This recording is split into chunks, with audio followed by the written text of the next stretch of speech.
What is the core temperature of a tauntaun? I don't know. It's lukewarm.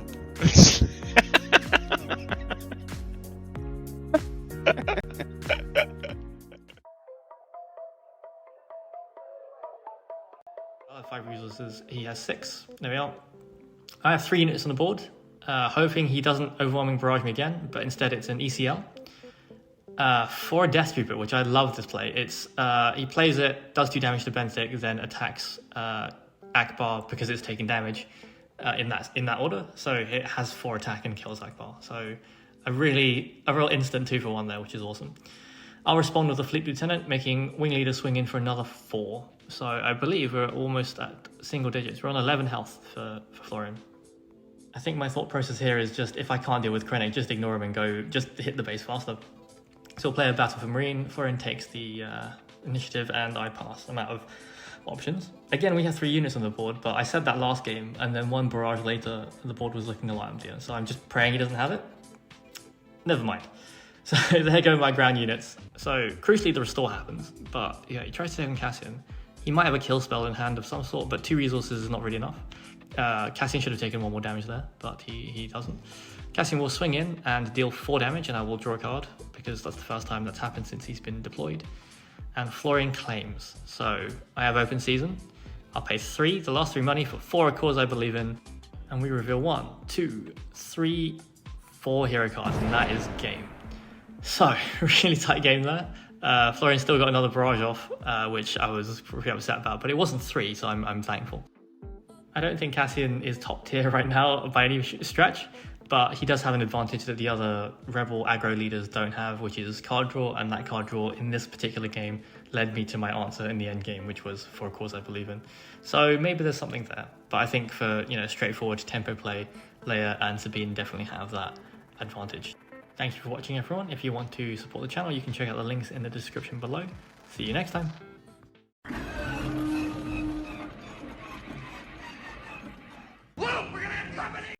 Guys, it's your boy, Bobby Sapphire. What's up, guys? KTOD Maddie here. With me, as always, are my boys. Let's go right down the row. Win a case winner, Justin Desai.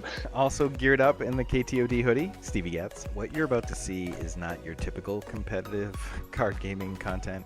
This video will help you both mentally prepare, physically prepare, and consider what decision fatigue does to your body.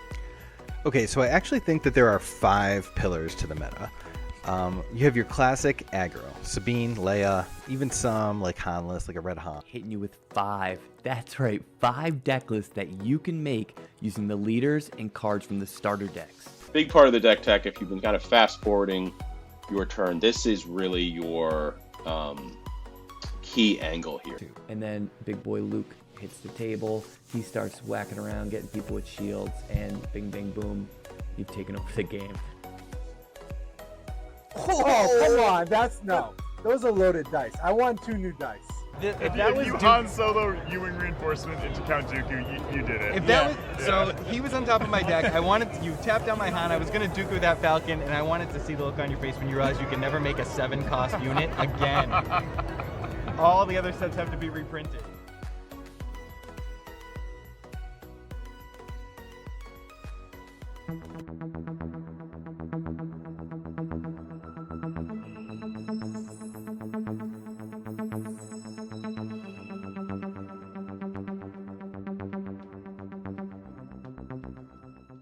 I don't know if this is stupid or not. Epic action. It takes out Boba, it's not. No, it doesn't. Three for Super Laser Technician into Boba. Yeah, that's an alright play. So this one comes ready. Is it 2? 2 to Boba. And then I can ready it. Okay, I am kicking myself over that resupply decision. Now you've also done that. So what are you at? 7? Oh. Fiddlesticks. Fiddlesticks.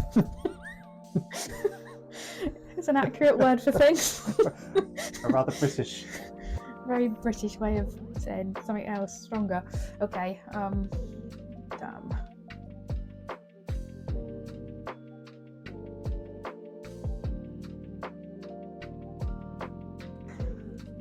I'm gonna take initiative. Ooh.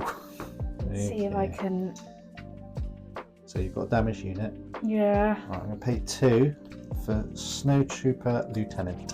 One played, you may attack with the unit. If it's an Imperial unit, it gets +2. So it's got +2. Yep. While attacking a damaged Oh, unit, no. this unit gets +2, so he's got 6. You sneaky genie! So that's 6. Damn it. You do fall back and he goes, but I think it was worth a That was worth it. good Yeah. trade. Ouch. Pass. Oh, right, okay. Oh, it hurts.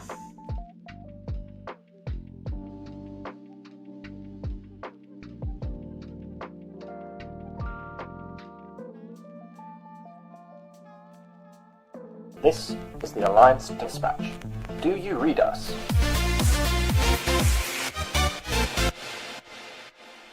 Welcome to the Alliance Dispatch. I am one of your Alliance Dispatchers, Danny D-Dan Blackadlam. And I am the other Alliance Dispatcher, James Swingers Biggers Adams, and we are together the Alliance Dispatch, a Star Wars Unlimited channel. We're going to be bringing you deck techs, interviews, tournament reports, you name it, we'll do it.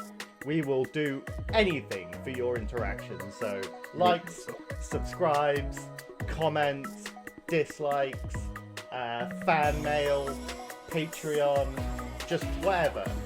Tell us what we need to do to get you to interact with us so that we can keep making more content. This is the Alliance Dispatch. Over and out.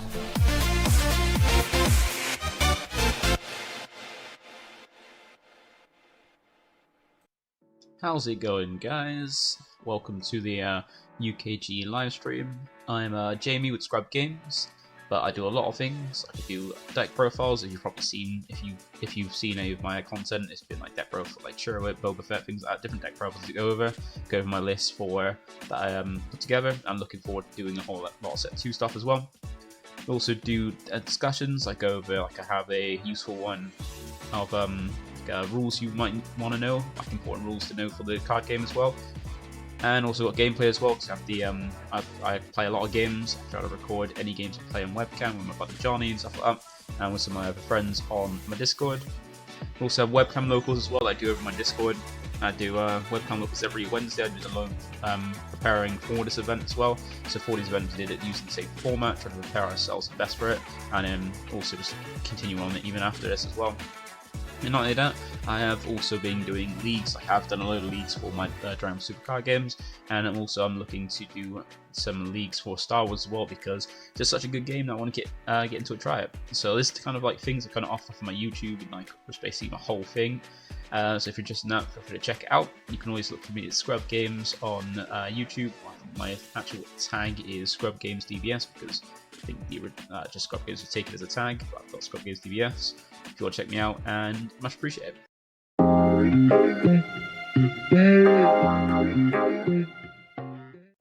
Hi, my name is Ryan, and I run a Star Wars Unlimited Focus YouTube channel where we cover gameplay videos, tournament analysis, deck techs, interviews with game designers. I'll be going to FFG events in the future, spoilers of new cards, exclusive spoilers, news about the game, and more.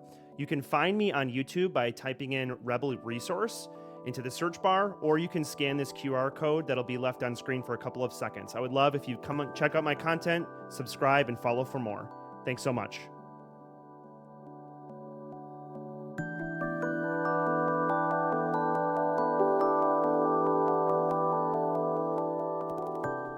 Welcome to Unlimited Power TCG. This is the way to get the most out of your Star Wars Unlimited card game. Join us on a journey through a galaxy far, far away as we explore the tactics, strategies, and secrets behind the game. Discover how to outsmart your opponents, build and play powerful Star Wars Unlimited decks, and become one with the Force. Whether you are a novice Padawan, an experienced bounty hunter, or an ancient Sith Lord, our channel offers invaluable tips, news, and advice to sharpen your skills on your way to Unlimited Power! Prepare to harness the unlimited possibilities of the Star Wars Unlimited card game. Subscribe now for weekly content, and may the Force be be with you. Hello guys and welcome to the 7th aspect. My name is Tiki and I am joined by Gary. Thanks for joining us here at the UK Games Expo 2024. So the 7th aspect, Gary, what do we do? We provide gameplay content for Star Wars Unlimited using TTS but with some alterations that we've made. What kind of content do we make, Sig? So currently we are running a series called Showcase Showdown, where we are putting together all the leaders of the Spark of Rebellion, the first set in Star Wars Unlimited, and we are playing the games versus each other on Tabletop Simulator, recording them and trying to make them look as appealing as possible to the viewers. No spoilers right now, but if you're up to date, we're heading into the top 8. So people may derive from my accent and I'm not English, so this is a England-Iceland collaboration. So Star Wars Unlimited, I've been captivated with this game. It's so good. What makes it so good, Gary? A number of different things. I think for me, one of the things is how incredibly well balanced this game is. Shout out to all of the developers and game testers out there. Clearly time, effort and energy has been put in. So I really enjoy that element of it. How about you, Sig? Yeah, it just ticks so many boxes. I love the resource system. I love not being mana screwed like in other card games. I love the lane, space, ground, the interaction between it. So we decided to name our channel the 7th aspect. Do you want to tell the viewers why we did that? Sure. Star Wars Unlimited has 6 different aspects which represent various elements of the gameplay and different play styles, and we just felt like one was missing, or the next one would be like community and the element of playing the game with each other. Be sure to check out our channel, the 7th aspect. Siggy, what is the core temperature of a Tauntaun? I don't know. It's lukewarm.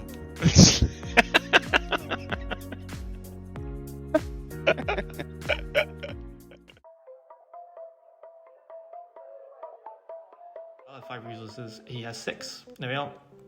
I have 3 units on the board, hoping he doesn't overwhelming barrage me again, but instead it's an ECL.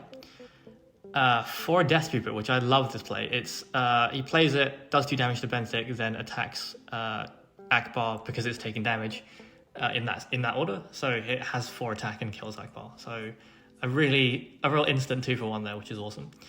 I'll respond with a Fleet Lieutenant, making Wing Leader swing in for another 4. So I believe we're almost at single digits. We're on 11 health for Florian. I think my thought process here is just, if I can't deal with Krennic, just ignore him and go, just hit the base faster. So we'll play a Battle for Marine. Florian takes the initiative and I pass. I'm out of options. Again, we have 3 units on the board, but I said that last game, and then 1 barrage later, the board was looking a lot emptier. So I'm just praying he doesn't have it. Never mind. So there go my ground units. So crucially, the restore happens, but yeah, he tries to take on Cassian. He might have a kill spell in hand of some sort, but 2 resources is not really enough. Cassian should have taken 1 more damage there, but he doesn't. Cassian will swing in and deal 4 damage, and I will draw a card, because that's the first time that's happened since he's been deployed. And Florian claims. So I have open season. I'll pay 3, the last 3 money for 4 cores I believe in, and we reveal 1, 2, 3, 4 hero cards, and that is game. So, really tight game there. Florian still got another barrage off, which I was pretty upset about, but it wasn't 3, so I'm thankful. I don't think Cassian is top tier right now by any stretch, but he does have an advantage that the other Rebel aggro leaders don't have, which is card draw, and that card draw in this particular game led me to my answer in the end game, which was for a cause I believe in. So maybe there's something there, but I think for straightforward tempo play, Leia and Sabine definitely have that advantage. Thank you for watching, everyone. If you want to support the channel, you can check out the links in the description below. See you next time.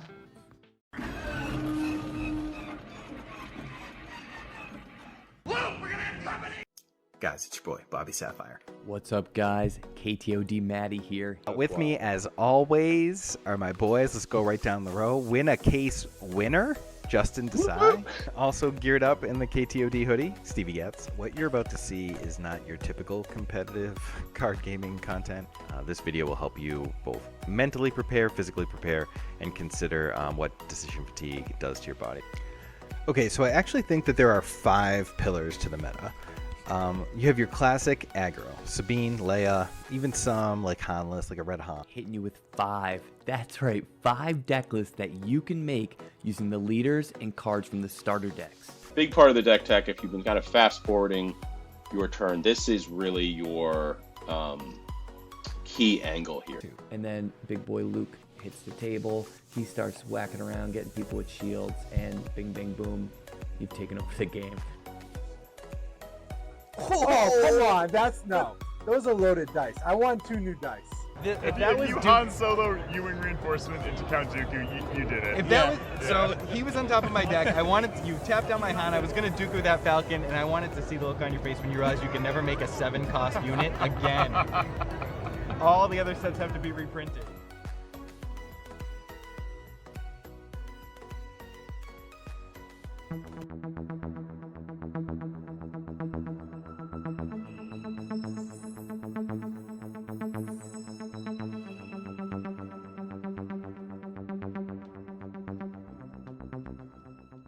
I don't know if this is stupid or not. Epic action. It takes out Boba, it's not. No, it doesn't. Three for super laser technician into Boba. Yeah, that's an alright play. So this one comes ready. Is it 2? 2 to Boba. And then I can ready it. Okay, I am kicking myself over that. Read by decision. Now you've also done that. So what are you at? 7. Oh. Fiddlesticks. Fiddlesticks. It's an accurate word for things.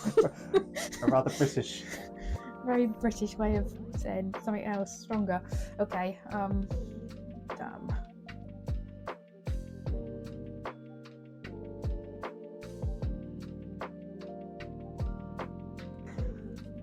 I take initiative. Ooh.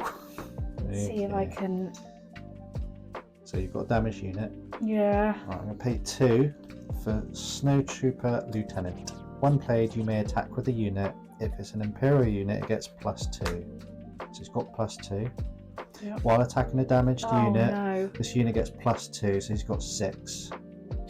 You sneaky genie! So that's 6. Damn it. You do fall back and he goes, but I think it was worth it. That was worth it. Good Yeah. trade. Ouch. Pass. Oh, right, okay. Oh, it hurts.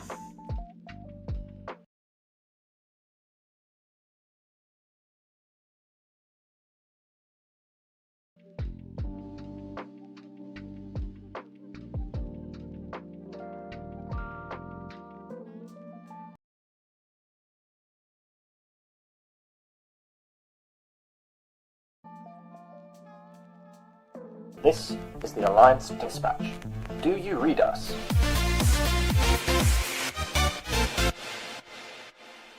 Welcome to the Alliance Dispatch. I am one of your Alliance Dispatchers, Danny D-Dan Blackadlam. And I am the other Alliance Dispatcher, James Swingers Biggest Adams, and we are together the Alliance Dispatch, a Star Wars Unlimited channel. We're going to be bringing you deck techs, interviews, tournament reports, you name it, we'll do it. We will do anything for your interactions, so likes, subscribes, comments, dislikes, fan mail, Patreon, just whatever. Tell us what we need to do to get you to interact with us so that we can keep making more content. This is the Alliance Dispatch. Over and out.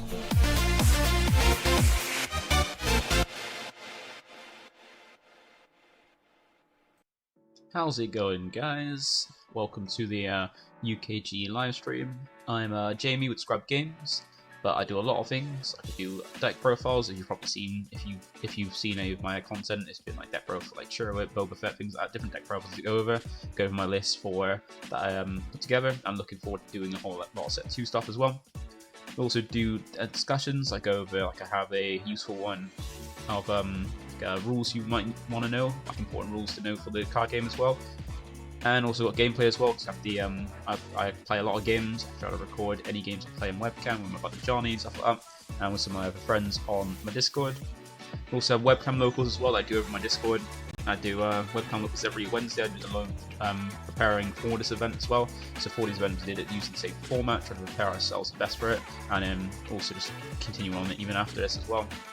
And not only that, I have also been doing leagues. I have done a load of leagues for my Dragon Supercard games, and I'm looking to do some leagues for Star Wars as well, because it's just such a good game that I want to get into it, try it. So this is kind of like things I kind of offer for my YouTube, and like just basically the whole thing. So if you're interested in that, feel free to check it out. You can always look for me at Scrub Games on YouTube. My actual tag is Scrub Games DBS, because I think just Scrub Games was taken as a tag, but I've got Scrub Games DBS. If you want to check me out, and much appreciated.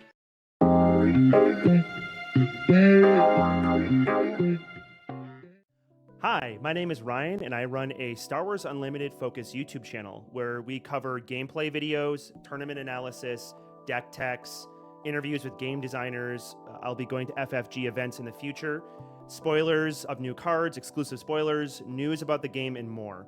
You can find me on YouTube by typing in Rebel Resource into the search bar, or you can scan this QR code that'll be left on screen for a couple of seconds. I would love if you come and check out my content, subscribe, and follow for more. Thanks so much.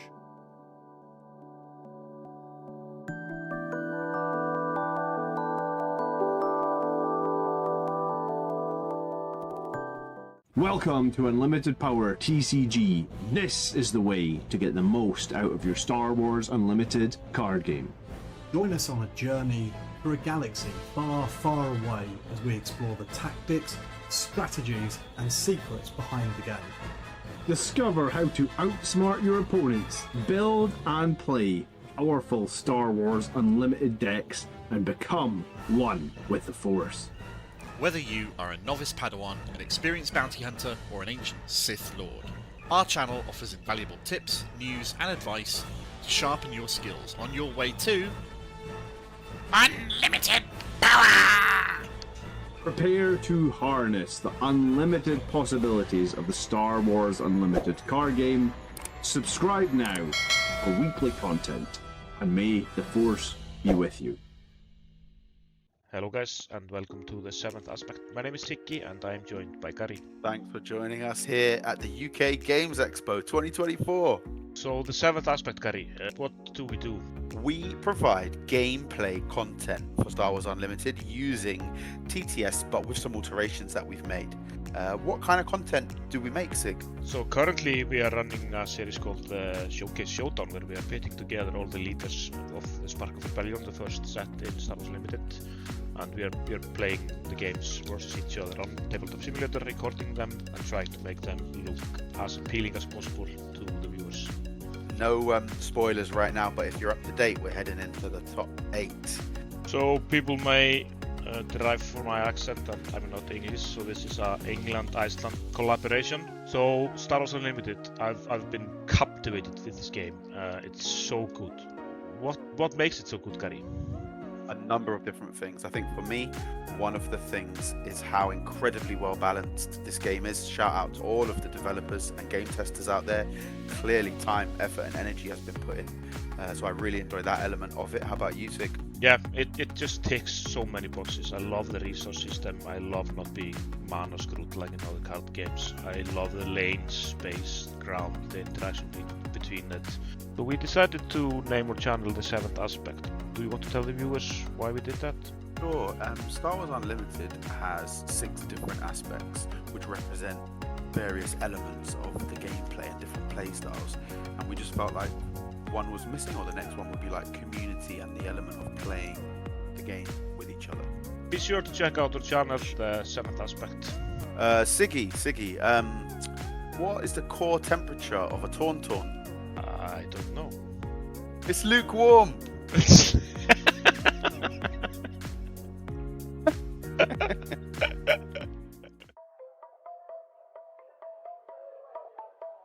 Other 5 resources, he has 6. There we are. I have 3 units on the board, hoping he doesn't overwhelming barrage me again, but instead it's an ECL. 4 Death Trooper, which I love this play. It's he plays it, does 2 damage to Benthic, then attacks Akbar because it's taking damage in that order. So it has 4 attack and kills Akbar. So a real instant 2 for 1 there, which is awesome. I'll respond with a Fleet Lieutenant, making Wing Leader swing in for another 4. So I believe we're almost at single digits. We're on 11 health for Florian. I think my thought process here is just, if I can't deal with Krennic, just ignore him and go, just hit the base faster. So we'll play a Battle for Marine. Florian takes the initiative and I pass. I'm out of options. Again, we have 3 units on the board, but I said that last game, and then one barrage later, the board was looking a lot emptier. So I'm just praying he doesn't have it. Never mind. So there go my ground units. So crucially, the restore happens, but yeah, he tries to take on Cassian. He might have a kill spell in hand of some sort, but 2 resources is not really enough. Cassian should have taken 1 more damage there, but he doesn't. Cassian will swing in and deal 4 damage, and I will draw a card, because that's the first time that's happened since he's been deployed. And Florian claims. So I have open season. I'll pay 3, the last 3 money for 4 a cause I believe in, and we reveal 1, 2, 3, 4 hero cards, and that is game. So, really tight game there. Florian still got another barrage off, which I was pretty upset about, but it wasn't 3, so I'm thankful. I don't think Cassian is top tier right now by any stretch, but he does have an advantage that the other Rebel aggro leaders don't have, which is card draw, and that card draw in this particular game led me to my answer in the end game, which was for a cause I believe in. So maybe there's something there, but I think for straightforward tempo play, Leia and Sabine definitely have that advantage. Thank you for watching, everyone. If you want to support the channel, you can check out the links in the description below. See you next time.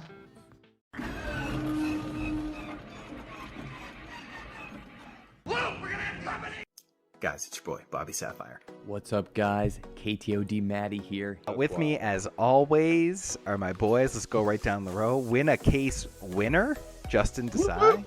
Also geared up in the KTOD hoodie, Stevie Getz. What you're about to see is not your typical competitive card gaming content. This video will help you both mentally prepare, physically prepare, and consider what decision fatigue does to your body. Okay, so I actually think that there are 5 pillars to the meta. You have your classic aggro, Sabine, Leia, even some like Hanless, like a Red Han. Hitting you with 5. That's right, 5 deck lists that you can make using the leaders and cards from the starter decks. Big part of the deck tech, if you've been kind of fast forwarding your turn, this is really your key angle here. And then big boy Luke hits the table. He starts whacking around, getting people with shields, and bing, bing, boom, you've taken over the game. Oh, come on. That's no. Those are loaded dice. I want 2 new dice.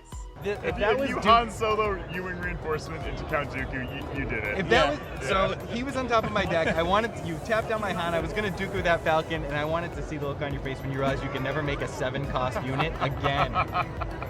All the other sets have to be reprinted.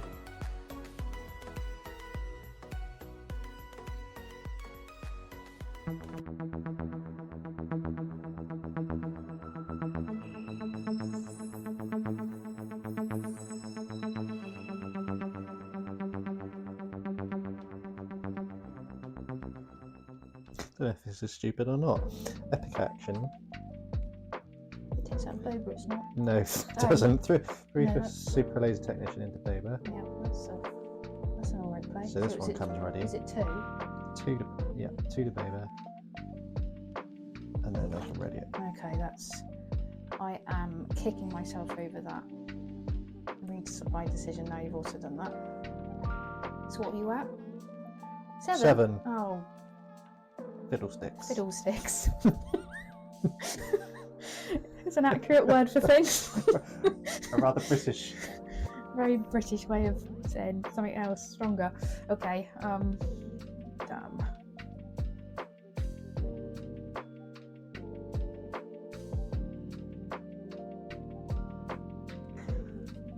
I take initiative. Ooh. See if I can. So you've got a damage unit. Yeah. Right, I'm going to pay 2 for Snowtrooper Lieutenant. 1 played, you may attack with a unit. If it's an Imperial unit, it gets +2. So it's got +2. Yep. While attacking a damaged unit, no. this unit gets +2, so he's got 6. You sneaky kitty! So that's 6. Damn it. You do fall back and he goes, but I think it was worth it. That was worth it. Good yeah. trade. Ouch. Pass. Oh, right, okay. Oh, it hurts.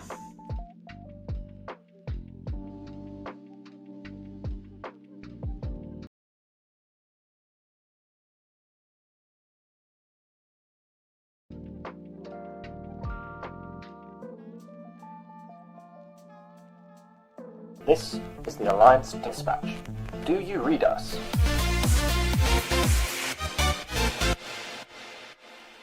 Welcome to the Alliance Dispatch. I am one of your Alliance Dispatchers, Danny D-Dan Blackadlam. And I am the other Alliance Dispatcher, James Swingers Biggest Adams, and we are together the Alliance Dispatch, a Star Wars Unlimited channel. We're going to be bringing you deck techs, interviews, tournament reports, you name it, we'll do it. We will do anything for your interaction, so likes, subscribes, comments, dislikes, fan mail, Patreon, just whatever. Tell us what we need to do to get you to interact with us so that we can keep making more content. This is the Alliance Dispatch. Over and out.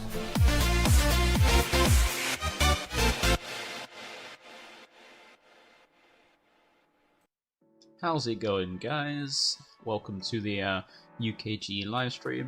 I'm Jamie with Scrub Games, but I do a lot of things. I do deck profiles, as you've probably seen if you've seen any of my content. It's been like deck profile, like Chirrut, Boba Fett, things like that, different deck profiles to go over my list for that I put together. I'm looking forward to doing a whole lot of set 2 stuff as well.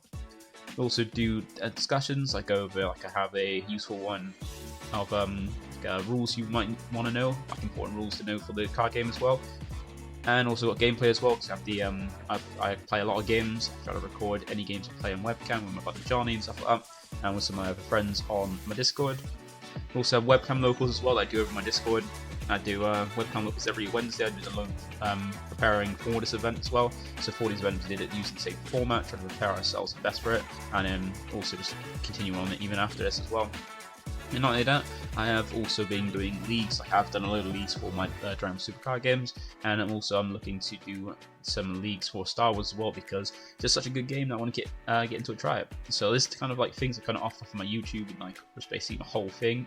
So if you're interested in that, feel free to check it out. You can always look for me at Scrub Games on YouTube. My actual tag is Scrub Games DBS, because I think just Scrub Games was taken as a tag, but I've got Scrub Games DBS. If you want to check me out, and much appreciated.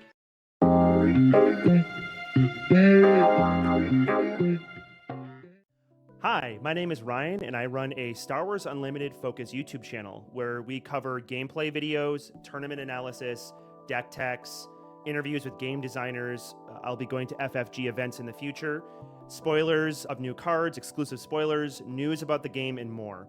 You can find me on YouTube by typing in Rebel Resource into the search bar, or you can scan this QR code that'll be left on screen for a couple of seconds. I would love if you come and check out my content, subscribe, and follow for more. Thanks so much.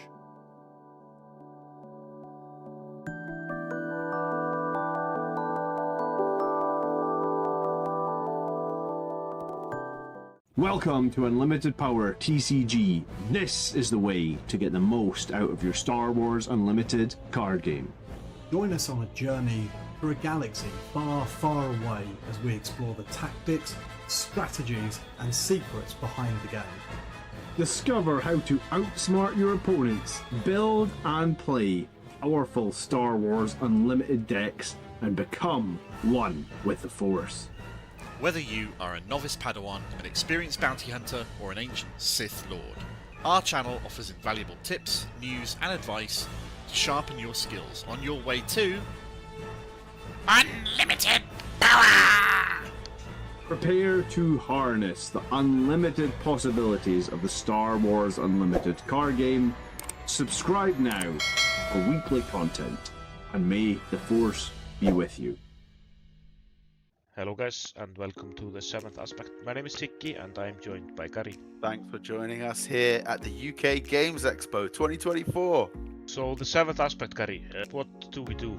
We provide gameplay content for Star Wars Unlimited using TTS, but with some alterations that we've made. What kind of content do we make, Sig? So currently we are running a series called Showcase Showdown, where we are putting together all the leaders of the Spark of Rebellion, the first set in Star Wars Limited, and we are playing the games versus each other on Tabletop Simulator, recording them and trying to make them look as appealing as possible to the viewers. No spoilers right now, but if you're up to date. Good morning, everybody. Welcome along to the third and final Star Wars Unlimited convention event live here from UK Games Expo. My name is Ben, and once again, to end this magnificent trilogy that we've had of events, I have Al by my side. Al, how are you? I am absolutely fantastic. How are you? Brilliant. I'm really excited. I'm actually really excited because obviously today, as spoken about yesterday, for those who watched the broadcast from yesterday's convention event, things are being done a little bit different today. We're back to the traditional format. Best of 3, 55-minute time limit, 6 rounds of Swiss, opposed to the initial 7 due to venue restrictions on that one. But regardless, that should mean we're still in for some really interesting matchups, some really interesting decks, and maybe a little bit of a different field to one that we've seen over the past couple of days because of that full best of 3. Yeah, absolutely. So we saw a lot of diversity actually in the first 2 days, and I'm expecting that to continue today. I don't think the format is the reason for the diversity. I think just the Spark Rebellion set is fantastically designed with lots of very equally powered things and lots of different ways to play the game. Day 1 we saw a lot of aggro. Day 2 we saw more control start to win. I was expecting best of 3 to see more control, but you know, from what we've seen, there are quite a lot of Bobas, quite a lot of Sabines still here. So again, a very diverse field. Well, to add to that point about the diverse field, all you have to talk about and point to is the winner of yesterday's event, Mono Vigilance Iden Versio, taking the tournament home. And that diversity has indeed continued on today with our round 1 feature match.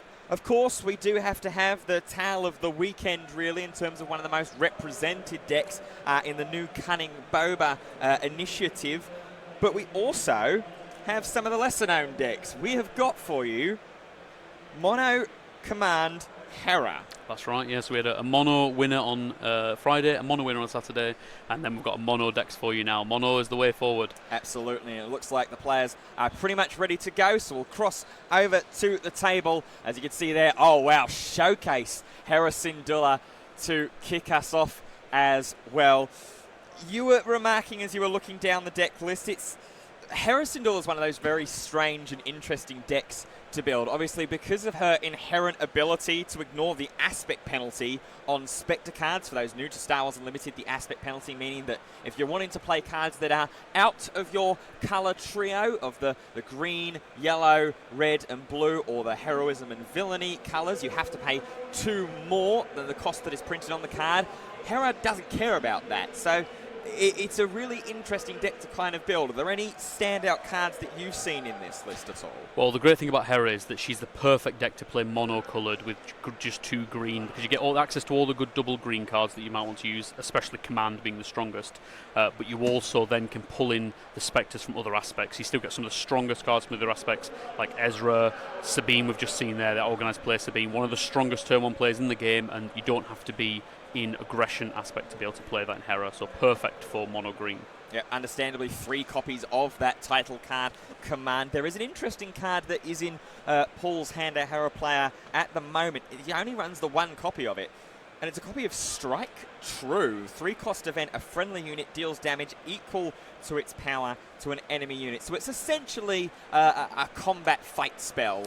Really. Yeah, so the reason it's not the best, but green doesn't have access to that many removal cards, so you have to kind of work with what you're given, and Strike True is an example of that way. Not the most efficient, certainly not anywhere near as powerful as something like Power of the Dark Side, but it can be reasonably effective just as a way when you're in a tight situation you need a removal card. And we see there turn 1, that was a really, or turn 2 should I say, a really important interaction. Sabine on attack can deal 1 damage to the unit she's attacking, so she pinged off the shield of Crafty Smuggler and then dealt the 2 damage from her power to it. So a really nice interaction for Sabine. She can clear out that Crafty Smuggler in 1 attack while surviving as well. And also with the Sabine, again, she effectively has 3 power when she's attacking because of that on attack. She can now also attack into this Swoop Racer and get a 2-for-1 there. So really important that Paul had the Sabine turn 1. Absolutely. There's also that Echo-based defender that's on Paul's side of the board as a Sentinel. Here comes a Viper Probe Droid for Matt. We'll get a look at the hand. U-Wing Reinforcement, Traitorous, that 1 Strike True, and an Ezra Bridger as well. Let's touch quickly on Matt's Cunning Boba deck list.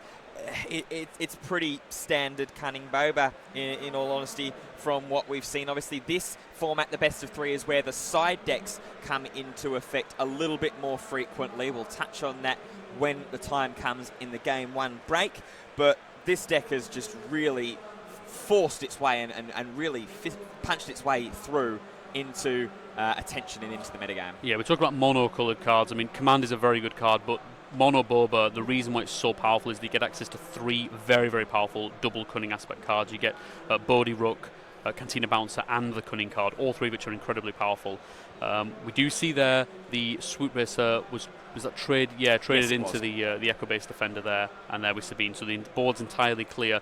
Now, I have to say that if the game goes later, I do think Hera is more favoured here, despite Boba having access to really powerful cards like Fet's Fire Spray, no Vaders in Mono Boba, whereas Hera does run 3 copies of that Ewing reinforcement at the top end for heroism, which is incredibly powerful.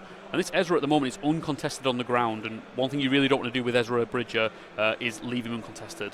Well, there was another piece of top end that Paul does run in his deck, was resourced away, but is actually playing Luke Skywalker out of Aspect. Now, Luke Skywalker doesn't have the Spectre keyword, so would actually have to pay 9 for that card, but it's an interesting inclusion as top end in this deck, alongside with 1 copy of Agent Callus at 5, 2 copies of the Ghost at 6. Of course, that is a Spectre card, so don't have to worry about the Aspect penalty there, as well as double Zeb Aurelios. Yeah, so the main reason for running that Luke out of Aspect is to pull it from Ewing reinforcement. So again, you don't have to pay the cost for that. So usually we would see Paul not wanting to play that from hand. It sometimes comes up, sometimes you do get to 9 resources, but usually it would just be from the Ewing reinforcement, just to give him a bit more of a toolbox through the deck of different options to pick in different situations.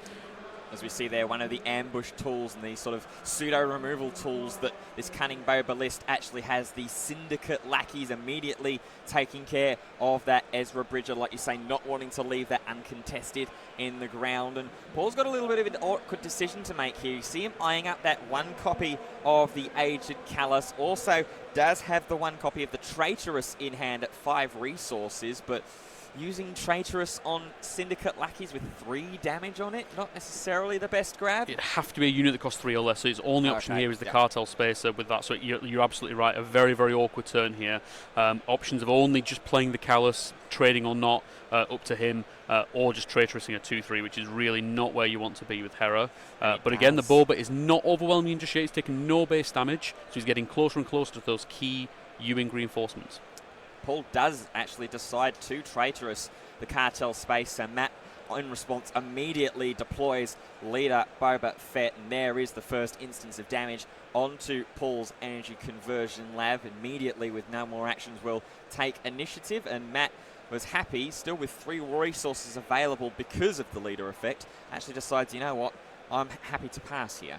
Yeah, not great options in hand for him on that turn. He couldn't make use of those 3 readied resources thanks to Boba because he had Gamorrean Guards and Fett's Fire Spray, so no way to make use of that.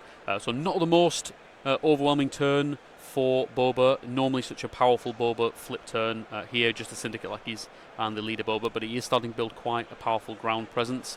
And the one thing about Hera, she doesn't have, like we said, there's no in-aspect overwhelming barrage anyway. I believe there is one. There may be one. There is indeed. There's no out-of-aspect overwhelming barrage. Not many ways to get back onto the board is what I'm trying to say. So could be quite difficult if he does lose this ground presence to keep up. And in fact, in this instance, Matt drew the Bodhi Rook that's currently in hand just that 1 phase too late. Drew it to start this off, would have been the perfect reply. Here is now that Bodhi Rook. Well, he's going to get a nice hit. There's a really nice hit there. That's an incredibly important card in Ewing Reinforcement, and Bodhi here showing the immense power of that card. You know, a 3/3 for 3 that discards a card out of your opponent's hand is already very, very good, but to be able to pick the most powerful card in the Hera deck, and then the turn after that Ewing Reinforcement would have been a really, really, really key big swing back for Hera that he can no longer do, and his hand is looking very awkward now. Yeah, well, obviously we're at 6 resources now, so Hera can deploy. She is a 4/6 for 6 on attack. You may grant an experience token to another unit. It's certainly not a bad leader ability by any stretch of the imagination, but the first other action of this phase for Paul is going to be to deploy an ambush in Agent Callus and take care of that Bodhi Rook.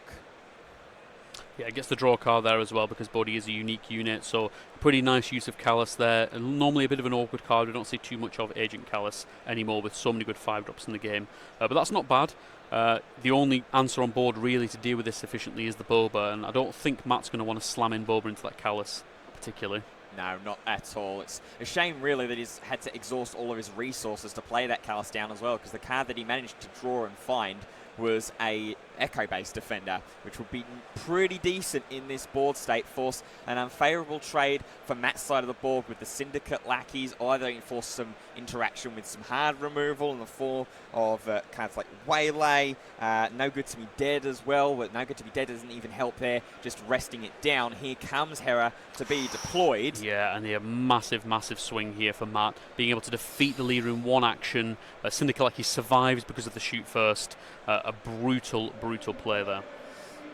Yeah, unfortunate there for Paul. Just didn't quite play around that possibility in that situation. Obviously, we said about the potential of the unfavourable trade for that Syndicate lackeys, but managing to put it into good use as there's a Bright Hope Consortium Star Viper, a couple of the cards in and now we see hand. here the labours of his efforts, the Ewing reinforcement being discarded on the side of Paul has made this a much, much worse turn. Just an Echo-based defender and maybe a Bright Hope or something alongside it, potentially a Strike True. Not the best turn at all. Ewing reinforcement could have played this Echo-based defender and put 2 more threats onto the board, all in one action. Yeah, I think if you're, obviously Paul doesn't have this information, but I think if you're Paul here with Matt in hand with a Fire Spray, with Bodhi Rook being deployed now, that'll get rid of the Strike True. Oh, another hit. That is absolutely brutal. There are quite a few events, 13 events on the Hera list. And from the side of Paul, I'm not surprised he didn't resource that Strike True. Once your opponent's already played one Bodhi, there's not much point in playing around a second. It's far less likely he'd have the second Bodhi in hand, but unlucky for him, he does. Callus will trade in with the Syndicate lackeys. Of course, doesn't get that draw trigger because Syndicate lackeys is not a unique unit. And then the Sentinel will go down through the attack in from Boba Fett. Gets the 2 resources again. Plays Consortium Star Viper, but this was the point that I was making. He's playing straight into the unknowing trap of a Fett's Fire Spray. Yeah, absolutely brutally. Deciding on that Consortium Star Viper instead of the Bright Hope, I think ruining that decision now. It would have been able to block off this Fett's Fire Spray damage, take 2 damage back in return, and really try and block off this space attack. And now he's stuck with 2 units in space that are not very efficient, not going to be very effective to deal with this Fett Spray. Yep, especially even with the Spacer attack in there as well. Just the 2 power on that Cartel Spacer. So even a trade with the Consortium Star Viper in the next phase won't be enough to deal with this Fett's Fire Spray. And this is getting a little bit out of hand here for Paul and this Hera deck. You were saying about how the longer that this matchup goes, it should be more in the favour of the Hera Syndulla list. But in actuality, what we're seeing is Boba Fett really, as it typically does, sort of overwhelm the board a little bit with these bigger units. Yeah, the only thing that really makes it favourable for Hera in the late game is the Ewing reinforcement, and as we saw, that got discarded, so it makes the hand far less favourable. Those Bodhies have discarded 2 cards from Paul's hand now, so he's 2 cards down. Yeah, really awkward. Sabine in hand, not the unit you want to see in this situation either. Still has the engine conversion lab to use. Oh, finds shoot first off the top deck there for the Fett's Fire Spray to deal with that Bright Hope that probably did come down just that phase 2 late. Has 1 lone Sabine Wren unit in hand. Is going to ambush in with it. Yeah, can use the ambush now to defeat the leader Boba here, dealing the 3 damage with the Sabine's on attack ability. So not the worst use of ECL, actually managed to find a bit of value from that, which is pretty reasonable. But still, he's facing down a much stronger board here. Yep, will be able to get the heal off, though, with that Consortium. Because Paul has the initiative. But at the moment, despite us being relatively similar in life totals, 12 damage taken to Administrator's Tower, 14 to Paul. This is an essential draw here, FaZe, for Paul here. He needs something right now. I can see Yularen in hand. I don't know what the other card is. It looked like it might have been an event, but not the event that I think Paul would have been hoping for. I think it must be Command. I think he's picked Command there, so he's looking through his discard pile to see what he wants to bring back. With Command, you can either give 2 experience tokens to a unit, you can deal the unit's damage to another non-unique unit. In this case, he can't do that because both his opposing units are unique. Or you can put it into play as a resource like Resupply, which wouldn't be very useful here, or return a card from your discard pile to your hand. Yeah, it'd probably be, in this situation, maybe the Fight Spell and grab the U-Wing, probably. We can't use the Fight Spell because they're both unique. So he oh, cannot, of course, yep. Yeah, so he's not got great options here at all. +2. Yeah, +2/+2 and bring back something that this discard pile looks like is the play. here comes the command, and it is indeed going to be the 2-2 buff, and re-grab the U-wing reinforcement. He's just got to be hoping that... It has to be a unit, so that's why he's stuck. Just bring back the Echo-based defender, which is pretty awkward here. It does block off the ground arena for that body, which is nice. And now he is starting to put pressure on space to be able to deal with this Fet Spray. As we see the Star Viper there. Yeah, laid down by Fet's Fire Spray. An ability you don't actually see very often used. Fet Spray is usually just a 5-6 space unit that comes in ready, but it does have the ability to spend 2 resources to exhaust a non-unique unit itself. And unlike Fet Spray and Bodhi, Consortium Star Viper isn't unique. And then all of a sudden, Matt reclaiming the ground arena as well with Swoop Racer and Shielded Crafty Smuggler. Oh, that is not what he wants to see. That's got to be the worst draw in his entire deck. A second copy of Yularen, unique unit. He can't even play it, so it's complete dud there. Yularen's bad enough, but a second one, you really, really needed something bigger like a U-wing reinforcement. Yeah, and then Spark of Rebellion, which is a Spectre card in actuality, so would not have to pay the aspect penalty for it, but even in this situation, that's not the event that you want to see given the board state that is showcased. Consortium Star Viper will trade, however, with the Fet's Fire Spray, so that is one big space unit off of the table, but they can always come back, as we've seen throughout this weekend. Absolutely. Now, Matt here not playing around Spark of Rebellion. Not the most obvious card to think about in this situation, considering it's out of aspect. But obviously, like you said, Hera can play it, as it is a Spectre card. So now, instead of playing his unit onto the board and attacking first, it will mean that if Paul opens with Spark of Rebellion, he will be able to take his pick of these cards and discard them. And he will as well find Syndicate Lackeys and Waylay.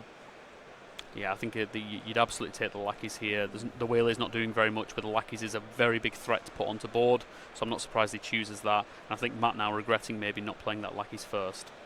Yep, little bit of sequencing punishment, but I can't see it mattering too much with just 2 damage left to deal. Colonel Yularen played slightly helplessly with 6 power represented on board. All Matt has to do is claim the initiative, and we should be moving on to game 2 here, I would imagine. Yeah, just deciding to play this second Yularen now, so it is unique, so he will have to defeat one, but the one that's defeated does trigger, so he will heal for 2. So in total he's going to heal for 3 over those 2 Yularens, getting back down to 20 HP. So not the worst play in the world, but I mean really paying 2 to heal 2 is effectively all he did there, because the Yularen was defeated. Pretty terrible there. Yeah, finds Zeborelios and an Admiral Akbar for Paul. Matt sees 7th Fleet Defender, and then it's a Cantina Bouncer in the middle of the hand. Going to start off by going Swoop Racer in for 4 damage. Yeah, and this Zeborelios, pretty strong card. Again, another Spectre that he can play out of aspect because of Hera's ability. But it's usually only very good if you have the Energy Conversion Lab still available for it to attack with. Otherwise, you're just playing it as a 5-5, and I'm not surprised there to see Paul scoop and say, let's go to game 2. Yeah, Paul has seen enough. That U-wing reinforcement being pipped by the Bodhi Rook early game. One massive swing. You've mentioned it so much. Such an important card for these command heroism-based decks. And Boba Fett advances on to 1-0 in this best-of-3 set in round 1. As the players go into their sideboards, you've got Matt's sideboard there pulled up ready. So let's dive into this Boba Fett list first and foremost. We've got double Confiscate, 1 Snapshot Reflexes, double Jabba the Hutt, 3 Bosks, and 2 Change of Heart.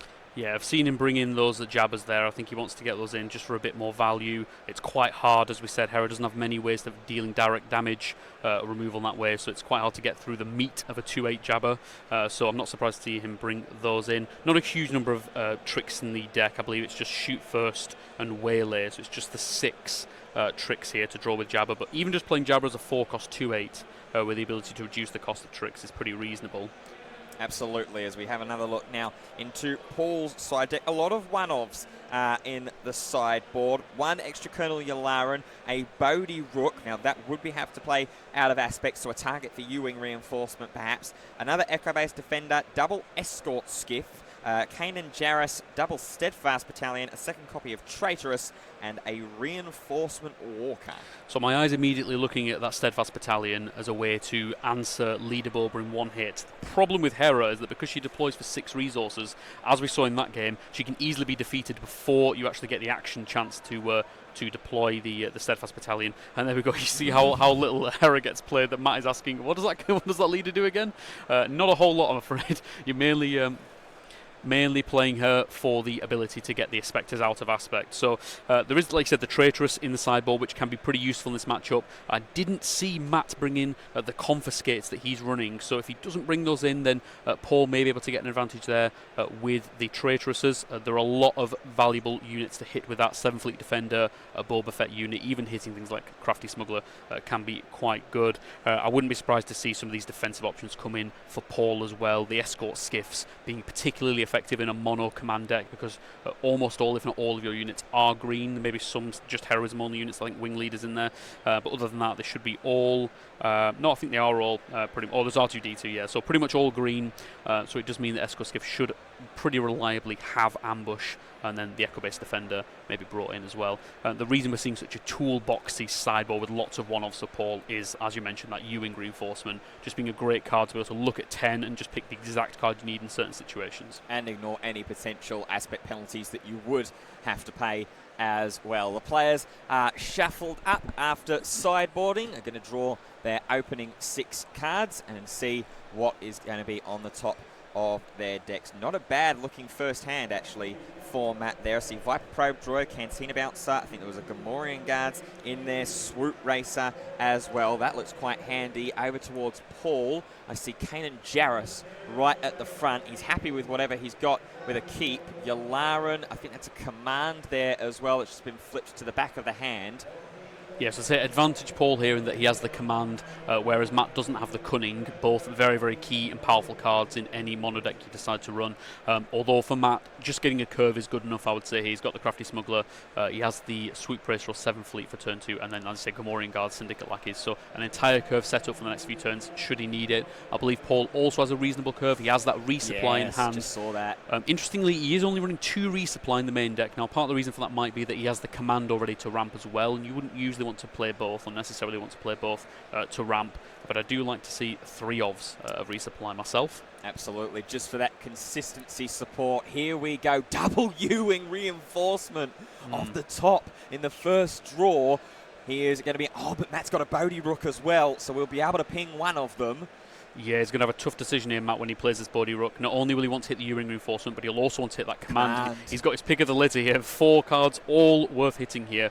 Thankfully for Paul with the initiative, he does make the correct choice and play resupply first. It would have been absolutely devastating if Matt would have played that Bodhi Rook and stopped Paul from having a play that turn. So great sequencing there.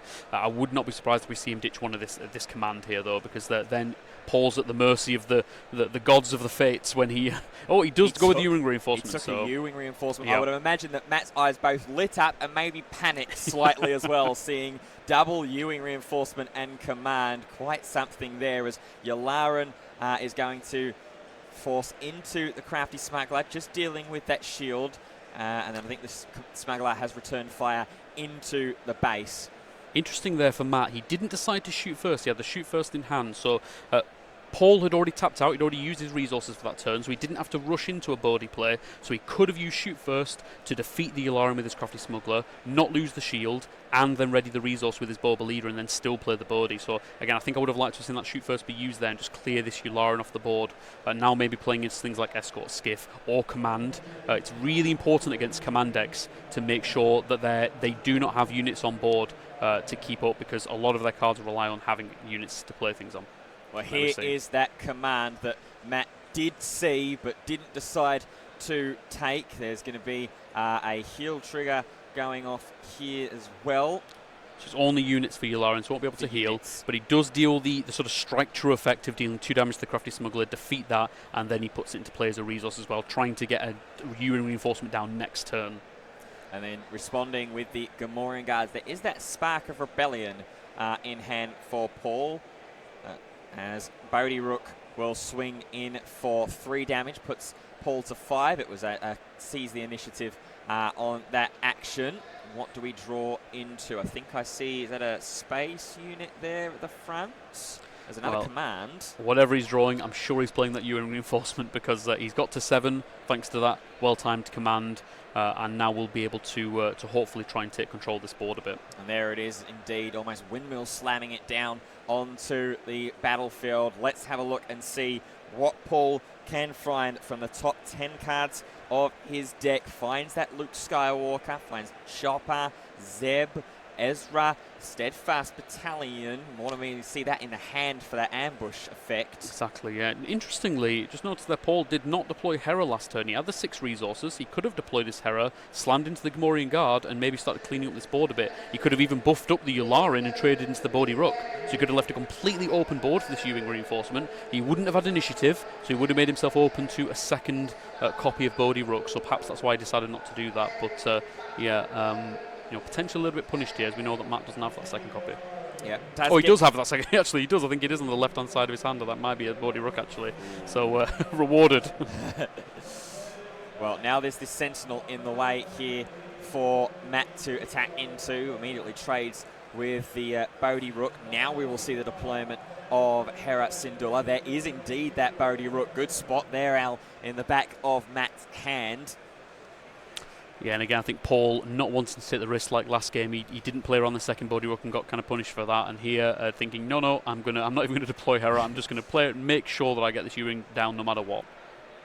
So instead, Matt is going to go for Syndicate Lackeys, an ambush into Hera, dealing a massive 5 damage in there, and immediately she's going to trade right back into the Gamorrean Guards, deal with the Sentinel, get that open board state as well. Yeah, and you can give the experience token to a unique unit. It is on attack, not when Hera completes an attack. So Ezra getting the buff there from that. So a little bit of value out of Hera this time. Didn't just get immediately defeated without being able to attack like last game. Yep, and there's all of a sudden Paul's board state looks a little bit more healthy. Although now here comes the leader Boba Fett unit at 4-7. Of course, units have left play this phase as well, so that would mean that we will be able to get those free experience, or those free resources, I should say. Yeah, I think the reason we're seeing Paul have a much better time this time around is because he's drawn the 3 most important cards of his deck. The reason you're in Mono Hera, that's a resupply command and Ewing reinforcement. And, despite having the Bodhi, he actually drew, the 2 copies of Ewing reinforcement, so he wasn't able to counter that there. So he is having a better time here. But even despite that, we are seeing Boba here, the power of the Boba leader being able to fight back on this board. So initially there was a temptation for Matt to attack into the Ezra Bridger, but he was reminded and remembered that he's got that +1/+1 boost, so actually an attack in would not have been beneficial whatsoever. So decides instead to attack into the Chopper, does take the 3 damage. Yeah, and those choppers can be very awkward, especially when it is in a Spectre deck. Chopper being able to attack as a 2/3 with the Raid 1 and make sure a resource is no longer ready. So underway in the next phase. Paul still does have the initiative. He's going to strike true onto the Boba Fett. Yeah, so unlike Command, the true Strike True effect, the card Strike True, can hit unique units, and so able to make that play there. The advantage of running that Strike True in addition to perfect find of that one-off copy. Finds a Bodhi Rook. Now's the time to pull the trigger on that one. Command Spark of Rebellion as the target. Probably taking the command here. It's a tough one. Spark of Rebellion, depending on what's in Matt's hand, he might think, well, I need this card, so I can't have him Spark of Rebellion in it. So I think, on average, you would probably take the command, but I wouldn't be surprised if he picks that Spark of Rebellion, depending on what he has there. Yeah, it'll be an interesting decision to find out. Of course, both leaders have now been deployed, and that's all done with. The ECL still is active and live as well for Paul, so be interesting to see what that is used for in the near future. Command is going to be the target. I think that's probably right on the balance of things, just for your own safety. Yeah, and with 3 cards in hand as well, if Matt only had the 1 card and it was a Fett Spray, he would have chosen the Spark of Rebellion, but he does have 3 cards, none of which are particularly amazing in this situation. I don't think he really minds trading 1 for 1 with Spark of Rebellion there. Jabba the Hutt, Shoot First, and 7th Fleet Defender, and it is the Shoot First that is taken. Yeah, interesting choice there. He's doing that so that his Echo-based Defender doesn't get taken out for free with the Bodhi. You know, I don't mind that, but it is worth pointing out these units are how you win games. So you know, the Jabba the Hutt there potentially representing 2 cards when it draws a card, if he draws, you know, if he sees the trick from the top 8. So you know, not entirely sure that's what I would have gone with, but I think there's definitely merit to that play. Units are how you win games, unless you're a mono blue-eyed and you decide that deck looks really nice in your discard pile. That's where it's going to go. Yeah, absolutely. Yeah, Mono Iden does not play the game, so she's playing some other game. Absolutely, but we love it for it as well. Here comes the Ezra swinging in. Still, of course, has that experience token.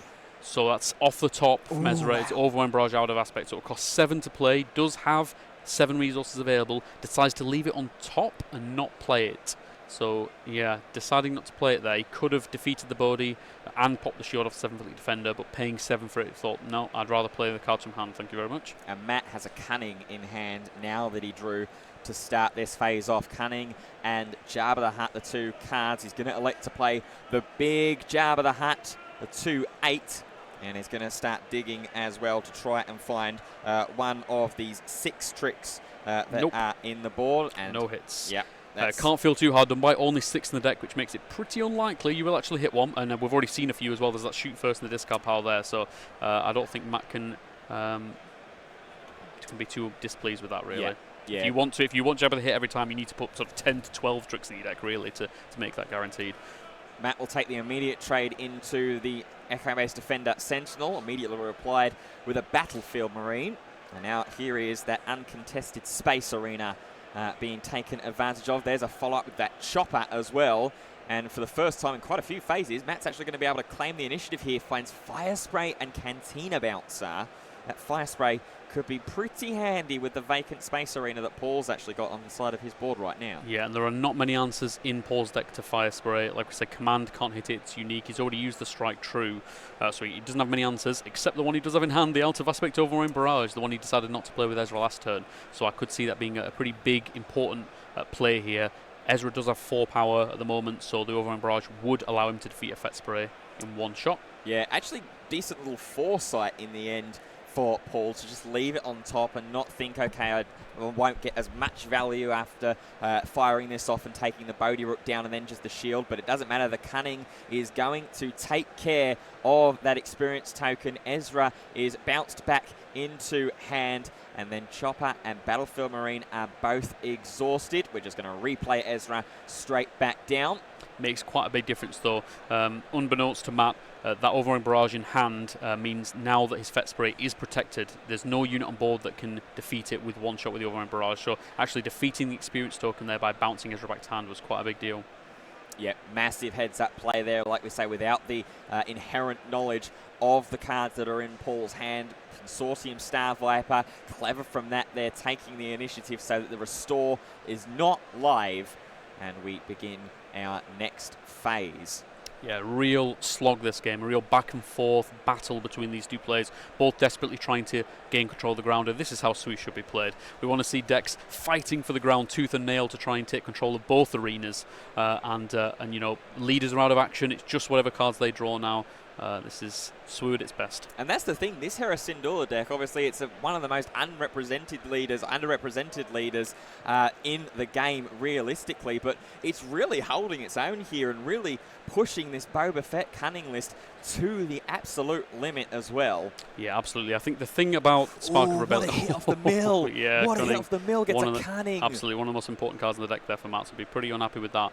One of the great things about set, we've talked about how balanced it is, but it's not just that there are lots of tier 1 decks, it's that most, if not all of the leaders, are actually pretty reasonable to play. It's not that any of them are that much weaker, it's just that if, you know, in a competitive environment, if one leader is slightly worse than another, then it won't see as much play, but there's absolutely nothing wrong with playing Mono Tarkin, Mono Hera, and Mono Palpatine. You know, all these Mono Green decks all make similar use of the command card, which is an incredibly powerful and effective tool, so I'm not surprised that we're seeing a little bit of Hera here. And to that point, we've certainly seen, we know that there are a couple of those kind of off-meta decks that are out there. We know that there's a couple of Grand Inquisitors. We know someone's running a Jin Urso. Yep. There's a couple of Grand Moff Tarkins here as well today. So hopefully if they do well in round one, we might be able to get a couple of those in the next round or two on stream for you to showcase exactly the power and the capability of some of these lesser known decks. As here comes Kanan Jarrus, here comes a second Consortium Star Viper as well, and this board is looking very, very wide now for Paul. Yeah, and the problem that Matt has now is that his out really, his way to get through this Hera was to go base with most things. He was never going to win the value game. We mentioned it last game that in the late game he will almost always lose. So he had to try and get as much damage on base as possible, but there are now 3 units on the side of Paul that can heal. The Kanan Jarrus, which will heal usually 1 to 3 a turn. There's also the, well, in a mono deck it should only heal 1 actually. And then there's also the Consortium Star Vipers, which as long as he has initiative will also heal. Yep, absolutely. As you see the amount of units that are currently on the ground here for Paul. As you see, Matt's just seen an looks like he's accidentally looked at a top card there. So we're just having a judge now resolve what's going on here, how they're going to resolve that. Yeah, absolutely. There'll be a conversation with one of the judging crew while that happens. Oh, looks like they've got the head judge coming over now, I can hear. So I've got it in my ear now. The head judge is coming over to resolve this. So they're in safe hands. Yeah, well, it shouldn't be too much of a penalty. It's an innocent mistake to make. Obviously, that's one of the dangers with drawing 2 cards at the start of the turn is that obviously many card games you naturally draw 1, sort of a very strange and almost, shall we say, out of aspect form of the Star Wars Unlimited card game for you to draw 2 because of the resource 1 ability. Of course, the discussion will be happening, and once we have the resolution, we'll communicate that to you. Tuning in, and we'll get this game back underway. But let's quickly touch on the performance again of this Hera Syndulla deck. Obviously, we've got the wide array of ground units that are on board. 3 out of 4 of them are Spectres, the 2 that are in space as well. Only 1 U-Wing reinforcement that's been played so far. Are you surprised at how well that this has performed, given how late we are into this game too? I know you said that this favours it as the later it goes. Yeah, absolutely. And again, like we mentioned yesterday, with underdog decks, I do think that best of 3 favours them a bit. It helps bring them a bit closer to a sort of even win rate, just because the sideboards are more useful to them than they would be to an opponent. Matt will not be putting cards in his sideboard to help against Hera Syndulla decks, but Paul may well have brought some cards in to help against Cunning Boba, so it does favour him slightly more in that way. And like I said, a big part of it, the reason why these lesser known decks like Mono Tarkin, Mono Hera don't see as much play is because they are more reliant on a specific few very powerful cards, whereas Cunning Boba has a much stronger deck on average. But when Paul draws those cards and plays well to boot, it does make it a pretty tough game for the Cunning Boba to keep in. Yeah, it's absolutely. It's one thing to draw the cards that you need. It's another thing as well to be able to play those in the right order, get the most value for them, and especially when you've got what would, on paper, a lot of people would consider to be a really difficult and unfavourable matchup, purely just because of the notoriety of this Cunning Boba deck. Yeah, can't say I've played a huge amount of Hera versus Cunning Boba to know the exact percentages on that matchup, but I suspect because Hera is so reliant on having units on the board, and Cunning Boba is so infamous for having many ways to bounce units back to hand, that's probably pretty unfavourable for Hera. So yeah, I think Paul's doing a great job here of trying to push this game to a game 3.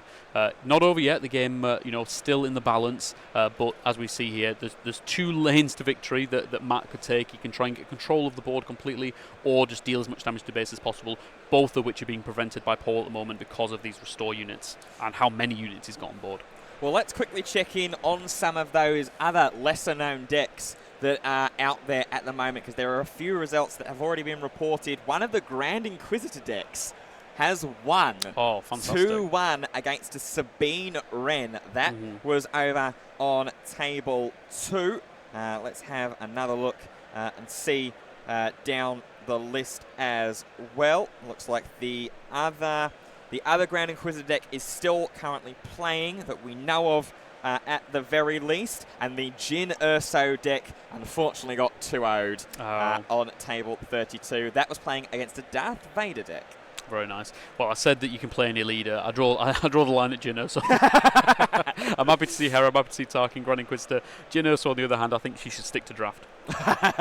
Great draft leader, though, so the leader has a purpose. You were saying that, actually. Could you explain to us what makes it so good in draft? Well, the thing is about draft, it's all about the fundamentals of SWU, so it's all about, unit combats and things like that, and Jin is very good at unit combat, her ability allowing you to attack with a unit and give the opposing unit -1 power, so perfect for that, but not so good for constructed, where unit combat isn't as important. I mean, in this game we've seen it to be quite important, but there are a lot of decks that ignore unit combat altogether.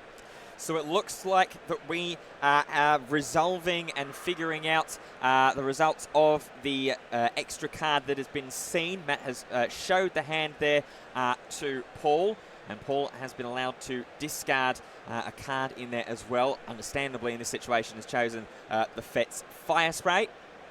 And I think after some of the other official administration is dealt with as well, we will be able to get this game back underway. You'll see at the top of your screen as well, the timer for this match has been paused, so these players have not lost any time whatsoever. And it looks like with an attack from 7th Fleet Defender, we are back underway with the live game. Thank you for sticking with us. Apologies for the brief pause in the action, but absolutely an important thing that needed to be resolved and sorted there. We're back underway. Yeah, I'm sure no malice at all on Matt's part. It's a simple mistake to make. Anybody can make it. And unfortunately, he has been quite punished for that by losing that bet spray. So it just goes to show, there you go, kids. If you want a lesson, it's that be very, very careful when you're drawing cards. Draw 2 and no more. Yeah, absolutely. Well, we can definitely guarantee you the timer has not restarted for those that might be the keen-eyed among you. We are about 20 minutes left in this round here as we are continuing to play through the round as well. Jabba the Hutt will attack into base now. Here goes Ezra. We'll be able to have a little glimpse into the future. Finds that's a Battlefield Marine, it looks like, there on the top. Yeah, I don't mind that. Yeah, there's no reason not to play that here. Just put another unit on the board, and you can see here it's getting pretty overwhelming now for Matt. The units are building and building and building, and he's not really got anything to put enough pressure on. Now, there is the one hope he's got is that because he has initiative, those Consortium Star Vipers are not going to restore this turn.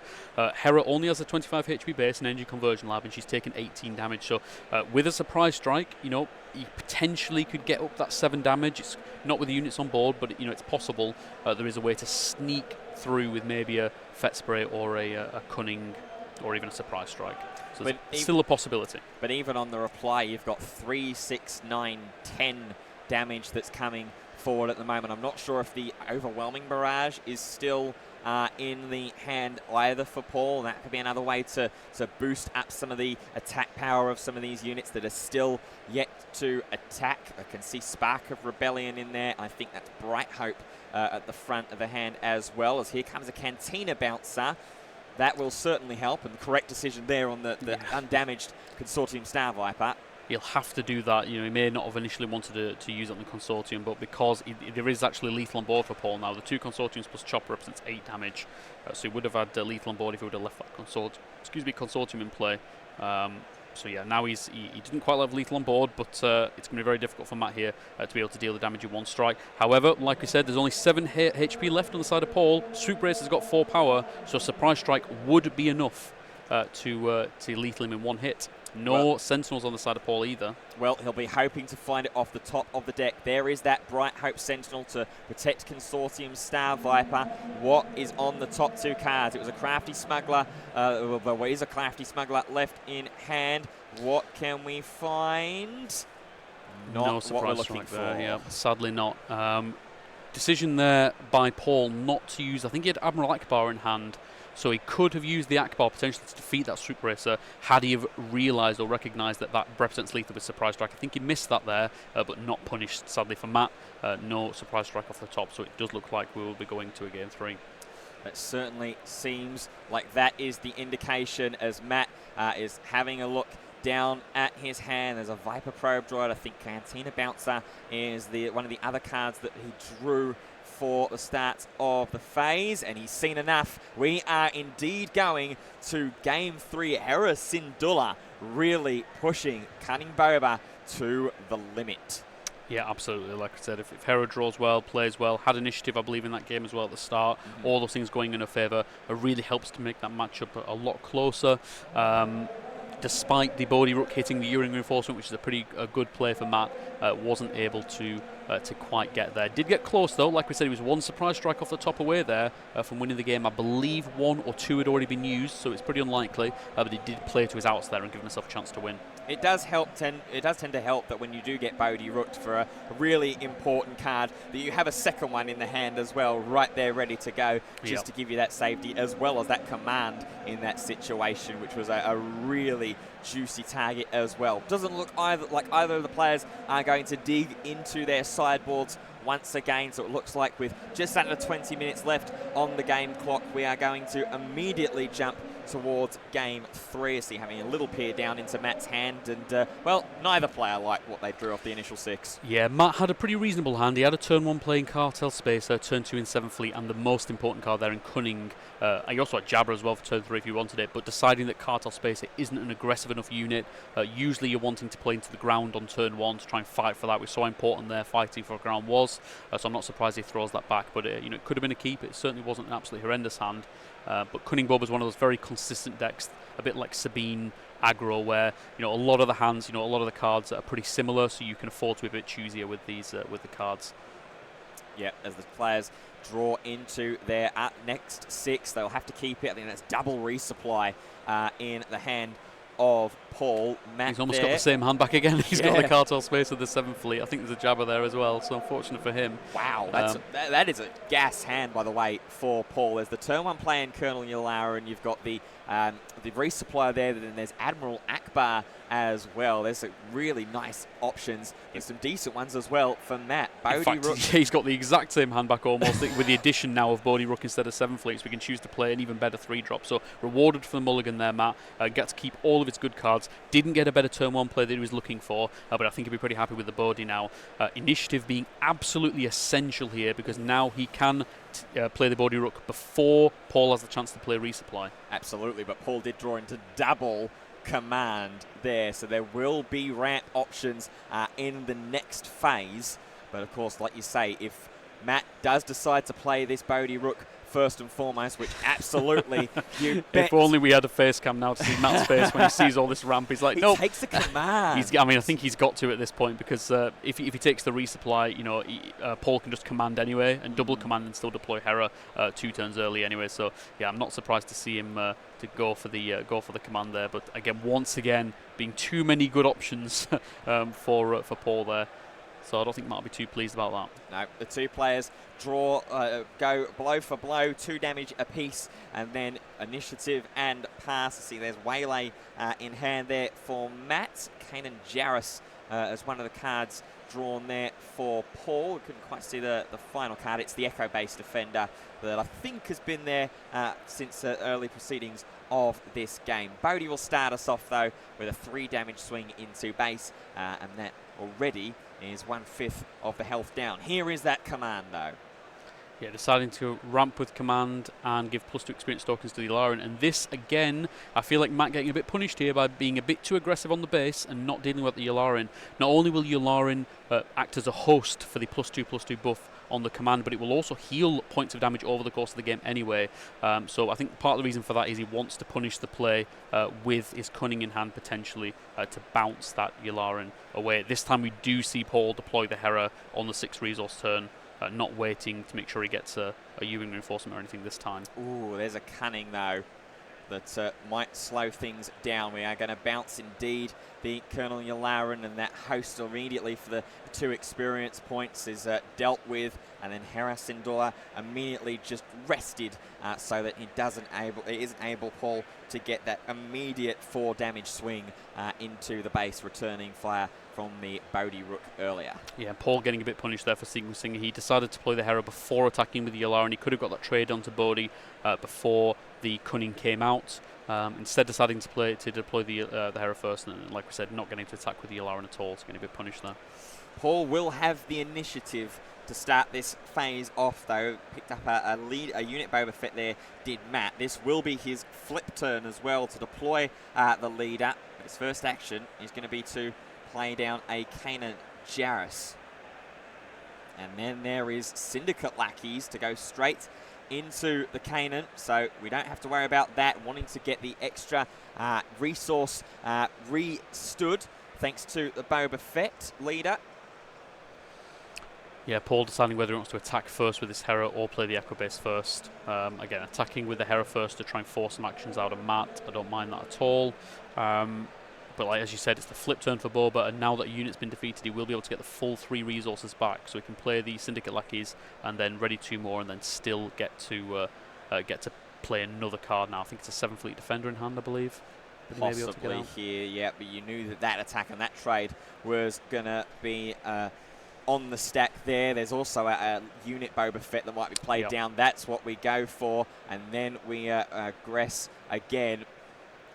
Oh, off the top, Ewing reinforcement for Paul, just on time. That's a perfect card to draw here. Really useful in this situation. There's plenty of cards that will be very good here. You can pull the escort skiffs from the deck to immediately ambush in. Echo Base Defender to have an impact on the board as well. There's so many units in his deck that will be useful with that. So. Also has the option to overwhelm Barrage if he wants to do for 6. He could defeat the Cartel Spacer and the leader Boba. Both options are tempting.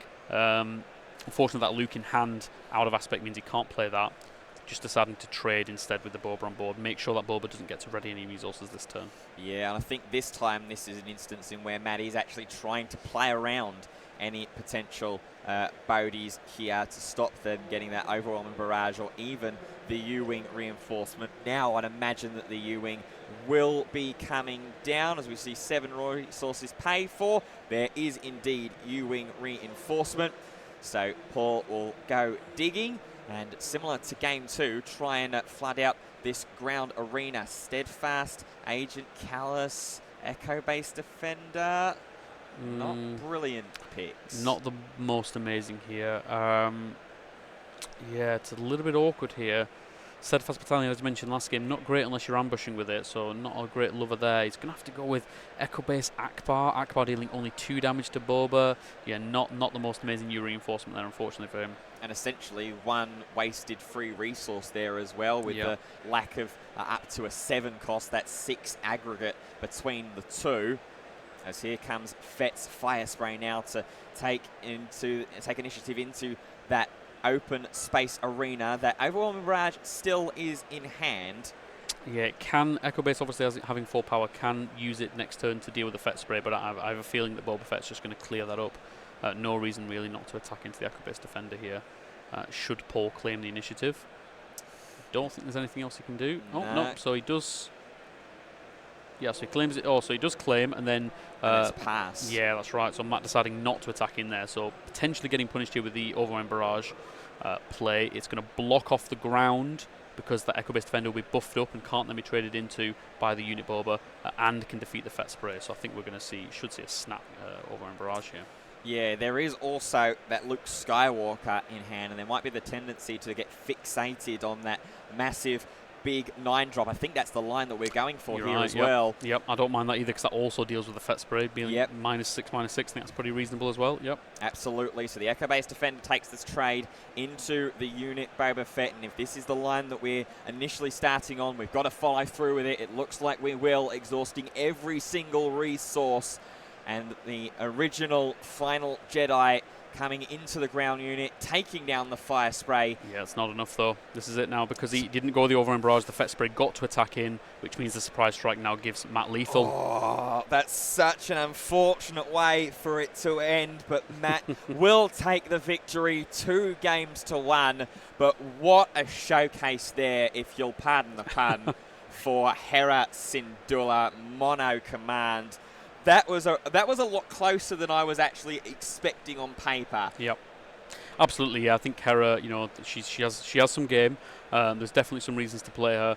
Like I said, mono green. If you can draw the commands, are really good. U-Wing reinforcement is good in any deck. It's amazing. It's such a good card, especially when you can pay it for the 7. I'm not sure out of aspect to be such a good card, but yeah, both options there in the end for Paul had merit. The overwhelming barrage, playing around some things. If on the side of Matt he would have had a bounce effect, then the overwhelming barrage would have been worse. So I can see why he went for that over the other, but unfortunately it was the surprise strike. So the cunning Boba got there. It did indeed. That will advance to 1-0, down to 0-1 for Heracindula, but certainly not out of it yet. We've still got 5 more Swiss rounds to play, and one of those will be coming out very shortly. We're going to take a quick break here, but we will be back in just a moment with round 2. It goes. I think it was worth it. That was worth it. Good Yeah. trade. Ouch. Pass. Oh, right, okay. Oh, it hurts.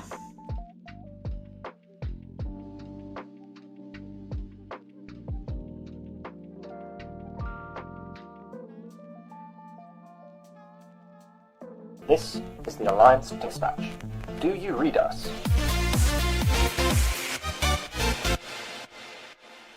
Welcome to the Alliance Dispatch. I am one of your Alliance Dispatchers, Danny D-Dan Blackadlam. And I am the other Alliance Dispatcher, James Swingers Biggest Adams, and we are together the Alliance Dispatch, a Star Wars Unlimited channel. We're going to be bringing you deck techs, interviews, tournament reports, you name it, we'll do it. We will do anything for your interactions, so likes, subscribes, comments, dislikes, fan mail, Patreon, just whatever. Tell us what we need to do to get you to interact with us so that we can keep making more content. This is the Alliance Dispatch. Over and out.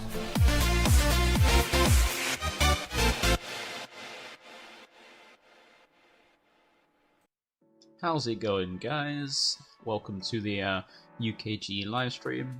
I'm Jamie with Scrub Games, but I do a lot of things. I could do deck profiles, as you've probably seen if you've seen any of my content. It's been like deck profile, like Chirrut, Boba Fett, things like that, different deck profiles to go over my list for that I put together. I'm looking forward to doing a whole lot of set 2 stuff as well. We also do discussions. I go over, like, I have a useful one of rules you might want to know, like important rules to know for the card game as well.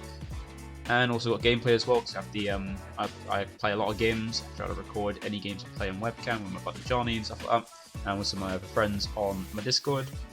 We also have webcam locals as well. I do over my Discord.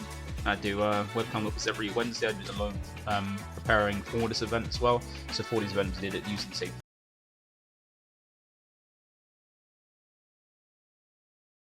format, trying to prepare ourselves the best for it, and then also just continue on it even after this as well. And not only that, I have also been doing leagues. I have done a load of leagues for my Dragon Supercar games, and I'm looking to do some leagues for Star Wars as well, because it's just such a good game that I want to get into it, try it. So this is kind of like things I kind of offer for my YouTube, and like just basically the whole thing.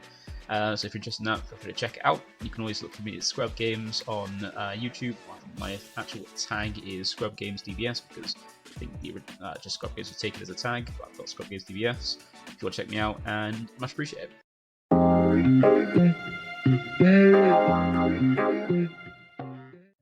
Hi, my name is Ryan, and I run a Star Wars Unlimited Focus YouTube channel where we cover gameplay videos, tournament analysis, deck techs, interviews with game designers. I'll be going to FFG events in the future, spoilers of new cards, exclusive spoilers, news about the game, and more. You can find me on YouTube by typing in Rebel Resource into the search bar, or you can scan this QR code that'll be left on screen for a couple of seconds. I would love if you come and check out my content, subscribe, and follow for more. Thanks so much.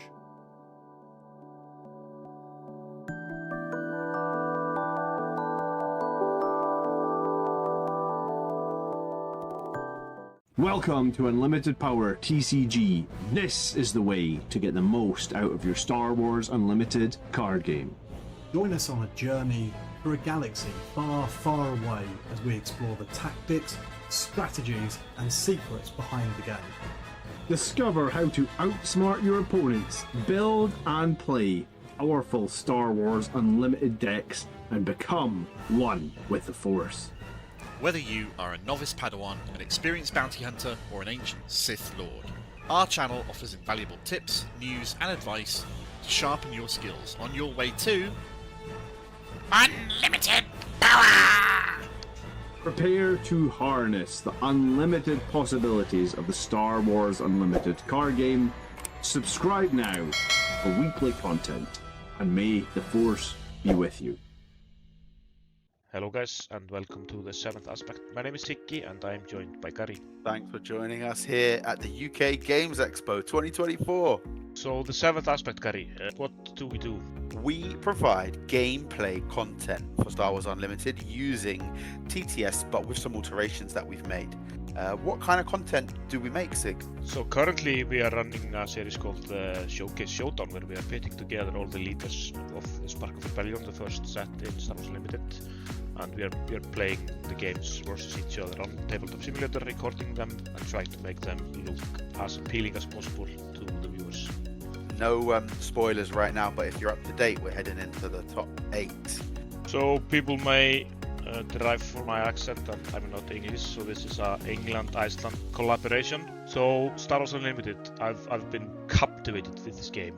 It's so good. What makes it so good, Gary? A number of different things. I think for me, one of the things is how incredibly well balanced this game is. Shout out to all of the developers and game testers out there. Clearly time, effort and energy has been put in. So I really enjoy that element of it. How about you, Zig? Yeah, it just ticks so many boxes. I love the resource system. I love not being mana screwed like in other card games. I love the lane, space, ground, the interaction between it. So we decided to name our channel the 7th aspect. Do you want to tell the viewers why we did that? Sure. Star Wars Unlimited has 6 different aspects which represent various elements of the gameplay and different play styles. And we just felt like one was missing, or the next one would be like community and the element of playing the game with each other. Be sure to check out our channel, the 7th aspect. Siggy, what is the core temperature of a Tauntaun? I don't know. It's lukewarm!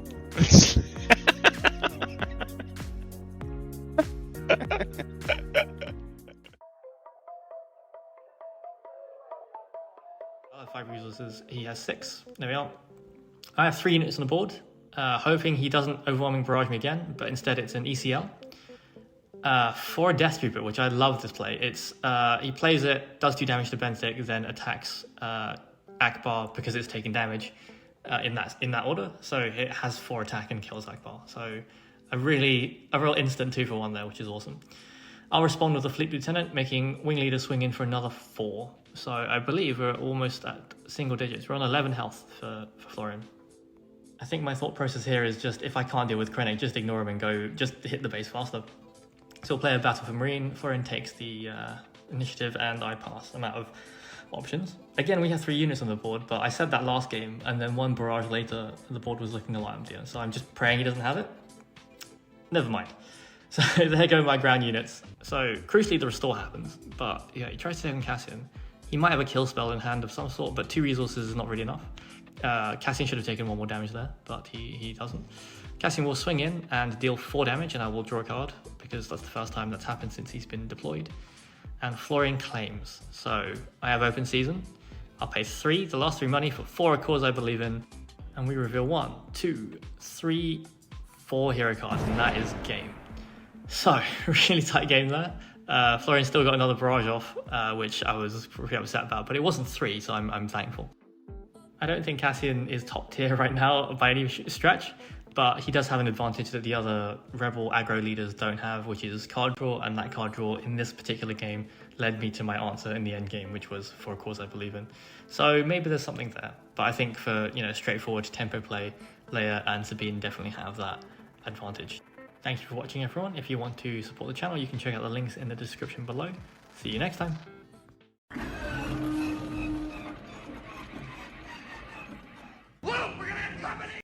Guys, it's your boy, Bobby Sapphire. What's up, guys? KTOD Maddie here. With me, as always, are my boys. Let's go right down the row. Win a case winner, Justin Desai. Also geared up in the KTOD hoodie, Stevie Getz. What you're about to see is not your typical competitive card gaming content. This video will help you both mentally prepare, physically prepare, and consider what decision fatigue does to your body.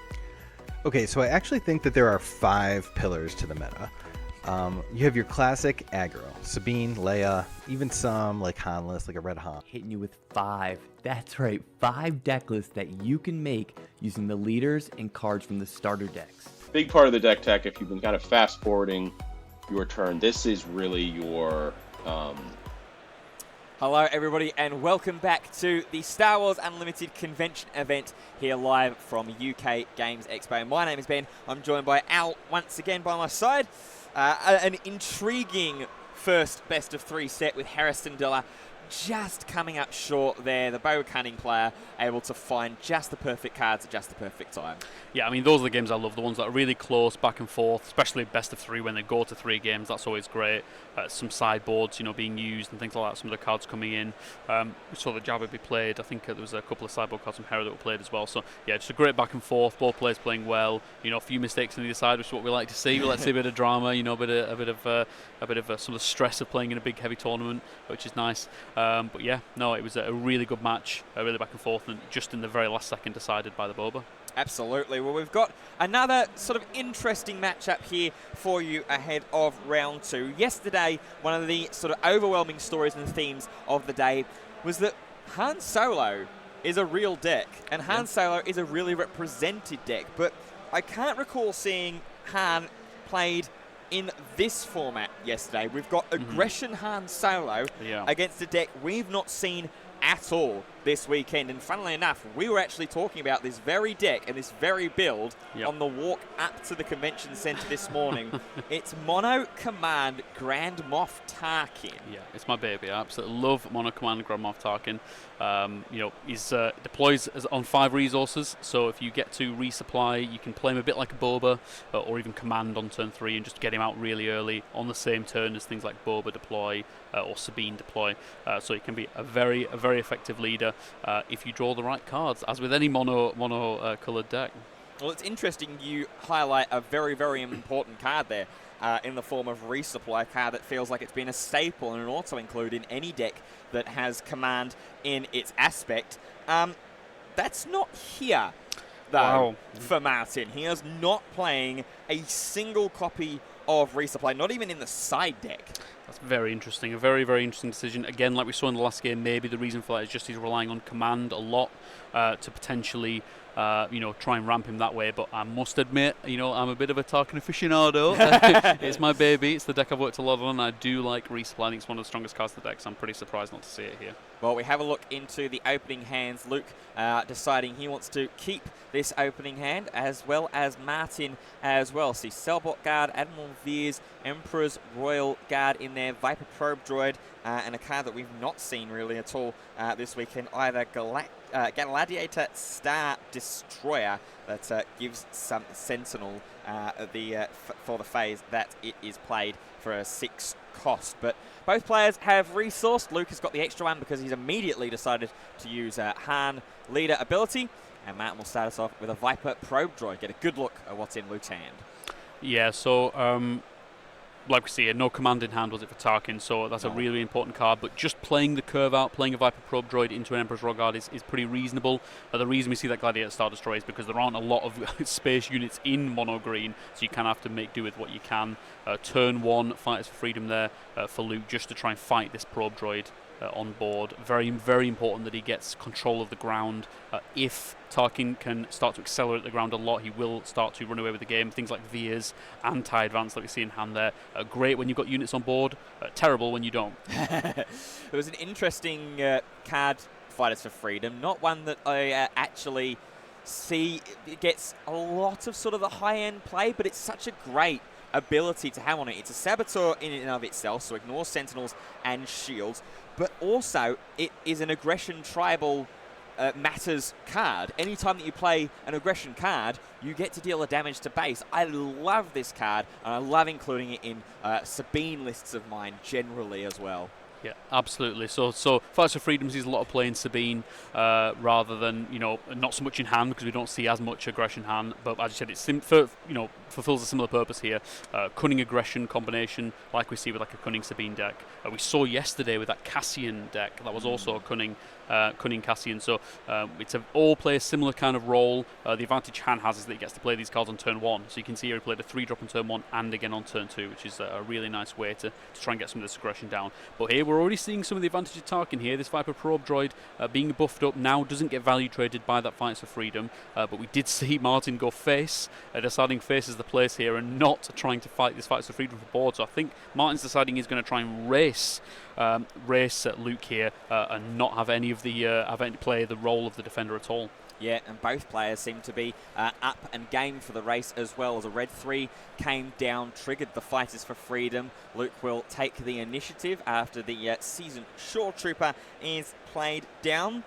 Gets a +2 boost while you control 6 or more resources. And obviously very, very important that Grand Moff Tarkin deploying at 5, but in a mono-command strategy, that ramp being so important inherently anyway. Yeah, absolutely. Like I said, Martin's definitely going for a much more aggressive kind of Imperial tribal type deck here, rather than the sort of more traditional, slower ramp mono-green Tarkin.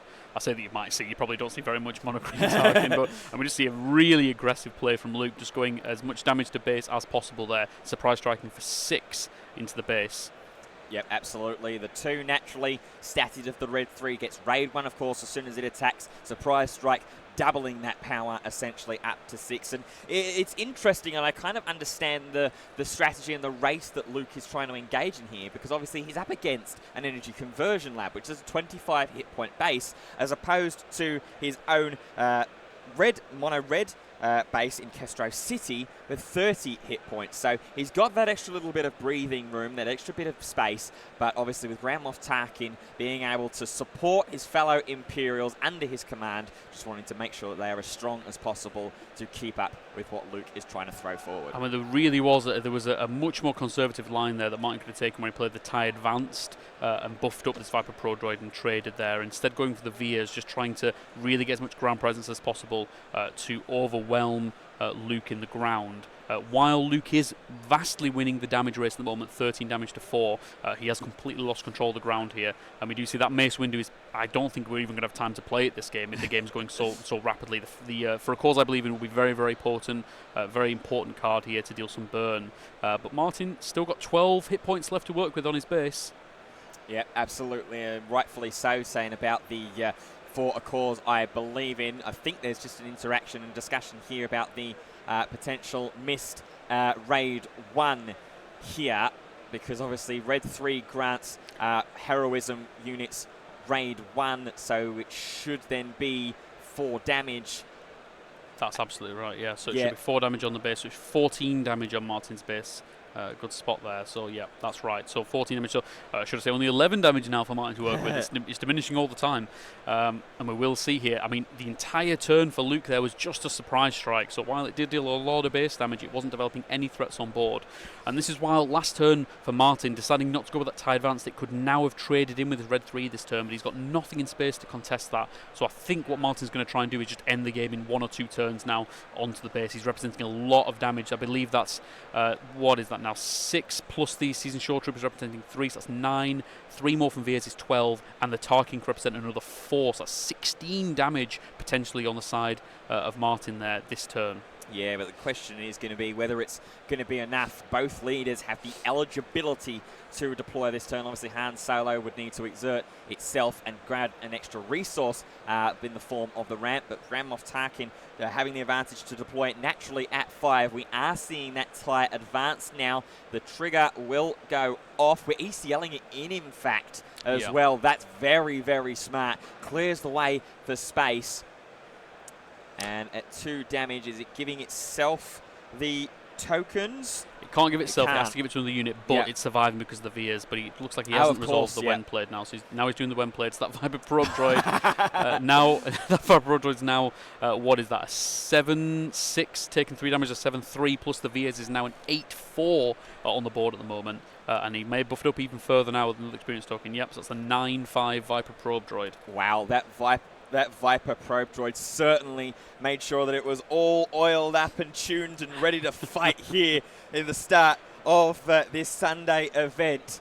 That is some very, very dangerous damage that could be going down. And it continues to the point that you were making there actually at the start of this phase, is the amount of damage that is potentially represented here by Martin. Grand Moff Tarkin leader still eligible to deploy as well. Giving the Probe droid even further experience. Yes, yeah. Now swinging right back into the damage race. Here is that Han Solo. With such an experienced Viper Probe droid, it's a wonder why Tarkin's still in charge. Needs to get a promotion to command. Never mind Palpatine, we're going to have a hooded Viper Pro droid leading the Galactic Empire. We do see the Han Solo come down now, but there is a way, obviously we have this Viper Pro droid to defeat it if it wishes to, and it would survive that attack as well. I believe. How much HP is that? 7. No, so it wouldn't. So it would be defeated. You'd have to deploy the Tarkin, attack with that first, give another experience to it. So it's a tough choice here now for Martin. He really doesn't want to lose this Viper Probe droid. Yeah, and the difficulty is, in fact, the Viper Probe droid is going to attack in to the Han Solo. There might be one more experience token actually underneath. Can we not see that bottom one? Yeah, I think it's just underneath right there. Yeah, it is. Yeah, there's Luke's, a 5th one. There Luke's we go. counting that. Sneaky probe droid, so it does survive. So yeah, absolutely, you take that trade there. I just think you make sure your opponent can't do any, your opponent can do any shenanigans. So here is the 4 of cores, I believe, in flip top 4, hit top 4. Not only does it hit 4, but it also has another 4 of cores there on top for even more burn. Yeah, and it's getting dangerously close. In fact, if he finds 4, interestingly, he's not restacking the entire lot on the top of the deck to know that he's granted at least 2 damage from the 4 of cores, I believe in, because all 4 would end the game potentially as long as Luke can survive this phase. I think a slight sequencing error there for Luke, because the way he wins this game clearly is just drawing for a cause immediately.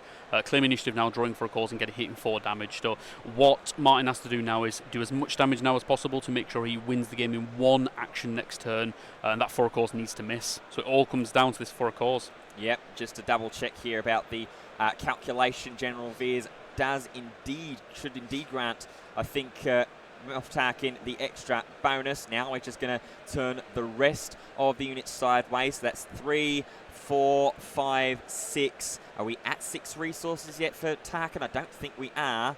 So no, we're not. So, but I'm not sure if he gave that experience token now. He may have given it to the probe droid. You can see the bottom right of your picture there. I think is that 6 experience tokens on that now. So I think he did give the experience token to the probe droid. It is a very, very strong Viper probe droid. We're going to Here we go. This is it. The flip. 1, 2, 3, 4. There Whoa. It is, and that will do the 25. And we will immediately scoop up and go up. It looks like to a game 2. Now, just looking at the list, we had all the excitement there, but I believe his entire list is heroism cards. That was a bit of faint excitement there.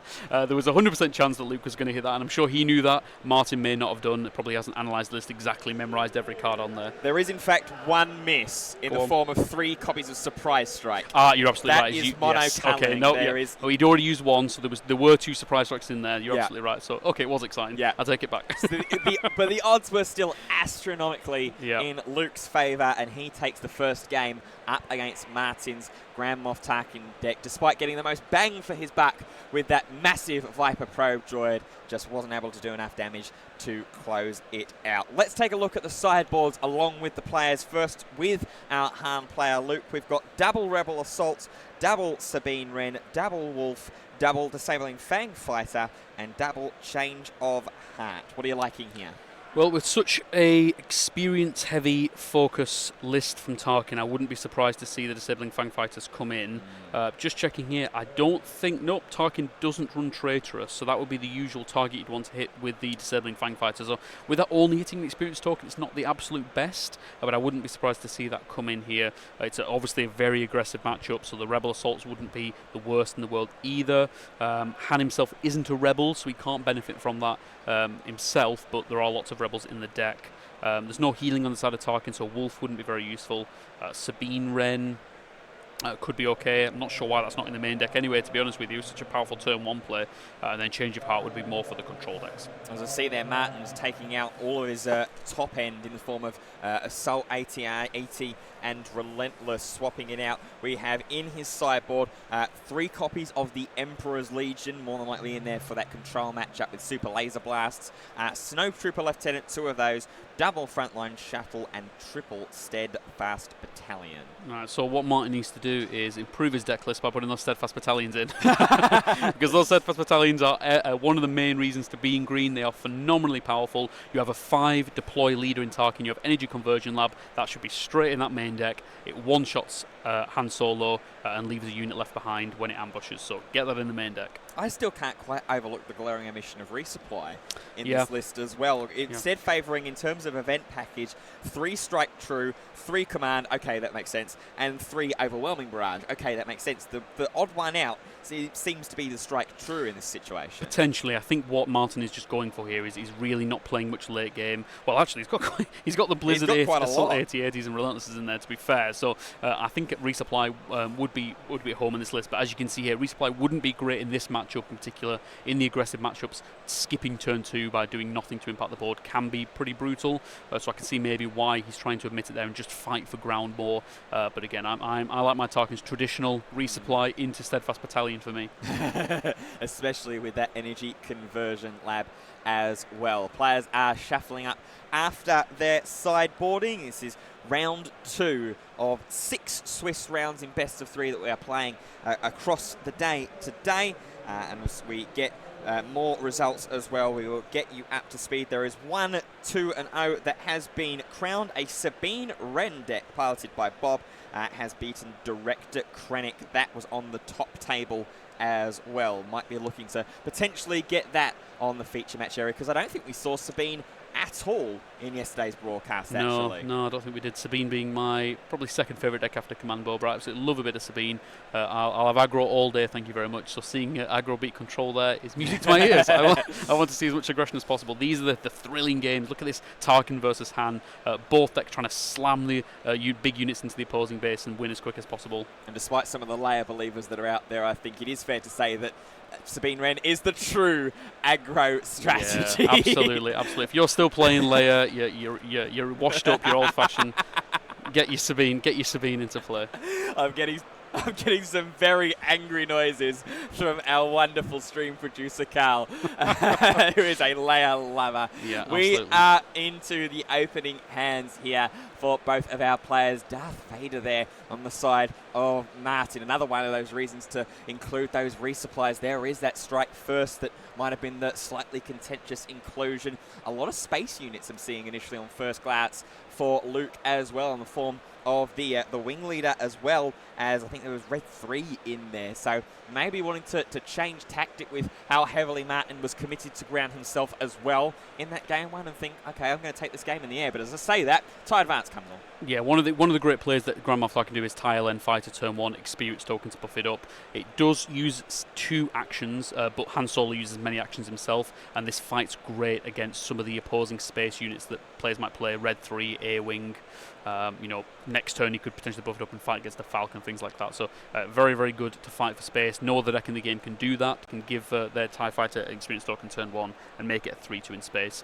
But on the other side, Luke playing an Ezra, uncontested for the time being, so a great answer to a turn 1 TIE LN Fighter. If that Ezra Bridger can draw cards in this game, it could give Luke the options and the gas he needs to get the 25 points of damage on the engine version lab. Yeah, I was just see a better look there at Martin's hand. I do spot a cell block guard as a sentinel in there, as well as a TIE Advance and a command. That cell block guard, though, would be a great little answer to this Ezra. It's a 3-4, so it would survive, but at least it damages it enough to put it into a dangerous spot that Luke will have to consider preserving if he wants to draw so many cards from it as well. Absolutely. Now we do see here, I'm not surprised to see Martin resource the Admiral Piet, usually in there against control to represent a body on board to absorb things like Power of the Dark Side and Avenger, and then potentially to give like reinforcement walkers and Blizzard 8080s and Relentless Ambush. Not so good in this matchup where the game's going to be over before any of those cards are relevant. I wouldn't be surprised if Martin actually took out all of those big capital ships and top end threats. Yeah, there's no reason to have them in this matchup. Cell Block Guard, reasonable to stop the defender, but there's a reason why it's a mono villainy card.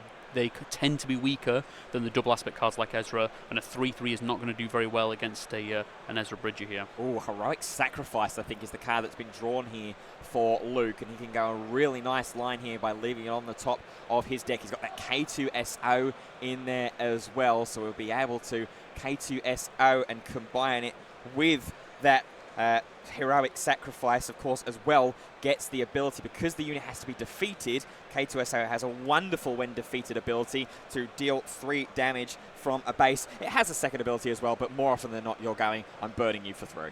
Yeah, absolutely. Sometimes it can come up where you discard the card, especially against Han, who does hemorrhage cards in hand. So, but obviously in this case he's against Tarkin. Tarkin's got plenty of cards in hand, so I'm sure we'll see that 3 damage go to base when K2SO eventually kicks the bucket. Yep, and we are resourcing away one of the 2 copies of Four Cores I believe in that were originally in hand. I was originally sort of raising my eyebrows at that decision, but then see the second copy and completely understand it. Martin's still got a couple more decisions here. Double strike first, high advanced command, and a super laser tech. Strike true, I should say, I beg your pardon.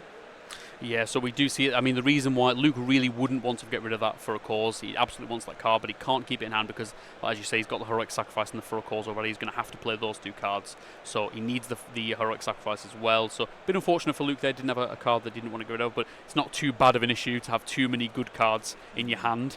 And yeah, like I said, it's a tough decision for Martin there, which to resource. Starting with command, really, really potent card in any matchup. So, you know, it'd be helpful to him now to be able to buff this Cellblock Guard out of range of the K2SO and the Ezra, now forcing Luke to have to use this Heroic Sacrifice to deal with it. Yep, just seeing which secondary mode that we are going to be choosing here as well. Either it is the fight spell, resource it, or put a unit from your discard pile to your hand. Well, there's no units in the discard pile, so that would be pretty pointless. So we are instead going to utilize some of the limited ramp options that are in this deck, the 3 copies of Command, and of course the 3 copies of Super Laser Technician that was actually resourced manually for turn here to start us off. Just worth bearing in mind that Command should go into play exhausted. It's not like Super Laser Technician, it doesn't go in ready, so Martin needs to exhaust that resource. He can't be using that to use Grand Moff Tarkin's buff this turn. The reason he didn't use the Strike True sort of effective command is because both the opposing units are unique. Yep, because all L cards naturally in the game enter play exhausted, unless the card specifies otherwise. That is to make sure, obviously, to stop instances like that happening as well. And of course, all your units entering exhausted naturally anyway. So now we're seeing the K2SO attack into that buffed up Cell Block Guard, and undoubtedly the when defeated ability triggering, deal 3 damage to that energy conversion lab. Great use of the combo there from Luke. Yeah, so there's 1 damage of Overwhelm from the K2SO attacking Cell Block Guard, and then there's 3 from its when defeated. So we're going from 3 HP damage to 8. To 7, that's right. Yep, just a double check on the card as well, and on the power boost that it gives, because obviously that Cell Block Guard was buffed up with the 2 experience tokens, but it looks like the players might be just resolving and all okay with what's happened in that scenario, as Martin in this action deploys Grand Moff Tarkin Leader. That's right, he drew Leia Luke there off the Heroic Sacrifice, which could be okay here. You don't really want to play for a cause this early. The one thing for a cause would do is it will allow him to fix his next draw, so he's making sure he gets a better card off the top. There's only a few cards in his deck now that are particularly useful to him. He's starting to lose control of this board a bit, so I'm not surprised to see him play the Leia, though, just try and get a bit more board presence. Yeah, I think that was the right option, as you say there, Al, being able to stop that Grand Moff Tarkin from attacking, granting extra experience, especially to the currently uncontested space arena. Ezra will swing and attack in for 3. There is a little bit of fixing of the draw, finds a Fleet Lieutenant there as well. That's not a bad hit. Yeah, I think that's okay, that's keep on top. The problem with Ezra is when you're not actually playing the card that phase, looking at the top card of your deck is just the ability of the lowly R2-D2. It's much better with Ezra when you actually get to draw the card and play it and get the value from it. So in this case, just looking at the card didn't actually do anything really in this instance, because he just kept it on top anyway. So Ezra just being a 3-cost 3/4 at the moment. Martin drawing there a Super Laser Technician as one of the 2 cards for turn. I imagine that one's going to go swiftly into the resource. In fact, it does. Snow Trooper Lieutenant was the other. Still has those 2 Strike Trues that are just stranded in the hand. So we are going to go ahead with Snow Trooper Lieutenant here. He could have used the Energy Conversion Lab there to potentially deal with this layer in one go as well. I don't think he necessarily needs to, but just a trick he could have done. Play the Snow Trooper Lieutenant, then use Grand Moff Tarkin's on attack to give the Snow Trooper Lieutenant a buff, and then ambush in with the Snow Trooper and defeat the layer, leaving the Snow Trooper on board. It wouldn't have been terrible, but he has got 15 hit points left in his base, so not in absolute dire need to stop as much damage as possible here. We see there the Snow Trooper Lieutenant not in the main deck for Martin. He's brought that in from the sideboard, and I'm not surprised to see that. A very, very effective card in these aggressive matchups when you're fighting for board. Just so efficient. Even better than Fleet Lieutenant in certain situations where you only have to pay 2 for it and get the same effect, despite having a smaller body. Yeah, and decides to grant the experience token as well from the Grand Moff Tarkin onto Snow Trooper Lieutenant. Maybe just trying to put it out of any potential burn spell range in any case. Also stops that layer trading stops this layer trading back into the Snow Trooper Lieutenant as well. Yep, so just having a look, and I think...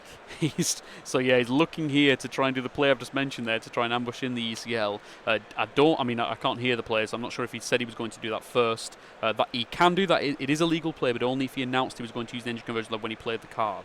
Yeah, it's because he's committed to the attacks now already anyway, so it just depends here about what the situation is going to be. I think that Luke is going to allow the energy conversion lab to be utilised here and ambush into that Leia Organa.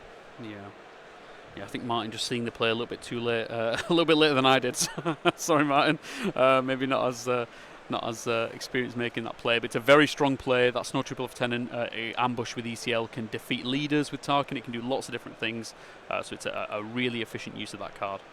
Yep, as we go ahead with the TIE Advance now here as well. That's going to give some more experience onto a chosen Imperial unit, and decides just to get that Grand Moff Tarkin a little bit safer after having taken 3 damage.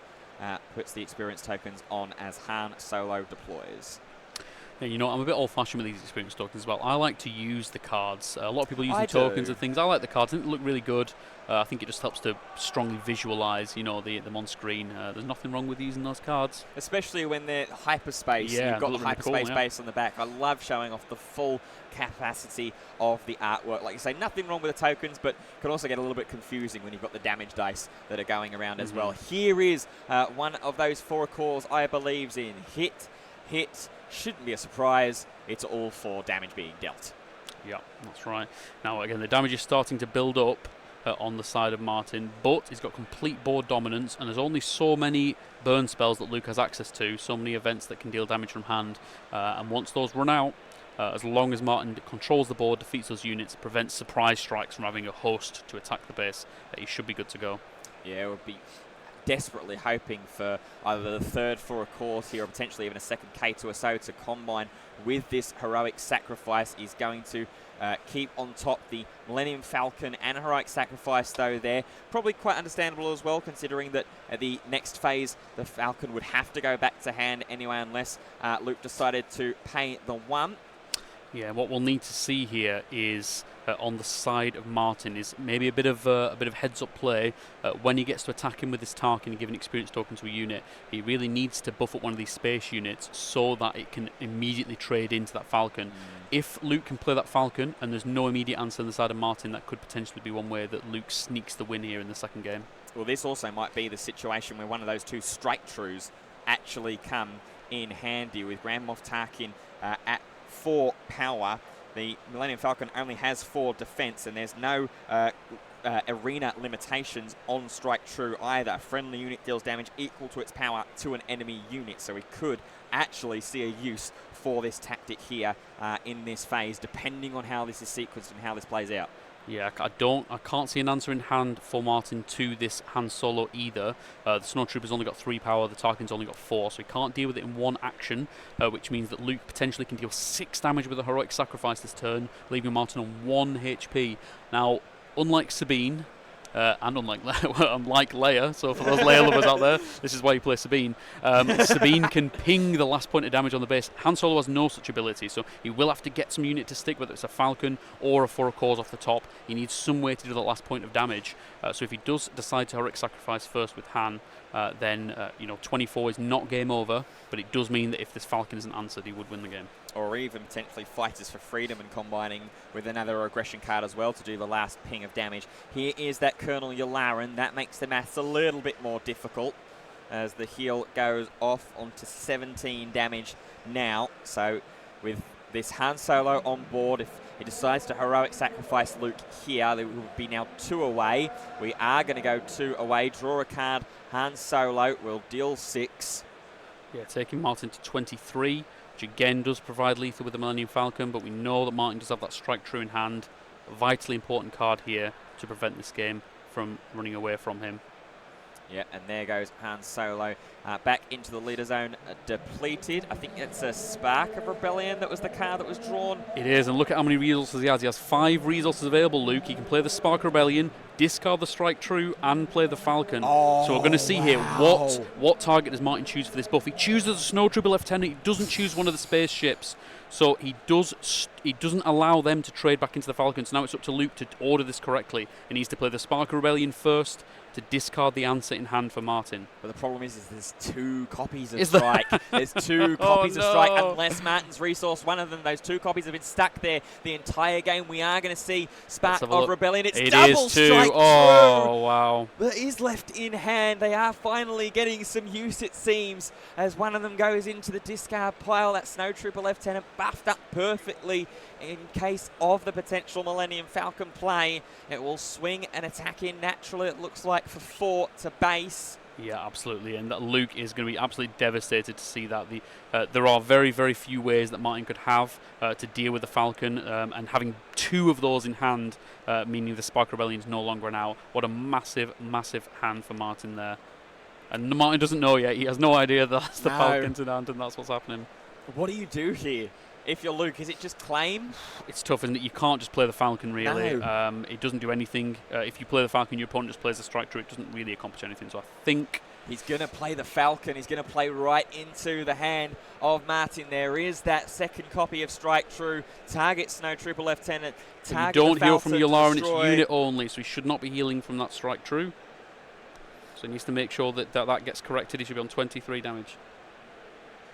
Yeah, you can see there on that extra little piece of text just next to the aspect symbol, it does say unit.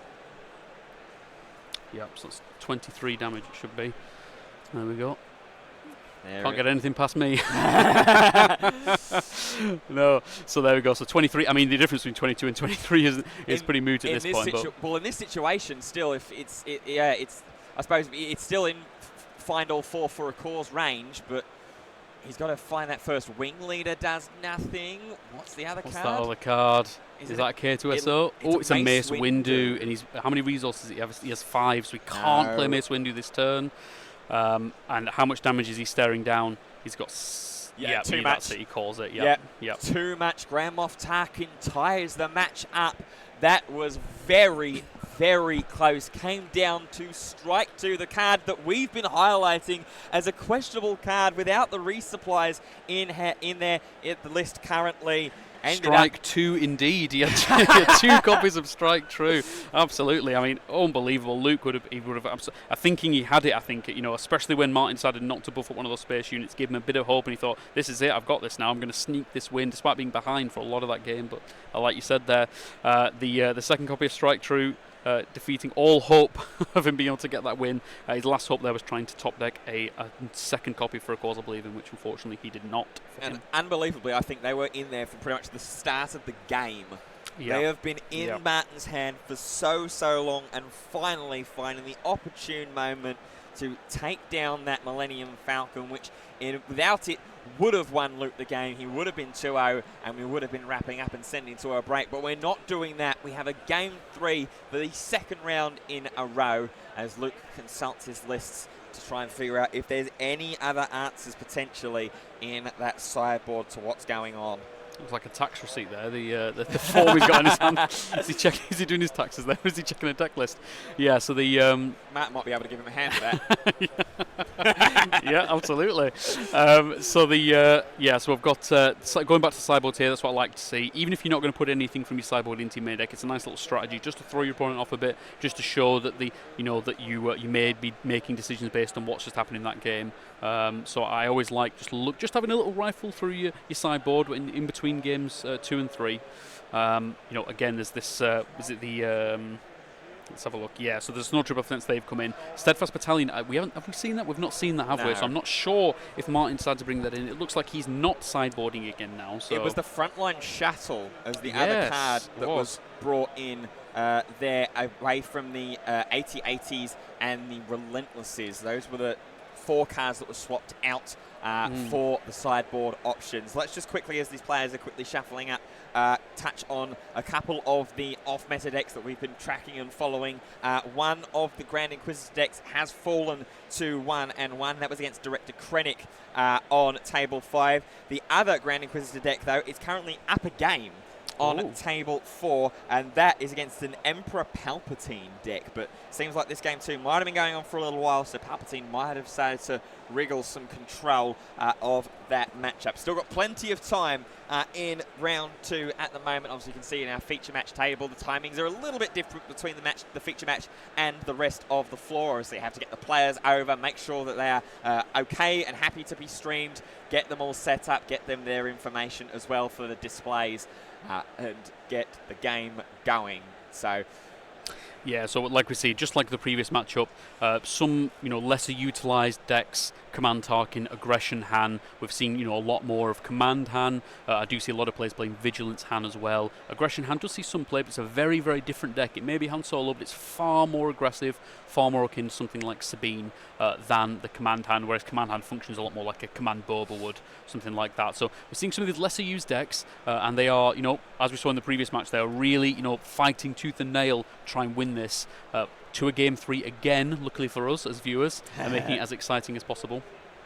Absolutely. As the players shuffle up, it will be Luke that will start with the initiative after having lost that game, of course. Loser gets to choose whether they would like the initiative first or not. And as we look into Martin's opening hand, that seems a little bit more like a typical command hand there, with a Super Laser Technician on curve potentially to start us off. Yeah, decided to get rid of the Gladiator Star Destroyer. Unsurprising, not the worst card in the matchup at all, but it's 6 cost.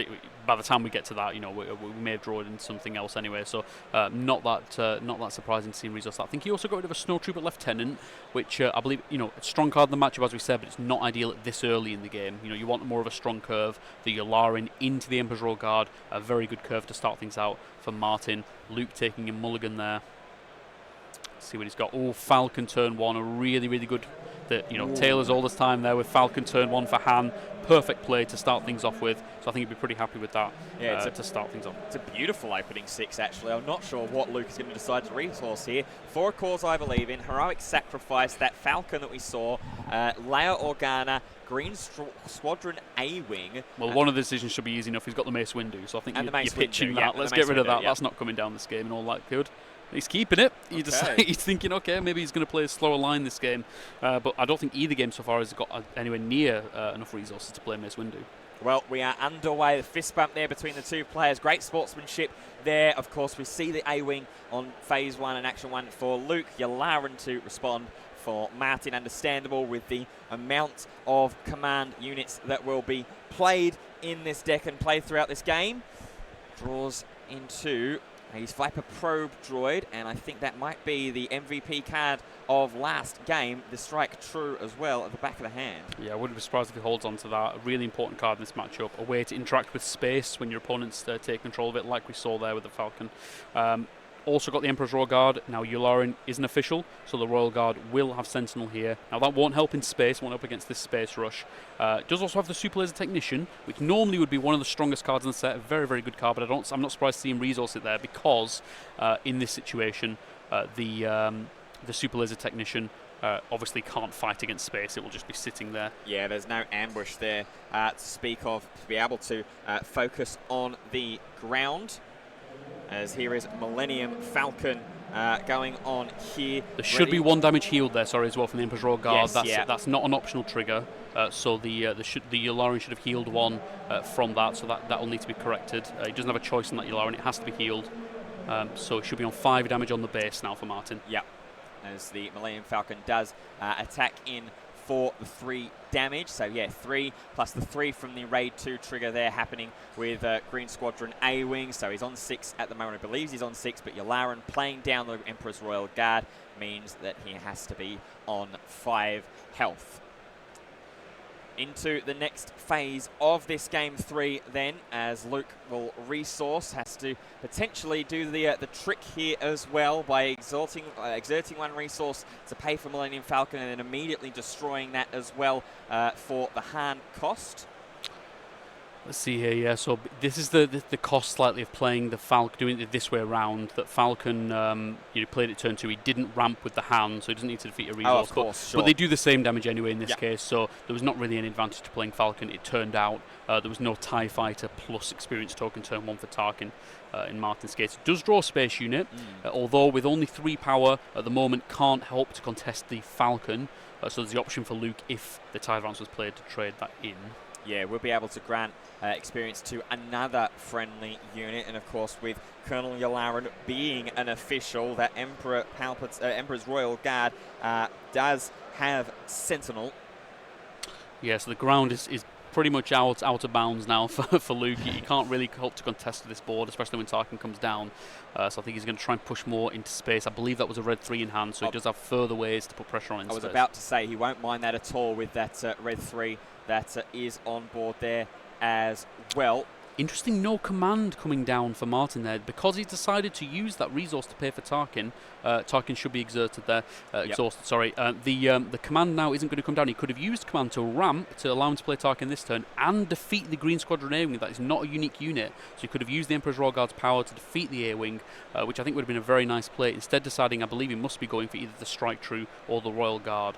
So I'm a bit surprised to see him go down that route. Yeah, interesting line there from Martin, but looking to try and get similar, if not better, results. At least that's what he believes in this case anyway. Green Squadron A-Wing will attack for 3 uncontested. There is the Strike True line. Yeah, deciding he's prioritising defeating the Falcon rather than the A-Wing. Again, both dealing the same damage this turn, so I'm not sure I 100% agree with that play, but it does do a similar thing in this instance. And I saw Martin just quickly double-check the text on that Colonel Yularen as well, making sure that it does say unit and not command card, so the Yularen heal trigger will not go off, but red 3 will come down either way, despite the Falcon not being in space. So 8 damage on both players' bases now. The race, one player only playing in space, one player only playing into ground. We'll have to see who gets there. Both leaders deploying on the same turn as long as Han uses his leader side ability. So the problem here, as we mentioned previous streams, that leaders at the moment all deploy on the ground. So despite Luke going into the space, it means his leader will be stuck behind this Royal Guard and won't be able to hit face, whereas Martin's Tarkin will. It's interesting as well with how both of these current characters, these current units match up on board. Obviously Red 3 and Green Squadron A-Wing naturally with the raid triggers. Red 3 granting an extra stack of raid to Green Squadron A-Wing, but some of that raid is actually matched by the Tarkin ability, being able to grant experience and buff some of those power levels up. So this is going to be a really, really intriguing race that both these players are running here. And of course, Tarkin naturally is going to be able to deploy this phase as well to grant some more experience depending on the sequencing. Yeah, absolutely, and we do see it in the hand of Martin. That Gladiator Star Destroyer has returned from the deck, a second copy, which may prove to be a very important card in this matchup.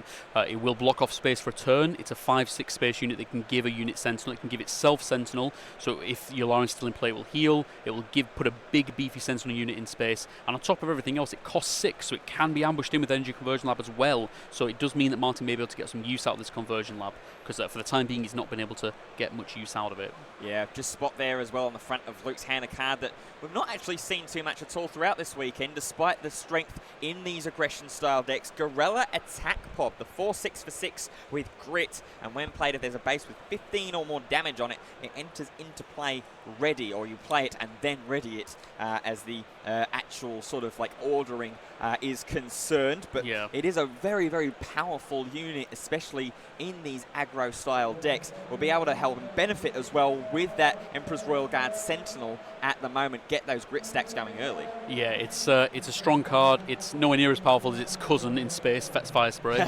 So I think, he's deciding to ECL here. He's going to use the Conversion Lab to defeat the Red 3, give the 2 experience tokens to the Emperor's Royal Guard.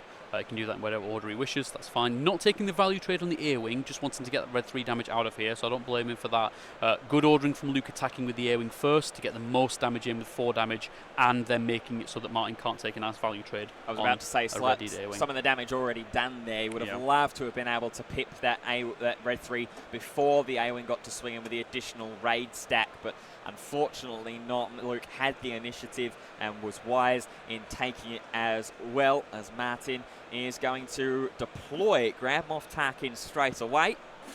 Yeah, for a cause in hand for Luke, a very important card here. It's going to be some of the burn he needs to try and get this game done. But I must say that only being 4 damage ahead and facing down a lot of power on the side of Martin, there's 11 power potential on the side of Martin with this Moff Tarkin attack, giving another experience token. So it means that Martin will be able to end the game in 2 turns. Here goes a for a cause, though. Gets 1 hit, gets 2, misses on the change of heart, and then a 3rd with Rogue Operative. That's a sideboard inclusion there from Luke, but it means that he's not got the maximum from the for a cause. I believe him. Will that 1 point of damage prove telling? It certainly did in the last game. Yeah, absolutely. It's a big miss there. Again, already playing for a cause at this stage in the game, not ideal.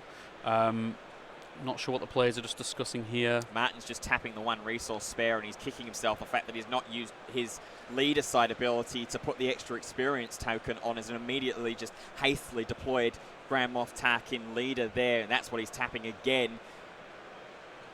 Yeah, it's far too late for that now, so surely you shouldn't be allowed to go back and do that. The leader's deployed, that's long in the past of the turn, so no reason to go back and do that. Yep, just seeing the resolution as well of this for a cause I believe in as well. Discarding 3 cards, looking to keep the change of heart on top of the deck. Yeah, I'm not surprised he's doing that. He's just going to try and take a cheeky lethal here with the Emperor's Royal Guard to try and steal that to get the win. Martin's stacking a lot of experience tokens on that unit, and if Luke does get the initiative here and start with a change of heart, then that could potentially leave the Royal Guard as a way to lethal him. I mean, that Royal Guard's representing 7 damage at the moment, and there's only 10 left on the side of Martin. Yeah, kind of interesting and slightly wise there actually from Martin to attack the Emperor's Royal Guard into Han Solo leader and defeat it. Does mean that change of heart, if I am not mistaken, the damage would stay on that Royal Guard, so it makes that play a little less valuable. He knows that it's gone back, or he knows that it's a possibility it's gone on back onto the top of the deck. So making sure that if Luke has kept the change of heart, which he did on the top of his deck, that it's not as valuable. You're making some noise, you're oohing. What have you seen?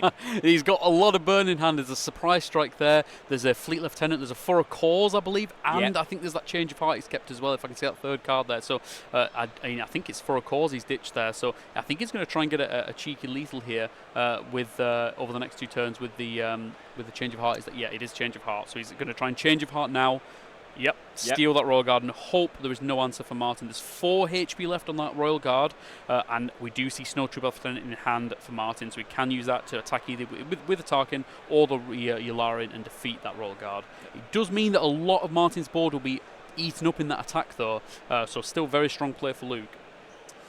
Yep, but here comes the Gladiator Star Destroyer instead. What is he going to grant Sentinel? He's just counting up the amount of power that's on board at the moment.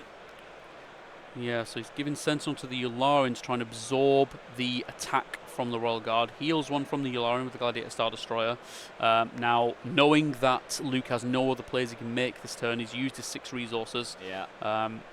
So he's got no choice. He's going to have to he's going to have to attack him with that Royal Guard into the Yularen. There's no other option. So great play from Martin there. Makes it very, very awkward. Absolutely.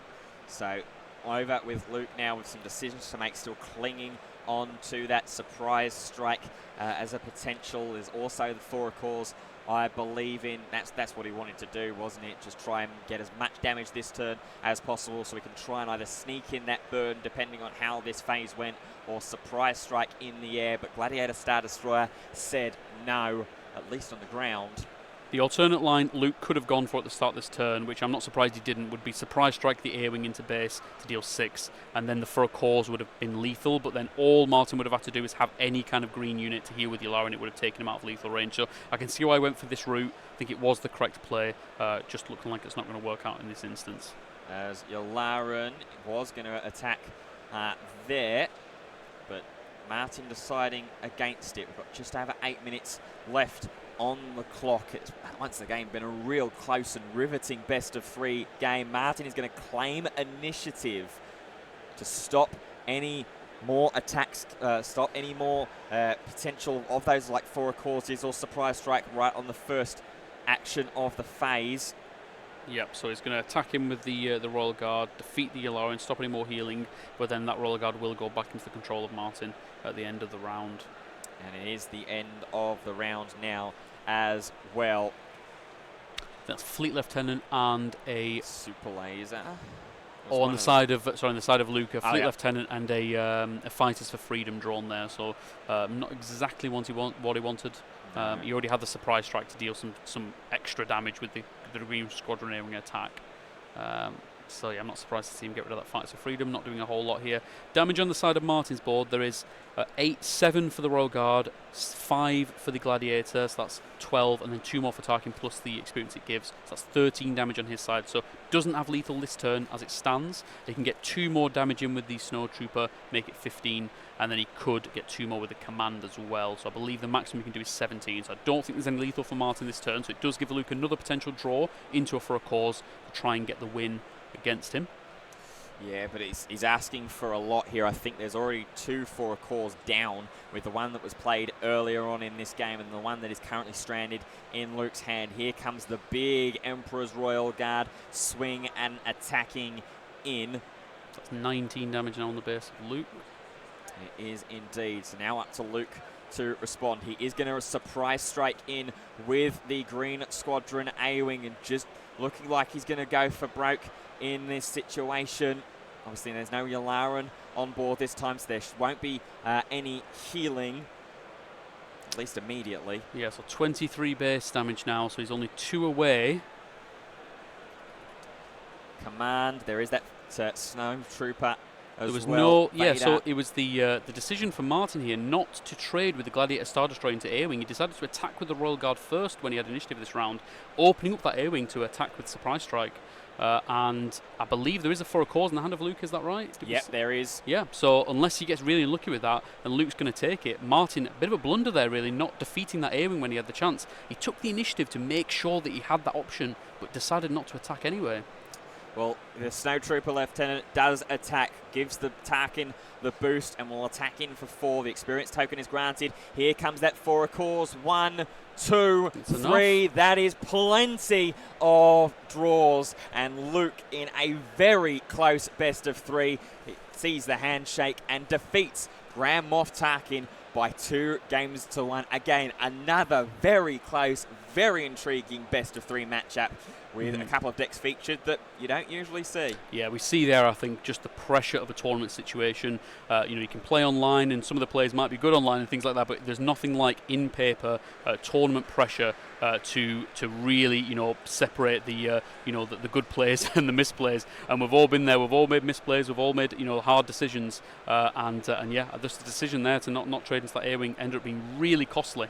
Absolutely. Well, he moves to 1-on-1 now. Tarkin player Han Solo, yet again similar to yesterday, showing its dominance, but a little bit of a different flavour this time. We're going to go for a quick break, but don't go too far because round 3 will be coming up just after this.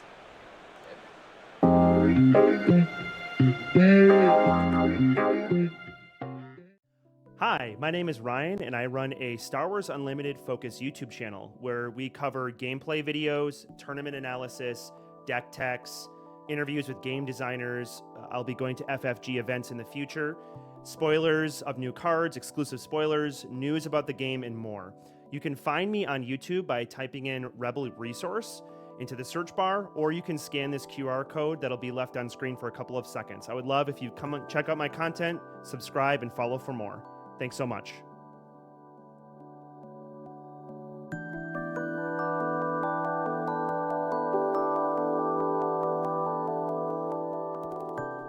Welcome to Unlimited Power TCG. This is the way to get the most out of your Star Wars Unlimited card game. Join us on a journey through a galaxy far, far away as we explore the tactics, strategies, and secrets behind the game. Discover how to outsmart your opponents, build and play powerful Star Wars Unlimited decks, and become one with the Force. Whether you are a novice Padawan, an experienced bounty hunter, or an ancient Sith Lord, our channel offers invaluable tips, news, and advice to sharpen your skills on your way to Unlimited Power! Prepare to harness the unlimited possibilities of the Star Wars Unlimited card game. Subscribe now for weekly content, and may the Force be with you. Hello guys, and welcome to the 7th aspect. My name is Siggi, and I'm joined by Gary. Thanks for joining us here at the UK Games Expo 2024. So the 7th aspect, Gary, what do we do? We provide gameplay content for Star Wars Unlimited using TTS, but with some alterations that we've made. What kind of content do we make, Sig? So currently we are running a series called Showcase Showdown, where we are putting together all the leaders of the Spark of Rebellion, the first set in Star Wars Unlimited. And we are playing the games versus each other on Tabletop Simulator, recording them and trying to make them look as appealing as possible to the viewers. No spoilers right now, but if you're up to date, we're heading into the top 8. So people may derive from my accent that I'm not English, so this is a England-Iceland collaboration. So Star Wars Unlimited, I've been captivated with this game. It's so good. What makes it so good, Gary? A number of different things. I think for me, one of the things is how incredibly well balanced this game is. Shout out to all of the developers and game testers out there. Clearly time, effort and energy has been put in. So I really enjoy that element of it. How about you, Sig? Yeah, it just ticks so many boxes. I love the resource system. I love not being mana screwed like in other card games. I love the lane, space, ground, the interaction between it. So we decided to name our channel the 7th aspect. Do you want to tell the viewers why we did that? Sure. Star Wars Unlimited has 6 different aspects which represent various elements of the gameplay and different play styles. And we just felt like one was missing, or the next one would be like community and the element of playing the game with each other. Be sure to check out our channel, the 7th aspect. Siggy, what is the core temperature of a Tauntaun? I don't know. It's lukewarm!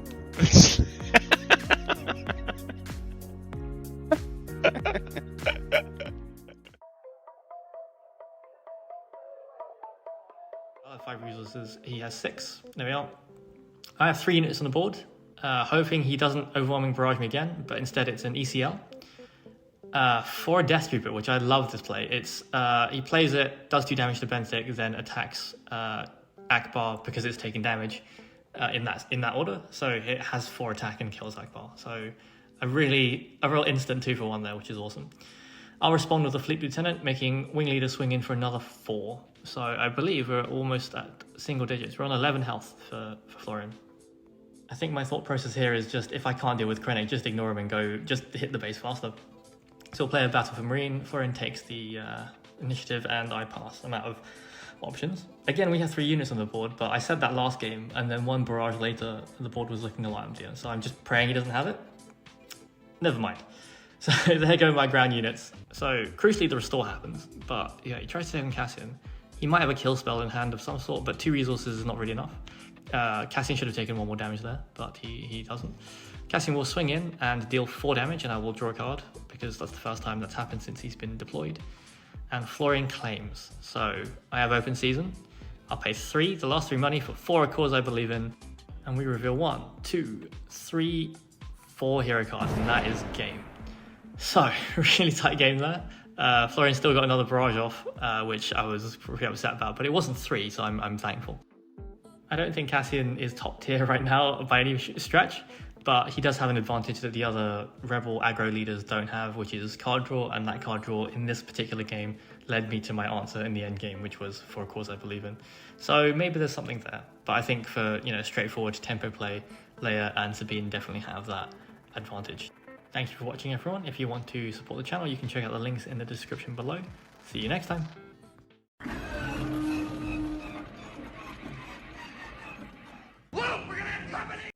Guys, it's your boy, Bobby Sapphire. What's up, guys? KTOD Maddie here. With me, as always, are my boys. Let's go right down the row. Win a case winner, Justin Desai.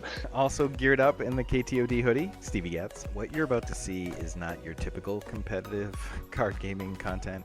This video will help you both mentally prepare, physically prepare, and consider what decision fatigue does to your body. Okay, so I actually think that there are 5 pillars to the meta. You have your classic aggro. Sabine, Leia, even some like Hanless, like a Red Han. Hitting you with 5. That's right, 5 deck lists that you can make using the leaders and cards from the starter decks. Big part of the deck tech, if you've been kind of fast forwarding your turn, this is really your key angle here. And then big boy Luke hits the table. He starts whacking around, getting people with shields, and bing, bing, boom, you've taken over the game. Oh, come on. That's no. Those are loaded dice. I want 2 new dice. If you Han Solo Ewing reinforcement into Count Dooku, you did it. If that was, so he was on top of my deck. I wanted you tapped down my Han. I was gonna Dooku that Falcon, and I wanted to see the look on your face when you realize you can never make a 7-cost unit again. All the other sets have to be reprinted.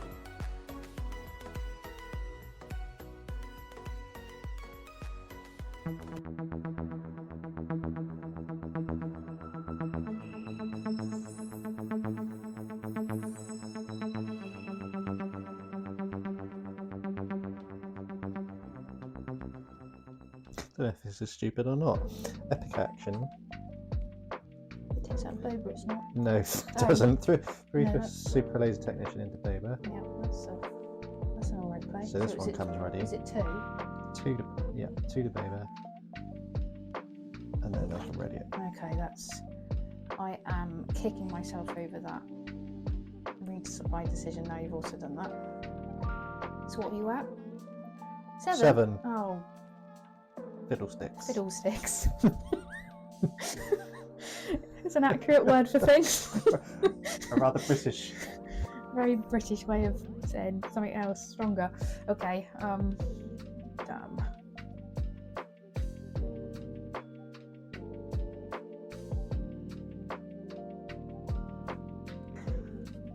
I'm gonna take initiative. Ooh.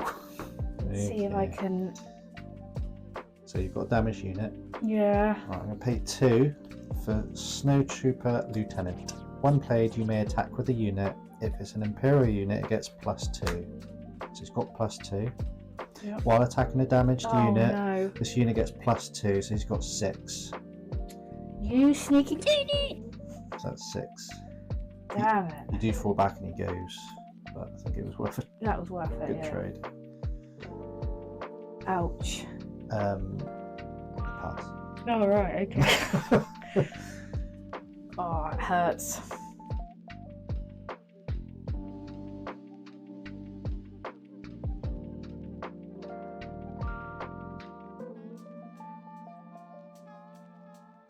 This is the Alliance Dispatch. Do you read us?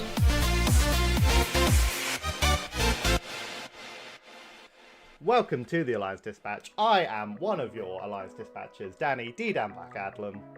And I am the other Alliance Dispatcher, James Swingers Biggest Adams, and we are together the Alliance Dispatch, a Star Wars Unlimited channel. We're going to be bringing you deck techs, interviews, tournament reports, you name it, we'll do it. We will do anything for your interaction. So, likes, subscribes, comments, dislikes, fan mail, Patreon, just whatever.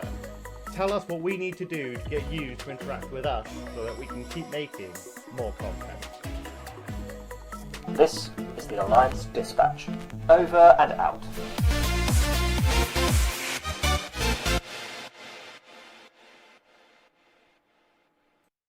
How's it going, guys? Welcome to the UKG live stream. I'm Jamie with Scrub Games, but I do a lot of things. I do deck profiles, as you've probably seen if you've seen any of my content. It's been like deck profile, like Churwit, Boba Fett, things like that, different deck profiles to go over my list for that I put together. I'm looking forward to doing a whole lot of set 2 stuff as well. I also do discussions. I go over, like, I have a useful one of rules you might want to know, like important rules to know for the card game as well. And also got gameplay as well, because I have the I play a lot of games. I try to record any games I play on webcam with my buddy Johnny and stuff like that, and with some of my other friends on my Discord. Also have webcam locals as well. I do over my Discord. I do webcam locals every Wednesday. I do the alone preparing for this event as well. So for this event, we did it using the same format, trying to prepare ourselves the best for it, and then also just continue on it even after this as well. And not only that, I have also been doing leagues. I have done a load of leagues for my Dragon Supercar games, and I'm looking to do some leagues for Star Wars as well, because it's just such a good game that I want to get into it, try it. So this kind of like things are kind of off my YouTube, and like just basically my whole thing. So if you're interested in that, feel free to check it out. You can always look for me at Scrub Games on YouTube. My actual tag is Scrub Games DBS, because I think just Scrub Games was taken as a tag, but I've got Scrub Games DBS. If you want to check me out, and much appreciate it.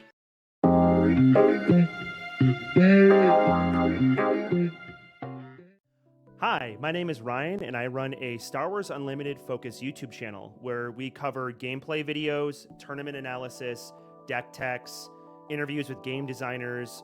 I'll be going to FFG events in the future, spoilers of new cards, exclusive spoilers, news about the game, and more.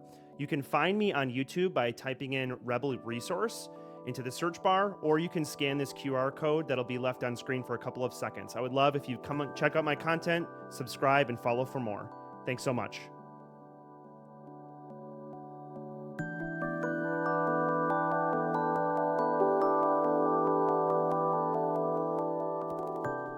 Welcome to Unlimited Power TCG. This is the way to get the most out of your Star Wars Unlimited card game. Join us on a journey through a galaxy far, far away as we explore the tactics, strategies, and secrets behind the game. Discover how to outsmart your opponents, build and play powerful Star Wars Unlimited decks, and become one with the Force. Whether you are a novice Padawan, an experienced bounty hunter, or an ancient Sith Lord, our channel offers invaluable tips, news, and advice to sharpen your skills on your way to Unlimited Power! Prepare to harness the unlimited possibilities of the Star Wars Unlimited card game. Subscribe now for weekly content, and may the Force be with you.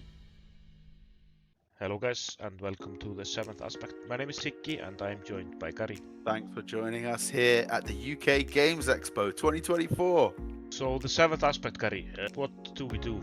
We provide gameplay content for Star Wars Unlimited using TTS, but with some alterations that we've made. What kind of content do we make, Sig? So currently we are running a series called Showcase Showdown, where we are putting together all the leaders of the Spark of Rebellion, the first set in Star Wars Unlimited, and we are playing the games versus each other on Tabletop Simulator, recording them and trying to make them look as appealing as possible to the viewers. No spoilers right now, but if you're up to date, we're heading into the top 8. So people may derive from my accent that I'm not English, so this is a England-Iceland collaboration. So Star Wars Unlimited, I've been captivated with this game. It's so good. What makes it so good, Gary? A number of different things. I think for me, one of the things is how incredibly well balanced this game is. Shout out to all of the developers and game testers out there. Clearly time, effort and energy has been put in. So I really enjoy that element of it. How about you, Sig? Yeah, it just ticks so many boxes. I love the resource system. I love not being mana screwed like in other card games. I love the lane, space, ground, the interaction between it. So we decided to name our channel the 7th aspect. Do you want to tell the viewers why we did that? Sure. Star Wars Unlimited has 6 different aspects which represent various elements of the gameplay and different play styles, and we just felt like one was missing or the next one. Hello everybody, and welcome back to the Star Wars Unlimited convention event here live from UK Games Expo. My name is Ben. I have Al by my side after 2 riveting best of 3 sets going back to back with some really interesting and underrepresented decks. We've got another interesting matchup here. To say an underrepresented deck between the two, maybe a little bit unfair.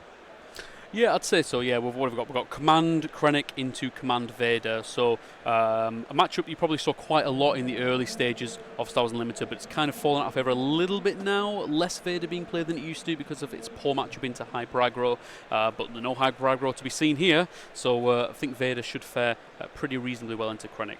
Yeah, so we've got Florian and Eduardo. Both these players are 2 And an interesting note as well about Florian. If you're keen-eyed among you who has been watching across the events all weekend long, first and foremost, we thank you for tuning in and sticking with us across all weekend for the 3 different events. But secondly, Florian was actually a part of the stream and of the broadcast on day 1 on Friday, and he was playing a command-based list, but it was a Boba command list as opposed to a Krennic command. So interesting as to why the switch over. Do you think that that's because of the change in format over the most of the day? I can imagine so, yeah. I mean, I think it makes a lot of sense. I don't think Command Boba is bad in best of 3 at all, but it's true to say that Command Boba doesn't make the absolute best use of the sideboard, whereas Krennic can do more so.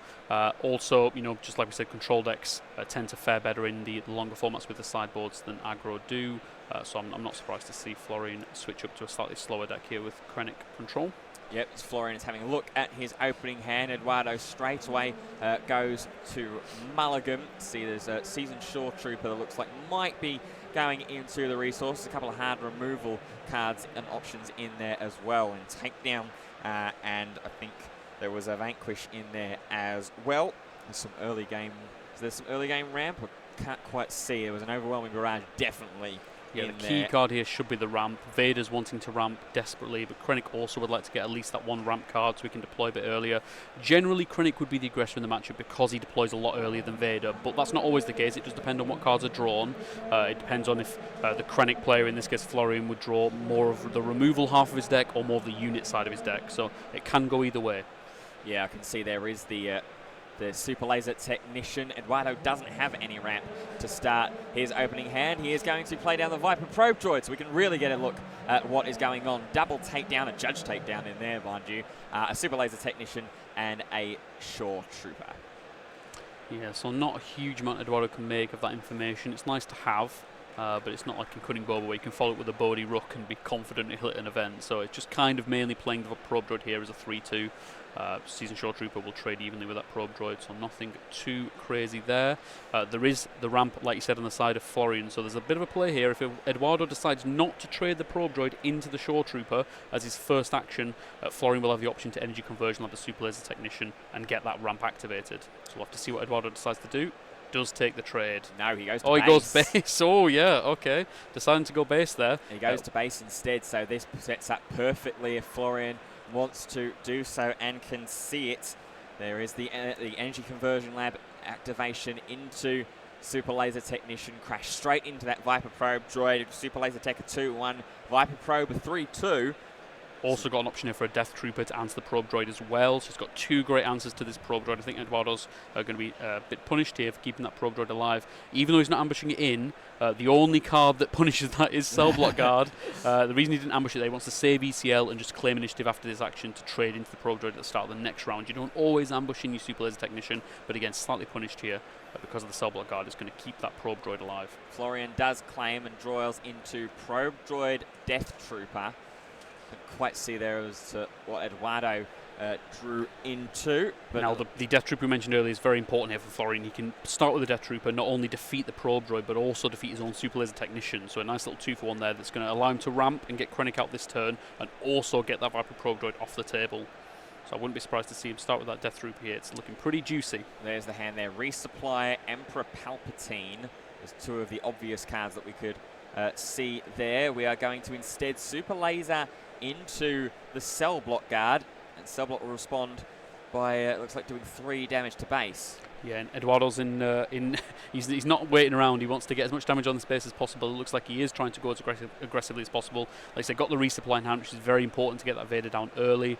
You know, all of Krennic aggression has been kind of stumped here by Eduardo because of this Cell Block Guard. So Krennic now, in the side of Florian, is going to have to play the more controlling line. We do know he has, is it 3 Super Laser Blasts? 2 Super Laser Blasts in the main deck, so that does help with some of the controlling aspects. His top end's not as big as some of the Krennics we see, though. Only 2 Avengers, really, in the capital ship side, so it doesn't have as much top end as you would normally see for a Krennic. On the side of Vader, we've got the Reinforcement Walkers and Emperor Palpatines, so lots of... now we are going to see that Death Trooper tactic. Yeah, so the reason he went down this route is that he wanted to get the 2 damage value out of the Super Laser Technician. If you defeat your own Super Laser, you're not getting the value from it. So I don't hate this either. The Cell Block Guard potentially could have punished that a little bit by trading into the Shore Trooper, but we know that Eduardo is not interested in trades. He wants to go as aggressively as possible here on Vader. And of course, because of that Super Laser Technician attacking in and doing that 2 damage, Florian is now at 5 resources. So Krennic is deployed and online, and it looks like we're going to attack into the Cell Block Guard there as well. Yeah, we're seeing here, we are building up a pretty big board presence of Florian here. We've got representing now 9 power with the damage buff from Director Krennic. In addition to that, Shore Trooper is going to soon represent a further 2 points of power as well. So even though Eduardo has taken the line of trying to be aggressive, he's run out of units on board and his hand is not much good to him. 2 Palpatines and an overwhelming barrage with no target. He's going to have to top deck something really crucial now to try and fight for this board. Yeah, it's not looking good. There is a space unit as well as a Cell Block Guard. Obviously not much going on in space at the moment, so that Star Viper likely going into the resources, or just thinking about it instead. Yeah, the only awkward thing is he doesn't love Consortium here, but it does mean he's got a body that's pretty likely to survive to host the Overwhelming Barrage, and also he's got 6 resources this turn, so he will be able to play both on the same turn. So I think that's a very good decision from Eduardo. I think it would have been a mistake to get rid of that Consortium Star Viper and make his entire 6 resource turn just be Cell Block Guard. So I'm glad he keeps that Consortium and recognises that he needs to be efficient with resources. It's not all about the late game. You have to fight early as well. Yeah, because even at the moment, if you were to potentially use Energy Conversion Lab to ambush in a space unit at this stage of the game, there are only, 3, 6, 4, 7, 8 answers to that in the deck, with 3 Inferno, 4, 3 Consortium, and 2 System Patrol Craft. Even then, the Infernos aren't an answer at the moment because it's only 2 power, so in actuality, it's only 5 possible answers in that situation. Now, there was a little trade Florian could have taken there with the Krennic, because he's got 3 power now as he's damaged. He could have traded into the Cell Block Guard with the Krennic. It would have survived on 1 HP, and the Death Trooper would still be alive and kicking. The reason he didn't make that play is because Darth Vader's leader ability would allow him to then deal the 1 extra damage to Krennic this turn. So he was trying to play around that to keep his Krennic alive and healthy.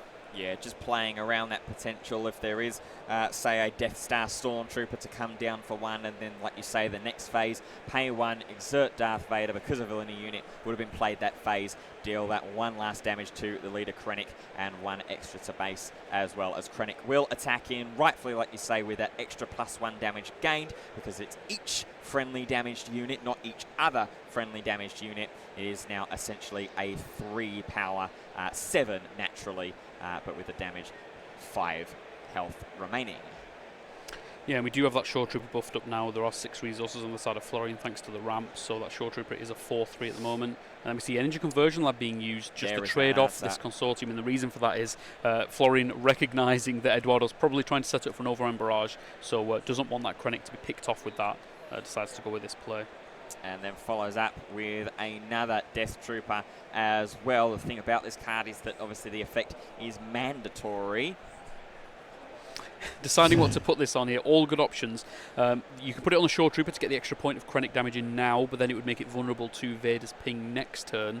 Again, the only way to protect yourself from that Vader leader ability is to keep your units off of 1 HP. That's why sticking the Krennic on 5 does make it more vulnerable, though, to other removal. Yeah, 2 damage, so he's just out of range of that leader ability ping, but of course not quite out of barrage or even open fire damage here as well, as I think that might be the foil card that's in their hand. Deal 4 damage to a unit naturally. Yeah, Eduardo with initiative here, deciding what to do here. There's the Overrun Barrage, the Open Fire, and I believe the Palpatine in hand, so his only option here is either to deploy Vader or to use the Open Fire. That's what you're deciding between at the moment. So we're all ready up. It is going to be Eduardo with initiative, and he is going to start by deploying Vader, the 5/8. That now he's playing with fire here. Power of the Dark Side would be an absolutely brutal punish. Yes. Although he doesn't have a unit in hand to try and play around that, so the only option would be to try and wait until your opponent's expended their resources. So not much you can do to Power of the Dark Side, in fairness. But luckily for him, Florian doesn't have it in hand. Yeah, very, very dangerous. There was one of the cards is the big capital ship Avenger. Does still have that that takedown as well. Yeah, so wouldn't be surprised. Is that an Inferno 4? Looks like it. Yeah, I think it's an Inferno 4. He's just deciding what to start off with. He can either attack with one of his units before he gets defeated with Vader. Now, Vader's leader side, or unit side ability, should I say, does deal 2 damage on attack. So Vader could hit into either the Death Star Storm, the Death Trooper or the Seasoned Shore Trooper, and then deal the extra to Krennic. So he's going to have to attack with his Krennic in first. Yep. And he's attacking into the Vader just because he doesn't want the Eduardo to get a free defeat on that Krennic. Does restore 2. Yep, as there is Florian just adjusting his Back to life full. counter back to full health. There is the overwhelming barrage, though, to deal with the other 2 ground units that are on Florian's side of the board. Not a bad time to send that one going down, and there goes the takedown. They can't use takedown on that because overwhelming barrage is now making it above. Yes. It's now got too many hit points to be taken down, so he cannot use it. He can't use that takedown. Wow, what a timely, overwhelming barrage there. Maybe not even thinking about and playing you see it here, around. Eduardo points out he's played the card. In Star Wars Unlimited, if you play a card, it's been played. It doesn't need to have a legal target here, so takedown's been played. Florian's expended the resources. He cannot take back that action. So that takedown's been used to no effect there. Eduardo correctly pointing out that that's the case. Wow, what a massive situation and what a massive swing that could prove in this game. One of the best of 3 drawing into resupply. And is that a barrage of Florian's own there, I think I spot? Yeah, but only the lowly Inferno 4 on the board at the moment, which a barrage would only take it to 4 damage, not enough to deal with the Vader here. The Vader having, I believe that's 3 damage on the Vader. Thank you so much, Eduardo, for using such awkward dice to see on the stream. In fact, we were just having a look at the Inferno 4 Scry 2 there. That's what that was. So we're reordering the cards in deck, resupply, and Power of the Dark Side. Should also be 7 damage on the base, I believe, as well. That Vader had Overwhelming Barrage on it and attacked for 7. So both players now forgetting the Overwhelming Barrage buff. So that should be 7 damage on the base of Krennic. Yep. And this is why we use tokens to remind ourselves when a unit's been overwhelmed barraged instead of just sticking it into the discard pile. These tokens help to keep track of the game there. So yeah, it should be 18 damage on the side of Florian. Yep, because that +2 doesn't wear off until the end of the phase, not Absolutely. just the end of when the card is resolved to its entirety. And that's, of course, because that's why the takedown didn't work Exactly as right, well. yeah. That's exactly right. It works both ways. Well, both ways in favour of Eduardo in this case. Yeah, so resupply in hand, not what Florian wants to see. The Avenger will be useful at the moment. Eduardo's got no units on board to protect that Vader from an Avenger play. But can't come down this turn, not enough resources. No, there is the resupply.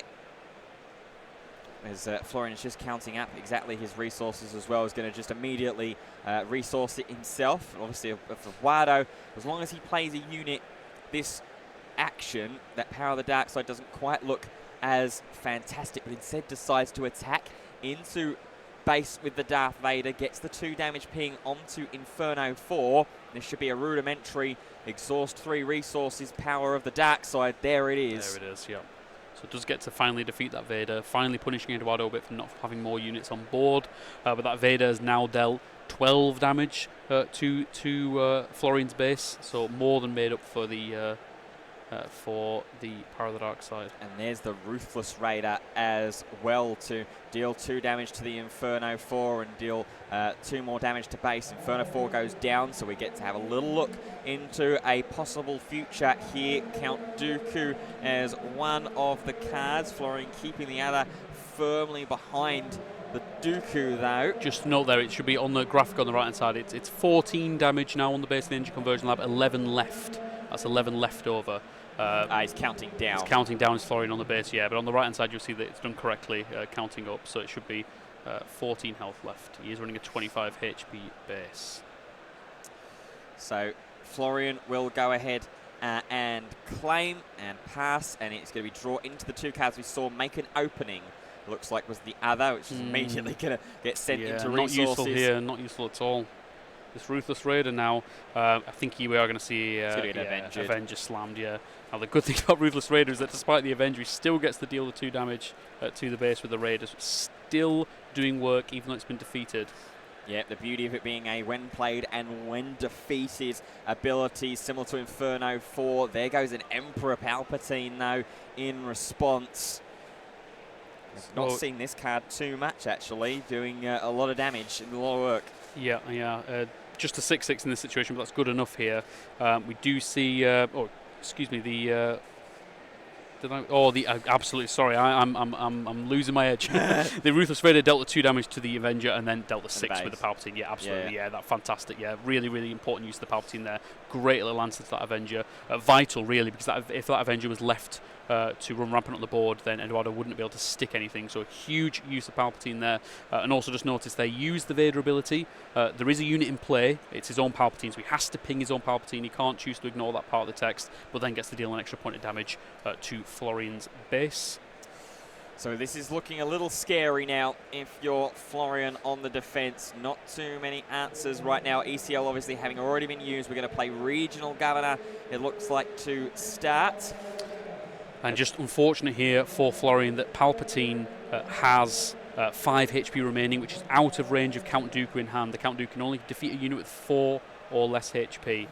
So now Palpatine slamming into base for 6, leaving him with only 2 hit points left. Not quite lethal this turn with the Darth Vader ping, but just has to play the Dooku. There is Dooku, just having a look, of course, with just 4 health or less needing to be the requirement there for Count Dooku. Ruthless Raider to clean up game 1 in this matchup. Darth Vader taking the lead there, and I think the biggest swing moment in that game was the takedown at misplay. Yeah, unfortunate for Florian. It's it's brutal at this level of competition, but we're playing at a high level competitive event, and that is part of it. I'm afraid that if you miss things like that, you will be punished. And like we see there, losing that takedown for nothing, spending 4 resources and losing a card was obviously massive. Another play on the side of Eduardo. Florian tried his best to play around Overwhelming Barrage as best he could, defeating that Consortium with the ambush. But Overwhelming Barrage is such a powerful card. You're usually going to find value out of it somewhere, and the Vader being able to not only deal 7 damage to base on that turn, but also defeat both of Florian's ground units was a huge swing. So the players go into their sideboards. Let's follow them as well, starting off with Florian. We have Double Devotion, an extra copy of Make an Opening. That would make 3 if that was sided in. 2 Vigilance, 1 Traitorous, 3 Relentless, 1 extra Avenger. What are we looking at? Yeah, so Devotion, Make an Opening, Vigilance and Traitorous are all for the aggression matchup. Or should I say aggression is an aspect, I should say, for the aggro matchup. Thanks, Devs, for making that aggression not a different word. So not in there for they're in there for the aggro matchups. Also the mid-range matchups, Traitorous is helpful against Boba and Han, things like that. None of that here, so I'm expecting just to see the big capital ships come in on the Vader's side, on the Krennic side being the Relentless and the Avenger. So let's have a look on response to Eduardo's sideboard. Double Force Lightning is an interesting card that I like to use myself as well in an aggression villainy. Double Admiral Piet, Double Emperor's Legion, 2 Relentless, 2 Devastator. So once again, Relentless and Devastator likely coming in just as more top end for Eduardo. It's possibly might not want to go too heavy on capital ships here. They are generally better against their hard control decks, and like I said, Krennic can put a bit more pressure on in command. But I wouldn't be surprised to see some of those come in. The Emperor's Legion is the perfect answer to Super Laser Blast, which we know Florian is running in his Krennic list, so I wouldn't be surprised to see that come in either. The Piet, generally that's useful to give Ruthless Raider ambush so that it can defeat a Fet's Fire Sprays. That's more of an anti-Boba tech. And the Force Lightning can have many different uses, one of which is to answer a K2SO without it getting it silences the unit or stops it using its abilities. So it's a great answer to that. I'm not sure if that will come in this matchup either. I don't hate it here though. Vader, when he deploys, being able to then play that Force Lightning and defeat almost anything on the same turn after losing its abilities. So I wouldn't be too surprised to see that come in either. Yep, as Florian finally replaces all the resources that he put down in that game 1, clears the way of the Regional Governor and the Count Dooku, and shuffling up and preparing for game 2. While the players shuffle up, we can quickly tell you about a couple of players that have guaranteed themselves into 3-0. Luke on the Han Solo deck. Luke, who won in the last round against Grand Moff Tarkin. He's beaten Boba Fett in this round to go up to 3-0, and then Bartosz on Boba Fett himself. 3 Leia Organas in a row, 3 victories as well. I'm not surprised to see him slaughtering Leia Organa. I am not either myself. Should be Sabine. All. It should be Sabine. There might be a little bit more answer in that case as well. But that's the way that the pairings match up. Sometimes you get the perfect favourable matchups, and sometimes you run into a couple of brick walls quite repetitively. It's card games for you.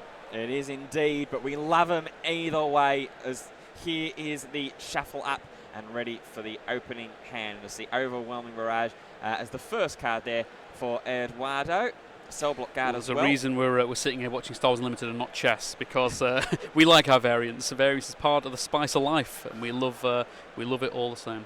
Well, it's funny you bring up chess, actually, because it's a way that I tend to sort of describe this game to people that are completely new to it and completely new to this you go, I go system.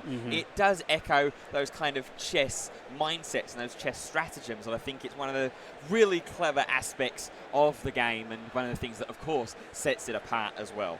Absolutely, the initiative system really lends itself to this idea of being like chess. There's even some concepts like trapping your opponent into actions because you're sort of holding a check on them and potential checkmates coming. If you're threatening lethal and your opponent has to respond to that, let's say you're threatening lethal with 2 units or something like that. So you do find at the high level of competition it does echo chess a little bit, probably more than any other card game I've played.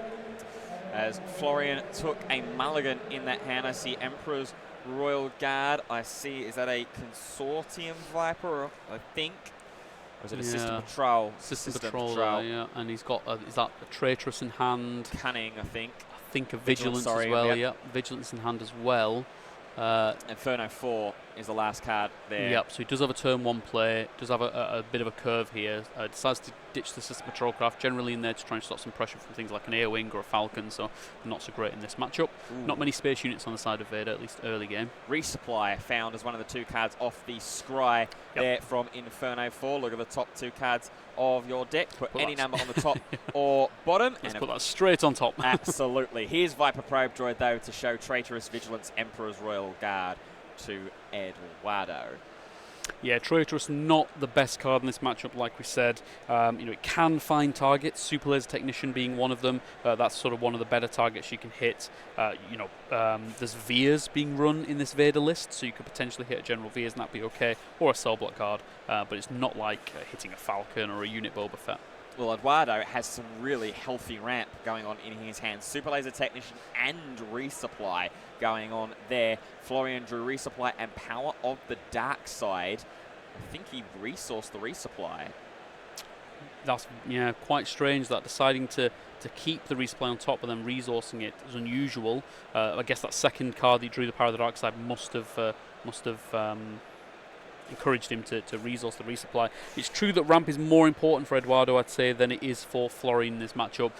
Vader, benefiting more from ramp because he's such a powerful leader coming down earlier. I'm not surprised that maybe Florian's starting to try and go for a more unit-heavy board. Well, he has played the resupply. He did actually keep the resupply, yes, as did Eduardo. They're both deciding to ramp up a little bit. Thought for a second that maybe would have favoured that Power of the Dark Side, but no, does the smart thing, does the right thing, continues the ramp strategy as we see a Vigilance being drawn. I think that was actually the card that might have been resourced that last phase. Yeah, so Vigilance out of aspect. Still a very strong card, still very effective. Usually it's a win condition against hard control to try and mill them, or it can be used against aggro to try and just heal and defeat a unit at the same time. Don't love it as much against Vader, I must admit. Vader's kind of riding the line in between both of those options, where healing's not amazing and milling's not necessarily a way to win either, because he puts so much pressure on. So the first action that Eduardo will take in this phase is to attack him with the Viper Probe Droid. Florian will return the favour as well. 2 damage with Inferno 4. A second resupply there as well. I think the Super Laser Tech might have gone from the hand of Eduardo, so plenty of ramp going on there. really big pickup, second resupply. Super Laser Technician's great, and we've mentioned it already today, though, that the way to answer it is to not play into the ground, and currently Florian has no ground units, and Super Laser Technician wouldn't necessarily been able to trigger unless Eduardo decided to use the leader ability on it, so I'm not surprised he's used the resupply. Doesn't necessarily need the third ramp, so yeah, just decides to I'll play another one. Traitorous onto the Viper Probe droid, the one of that's in the main deck, and Eduardo responds by going, oh, okay, I'll just replace it. That's completely fine. Just debating here about Florian, whether he wants to just claim the initiative. I think is he up to 5 resources now, Florian, to be able to deploy? He can deploy the Krennic if he wants to. Could clean up that Viper Probe droid.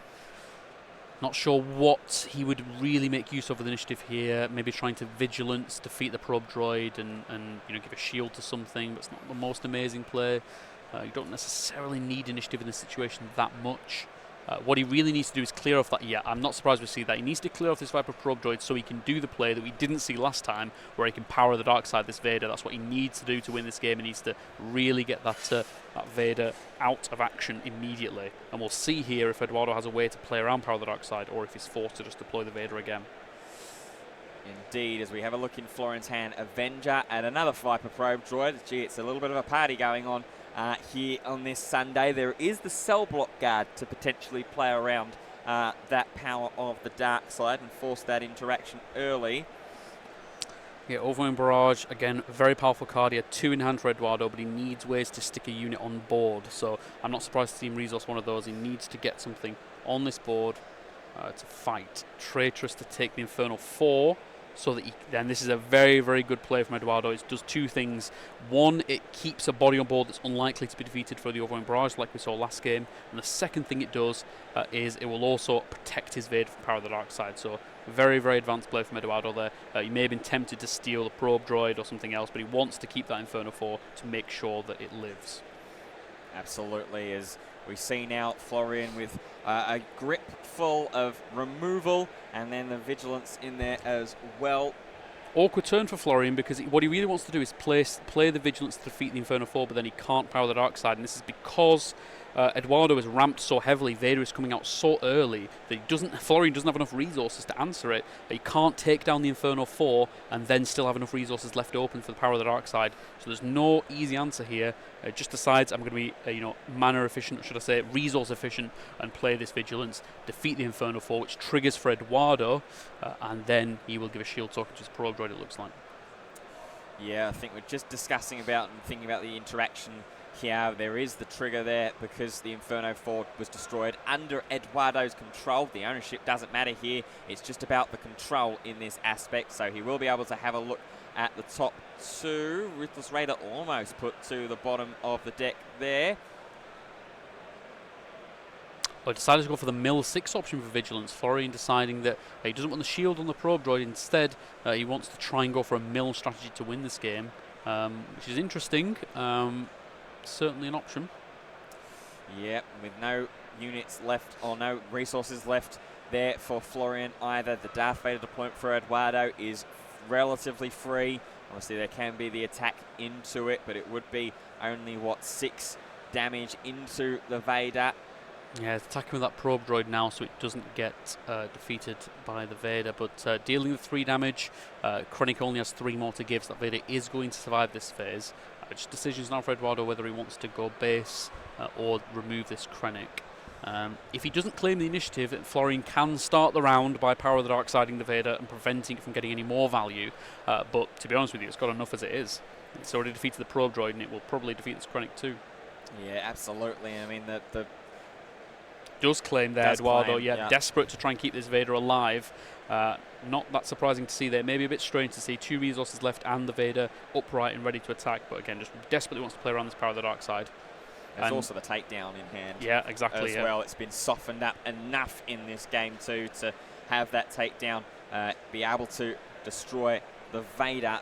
And I bet we don't see Florian make the same mistake this time, where once that Overwhelming Barrage is played on the Vader, he will not slam down takedown and try and remove it that way. Yep. Heals up to full with the restore from the Krennic, so the life total looking healthy, but again, it's all about getting a board presence here. Super Laser Blast now picked up by Florian, could be important here. Yeah, the other card, Regional Governor. It's difficult really at this point because Super Laser blasting away the Vader doesn't feel good. There is double Cell Block Guard Overwhelming Barrage in hand there. So either way, this Vader, I think this action, the first action for Florian, is going to go down. It's just going to be about how it goes down. We're now going to see the Darth Vader attack into Director Krennic. You do get him back into the leader zone, Florian. Don't you worry about that. You still get the value later on in the game. Yeah, so either Eduardo looking to try and find something off the top there to protect the Vader, but you'll notice that he didn't attack last phase, only to take initiative to just attack again this round. So it allowed Florian to get the free attack with Krennic.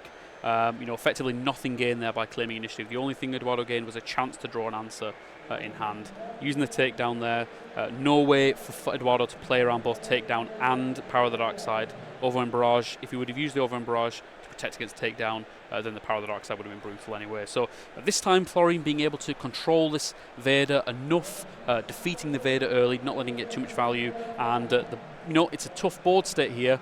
Both players, potentially quite a long match incoming here, neither one being able to get a foothold. Now here, I wouldn't be surprised, there's Florian, I was just about to say, I wouldn't be surprised if Eduardo takes the initiative here, because he could have had the opportunity to play that Cell Block Guard down next phase and be able to use the Vader leader ability, because obviously as soon as it's defeated, a leader goes back into the leader zone exerted, so isn't able to exert and pay the 1 cost to deal the 1 damage onto Florian's base. Just get a little bit of chip going there. Decides instead to play the second one down after Florian claimed the initiative. Absolutely, and it's all about here now. What Eduardo needs to try and do is try and play around this Super Laser Blast, trying to commit too many units to board. He may be tempted there to slam down that Reinforcement Walker and just draw a card and hope it sticks, but you really do not want to play into Super Laser Blast, it being, at this stage in the game, an absolute killer. Here comes the Power of the Dark Side. Bit of a difficult decision, actually, for Eduardo to make here. Do you take the banner effect of General Veers, or do you deal with the Sentinel? I think probably the Veers here might be the better option, given the Cell Block Guard Traitorous. Eduardo agrees. Yeah, I mean, sort of both the same really here. Both leaves a 3-3 in play. At least with the Cell Block Guard, it's ready. If you want to do the Overwhelming Barrage play, you can potentially deal the 5 damage to base. Yeah, so that could be potentially another option as well.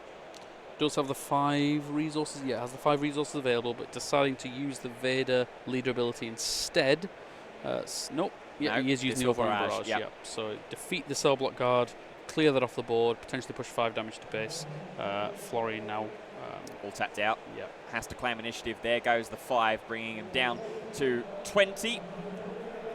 And pass there, undoubtedly, from Eduardo. What do we see to start? Now this time, no answer immediately in the hand of Eduardo to an incoming Avenger.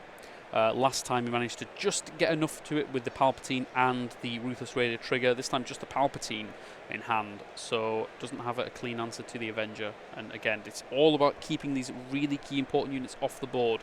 The Vaders, the Krennics, the Avengers, the capital ships, they need to be defeated cleanly. If they're allowed to stick and gain value, that's how you will get ahead in this matchup. I think it's a unit Vader, and there you just got the little flash of it as the final card in hand. There goes the Avenger, deals with the Cell Block Guard Sentinel, but here comes Darth Vader in his own deck as well.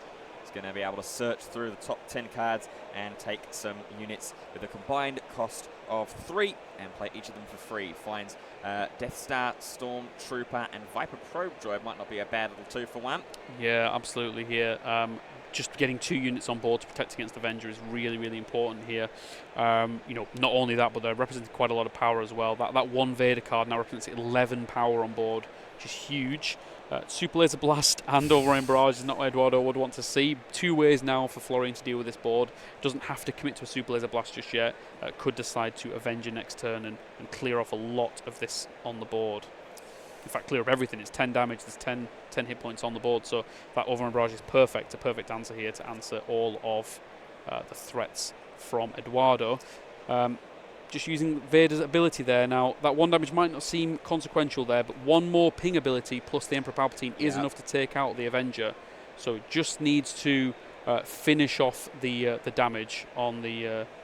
just needs to get that extra point of damage now with the Vader ping, and then you'll be able to use the Palpatine to finish it off.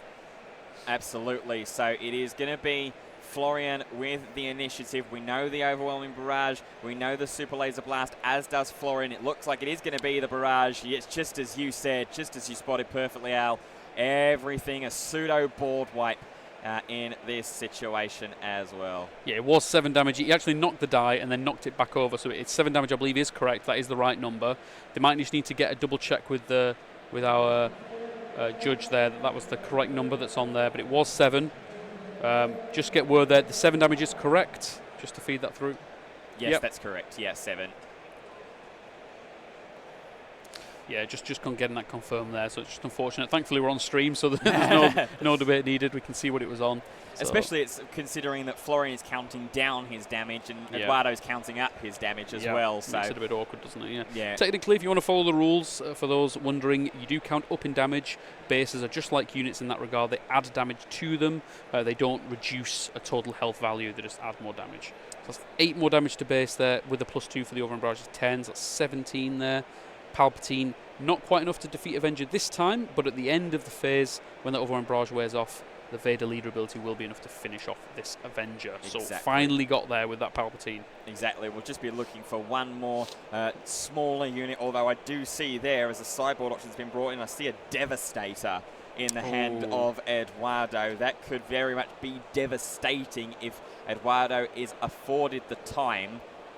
Yeah, just deciding here, Florian, if he wants to go with this Death Trooper or not. Knowing your opponent wants to do the ping with the Vader, I don't dislike playing the Death Trooper now. It lets you trade back into this Palpatine immediately. If your opponent claims the initiative, then they can't deal with both the Avenger and the Death Trooper in one action. So I wouldn't mind seeing the Death Trooper come down. We'll have to see what he decides to do. Yeah, decisions needing to be made as we enter into the sub-20-minute mark in round 3. This is game 2 still as well for those just joining us. Eduardo leading a game 2-0 off of a Ruthless Raider activation, as here is ECL being used to rush in with the Death Trooper. That will deal a healthy chunk of damage, 3 plus the 2 damage there. Yep, so with the Director Krennic buff, it's and the extra Krennic 6. buff. Yep. Yes, nice little play there. So it does decide to use ECL. He could have just played it out and saved the ECL, but not that many great targets for it left in this game. Now we're at the capital ship phase, the late game, so don't mind using the ECL there. Nice little trick. Yeah, and the reason why the Avenger has gone down as well there is that the last action that Eduardo took was to use the Vader effect, get the Avenger up to 8 health. The Overwhelming Barrage wears off at the end of the phase. Obviously, naturally has 8 health, despite the buff that it was given by Overwhelming Barrage, so immediately goes into the discard pile. Second Avenger drawn by Florian there, so massive pickup there. We're now, like I said, firmly in the capital ship phase. We've got Devastator in hand for Eduardo and the Avenger for Florian. Now in that matchup, the Devastator would be the winner. It can defeat it and live, but we also got Super Laser Blast in hand for Florian. Yeah, I think there's also still a, just double check my wording as well. There is still a Vanquish, I believe, in hand for Florian as well. So that's also a potential out to that massive capital ship, the Devastator. Defeat a non-leader unit, so that affects ground and space. Here comes a Ruthless Raider. Yeah, so he's ambushing him with the Ruthless Raider with the Admiral Pierre, so he can deal 2 to base, and then a further 2 with the when defeated, and he gets to deal in total 8 damage to the Avenger as well. So he'll do the when played and the when defeated at the same action. Yeah, just like we saw with the Death Trooper. There we go. the ambush there, allowing it to all take place in one action and defeat the Avenger. Doesn't even need to use the Devastator. Very, very smart, and that was actually a line and a possibility that you pointed out during the sideboarding process as well. So very well spotted there, Al. As we continue on, 12 health left to go on that energy conversion lab. Super Laser Blast, Vanquish, Overwhelming Barrage. Didn't quite see what he drew. Eduardo immediately sending that resupply into the resources. Super Laser Tech. And is that Inferno 4? I think is the final card. Yeah, not the best pickups there. Now Florian starting to run out of steam a little bit. Still has a Super Laser Blast to defeat the next big threat from Eduardo, but not having any proactive threats of his own. May end up seeing this Vigilance Mill-6 come up here. If the game keeps going the way it is and the damage can't be finished off, then deck size may come into it. Bit of time left yet on that. Here goes the Super Laser Technician being played. Piet will deal damage to the base. That's right, yep. So 14 damage now on the base of Florian. So still 11 more points to go. Inferno 4, at this stage in the game, importantly, just lets him look at the top 2 cards, immediately sticks those on the bottom. I think, he's checking through, seeing how many big threats he's got left in his deck. Just wondering if there's actually, does it get any better than Death Trooper and Season Shore Trooper that he's looking at? Or is this the best he can hope for? Not too sure. It's pretty frightening. Double Avenger, of course, has already gone down through a combination of timely Vader Ping and Palpatine, as well as an ambushing Ruthless Raider with the use of the Admiral Piet as well. So those big threats are gone. In fact, that's 2.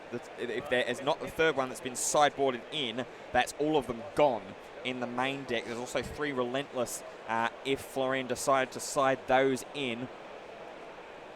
But if he hasn't, I think he wishes he did. Yeah. He may well have done, but again, it's tricky in this matchup. It's not all about the capital ships. We saw last game, there wasn't enough time really to get many of those down before the Vader was able to take it down. So sometimes you do need those early cards too.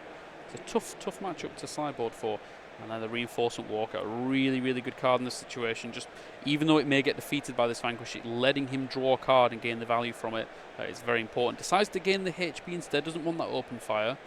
He is on 17 damage on his own base, so I'm not surprised that he wants to just lessen some of that. Base health is mattering here. Yep, ties the game up, and I can't imagine them to want to ambush this in with Admiral Piet and give Florian the extra resource. I think that wave away was the indication of no, I'm not ambushing with Piet, so it's over to you. Claim and pass. It's double takedown. Yeah, what the Florian needs to bear in mind as well, the timer is not all it's not just Eduardo is his opponent here, the time is also against him. Less than 50 minutes left on the clock, and he's already a game down, so he's going to have to try and win this, wrap it up quick, and then race through the third game to try and get that finished. So needs to get a move on here, Florian. Yeah, it's not looking good for our Director Krennic player. The Inferno 4 and the Super Laser Technician, the only potential threats that he has on the board. Of course, has plenty of hard removal in hand. Now we are going to see the Vanquish take down the Reinforcement Walker, but there's another one that's in hand. There was also, I believe I saw, there's a Ruthless Raider if we want to go into space, but no, we're turning everything sideways. And we are devastating. Of course, it gains the ambush as well from Admiral Piet because it's a 6 cost or more. So that'll be 7 damage to the base there. With Overwhelm, of course. Big chunk of damage on Florian's base. It's looking pretty dire for him now. He does still have the Super Laser Blast in hand, so does have an answer to this, but as you've said, there are many more threats in Eduardo's hand to come. We've got the Palpatine, the Reinforcement Walker, and another card there as well. Entrenched and Count Dooku found off the Inferno 4 search. The question in this action and in this phase will be how many resources Florian actually has left, because double takedown isn't going to cut it against a Devastator. The Super Laser Blast, I don't think we've got enough to pay 8. We do have Overwhelming Barrage. He needs to be careful here. If he doesn't claim the initiative, then Eduardo can claim and then just attack base for lethal with this Devastator. He has to claim. He sees it. He has to claim there. Now being down to just 3 hit points left on his base, but he was forced. And this is what we talked about earlier, that chess tactic, where it's like, you put your opponent in check. They have to move out of check, and this is what it's in this case. And the equivalent to Star Wars Unlimited is taking initiative there because your opponent's threatening the lethal. It's a perfect display of it indeed. You have to imagine that Florian's first action is going to have to be press that panic button here and Super Laser Blast. Yeah, he does have the Entrenched as one other way to answer it, but then that Piet is still then hitting away for base, and again with only 3 points left on his base and Vader being an ability to ping damage, a bit like Sabine, it's looking pretty difficult for Florian from this position, I think. Absolutely, as you see there, Florian debating between the Entrenched and the Super Laser Blast, whether he wants to be sure to deal with everything that is on board right now, or at least make sure that that Devastator isn't going to be overwhelming in whatsoever. Remember, it's also a Sentinel in space, so there is that consideration, and Florian goes, yep, panic button, big red, press it. Let's start over for the moment on board. Yeah, I think he's absolutely had to do that. I think it's the right call. But unfortunately for him, he was hoping Eduardo's hand maybe was full of removal or not too many effective things. But does have the Ruthless Raider, deals 2 more damage to base, and now Florian, no way to heal there. Vader can now finish him off with the ping, and that will be the match. Yep, it will indeed. And Trench doesn't matter. Dooku doesn't matter. The 2 takedowns that are in hand, it's not enough. Florian extends the handshake.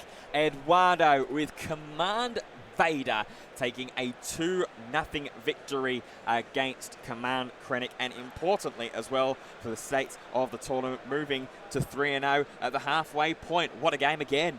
Fantastic, yeah, really good game, really well executed by Eduardo. There's some plays there that I thought were fantastic. Florian tried his hardest, others off that misplay with takedown. He wasn't demoralised, he carried on going. You know, that can be really devastating. Making a misplay like that can really sort of knock your confidence, but he carried on going, really tried to get the win there. But ultimately, Vader had too much for his Krennic. It's, you know, the matchup can go either way, but in Star Wars Unlimited, a good idea is to go a bit greedier than your opponent, tends to make you favoured. Vader slightly greedier than Krennic, the leader being more impactful, ended up taking it down. And the massive impact as well in that second game was the double resupply early on to be able to advance into the Vader leader, then immediately easily ramp into those high-cost cards, the Reinforcement Walker, the Ruthless Raider, and the namesake Devastator. Devastating is Lord Vader as always. We will take a quick break here, but don't go too far because round 4 is coming up after this. Provide gameplay content for Star Wars Unlimited using TTS, but with some alterations that we've made. What kind of content do we make, Sig? So currently we are running a series called Showcase Showdown, where we are putting together all the leaders of the Spark of Rebellion, the first set in Star Wars Unlimited. And we are playing the games versus each other on Tabletop Simulator, recording them and trying to make them look as appealing as possible to the viewers. No spoilers right now, but if you're up to date, we're heading into the top 8. So people may derive from my accent that I'm not English, so this is a England-Iceland collaboration. So Star Wars Unlimited, I've been captivated with this game. It's so good. What makes it so good, Gary? A number of different things. I think for me, one of the things is how incredibly well balanced this game is. Shout out to all of the developers and game testers out there. Clearly time, effort and energy has been put in. So I really enjoy that element of it. How about you, Sig?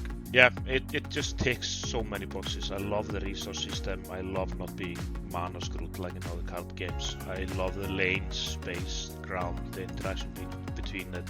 So we decided to name our channel The Seventh Aspect. Do you want to tell the viewers why we did that? Sure. Star Wars Unlimited has 6 different aspects which represent various elements of the gameplay and different play styles, and we just felt like one was missing, or the next one would be like community and the element of playing the game with each other. Be sure to check out our channel, The Seventh Aspect. Siggy, what is the core temperature of a Tauntaun? I don't know. It's lukewarm.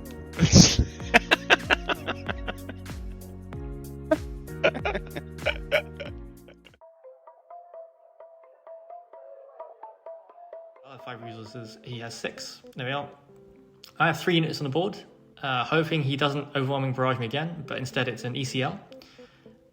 For a Death Trooper, which I love this play, it's he plays it, does 2 damage to Benthic, then attacks Akbar because it's taking damage in that order. So it has 4 attack and kills Akbar. So a real instant 2-for-1 there, which is awesome.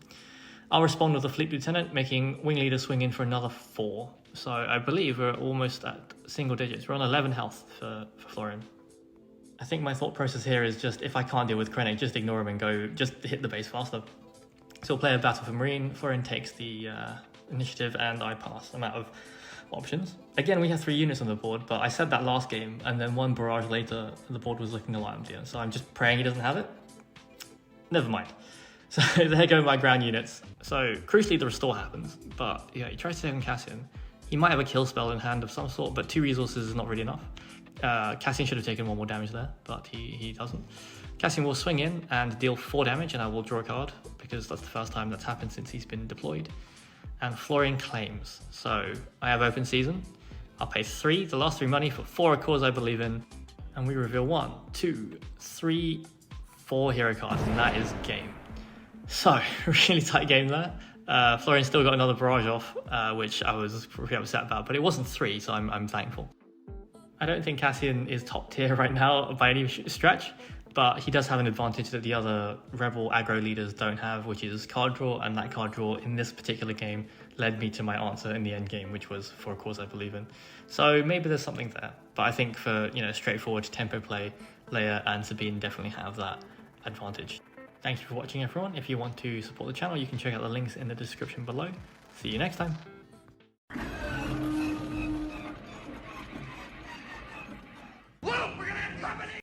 Guys, it's your boy, Bobby Sapphire. What's up, guys? KTOD Maddie here. With me, as always, are my boys. Let's go right down the row. Win a case winner, Justin Desai.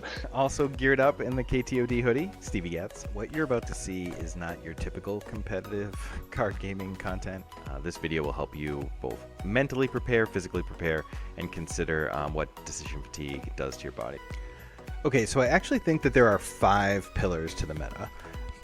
You have your classic aggro, Sabine, Leia, even some like Hanless, like a Red Han. Hitting you with 5. That's right, 5 deck lists that you can make using the leaders and cards from the starter decks. Big part of the deck tech, if you've been kind of fast forwarding your turn, this is really your key angle here. And then big boy Luke hits the table. He starts whacking around, getting people with shields, and bing, bing, boom, you've taken over the game. Oh, come on. That's no. Those are loaded dice. I want 2 new dice. If you Han Solo U-wing reinforcement into Count Dooku, you did it. If that was, so he was on top of my deck. I wanted you tapped down my Han. I was gonna Dooku that Falcon, and I wanted to see the look on your face when you realize you can never make a 7-cost unit again. All the other sets have to be reprinted.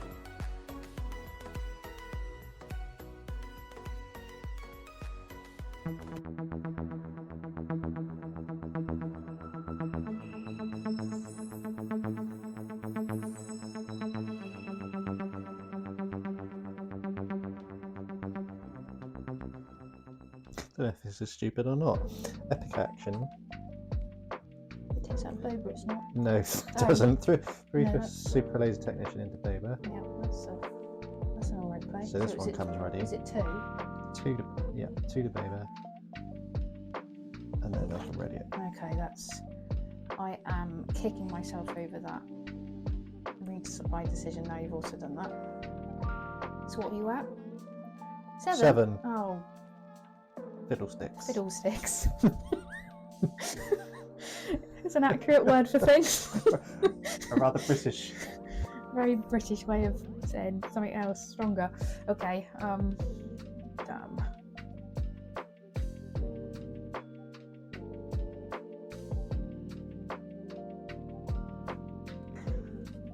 I'm gonna take initiative. Ooh.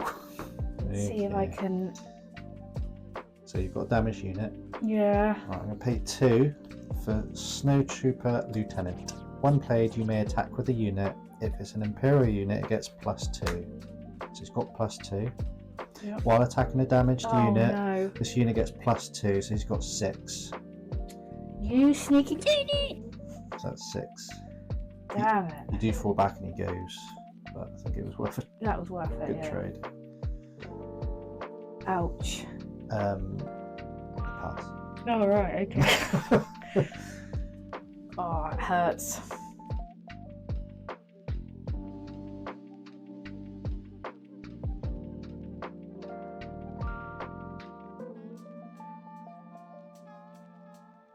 This is the Alliance Dispatch. Do you read us?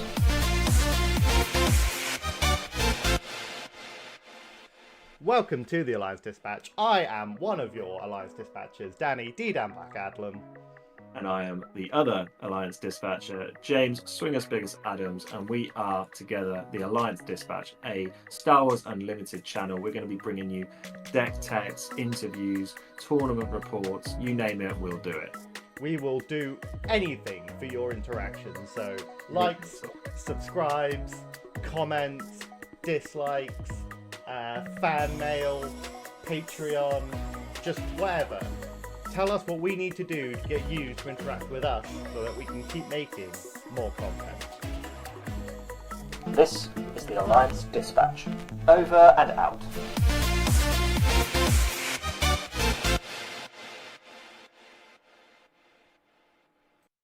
How's it going, guys? Welcome to the UKG live stream. I'm Jamie with Scrub Games, but I do a lot of things. I do deck profiles, as you've probably seen if you've seen any of my content. It's been like deck profile, like Churwit, Boba Fett, things like that, different deck profiles to go over my list for that I put together. I'm looking forward to doing a whole lot of set 2 stuff as well. I also do discussions. I go over, like, I have a useful one of rules you might want to know, like important rules to know for the card game as well. And also got gameplay as well, because I have the I play a lot of games. I try to record any games I play on webcam with my buddy Johnny and stuff like that, and with some of my other friends on my Discord. I also have webcam locals as well. I do over my Discord. I do webcam locals every Wednesday. I do them alone, preparing for this event as well. So for these events, we did it using the same format, trying to prepare ourselves the best for it, and then also just continue on it even after this as well. And not only that, I have also been doing leagues. I have done a load of leagues for my Dragon Supercar games, and I'm looking to do some leagues for Star Wars as well, because it's just such a good game that I want to get into it, try it. So this is kind of like things I kind of offer for my YouTube, and like just basically my whole thing. So if you're interested in that, feel free to check it out. You can always look for me at Scrub Games on YouTube. My actual tag is Scrub Games DBS, because I think just Scrub Games was taken as a tag, but I've got Scrub Games DBS. If you want to check me out, and much appreciated.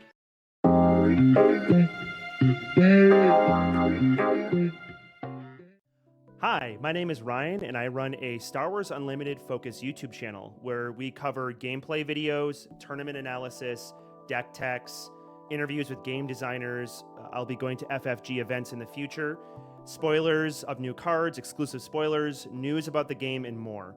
You can find me on YouTube by typing in Rebel Resource into the search bar, or you can scan this QR code that'll be left on screen for a couple of seconds. I would love if you come and check out my content, subscribe, and follow for more. Thanks so much.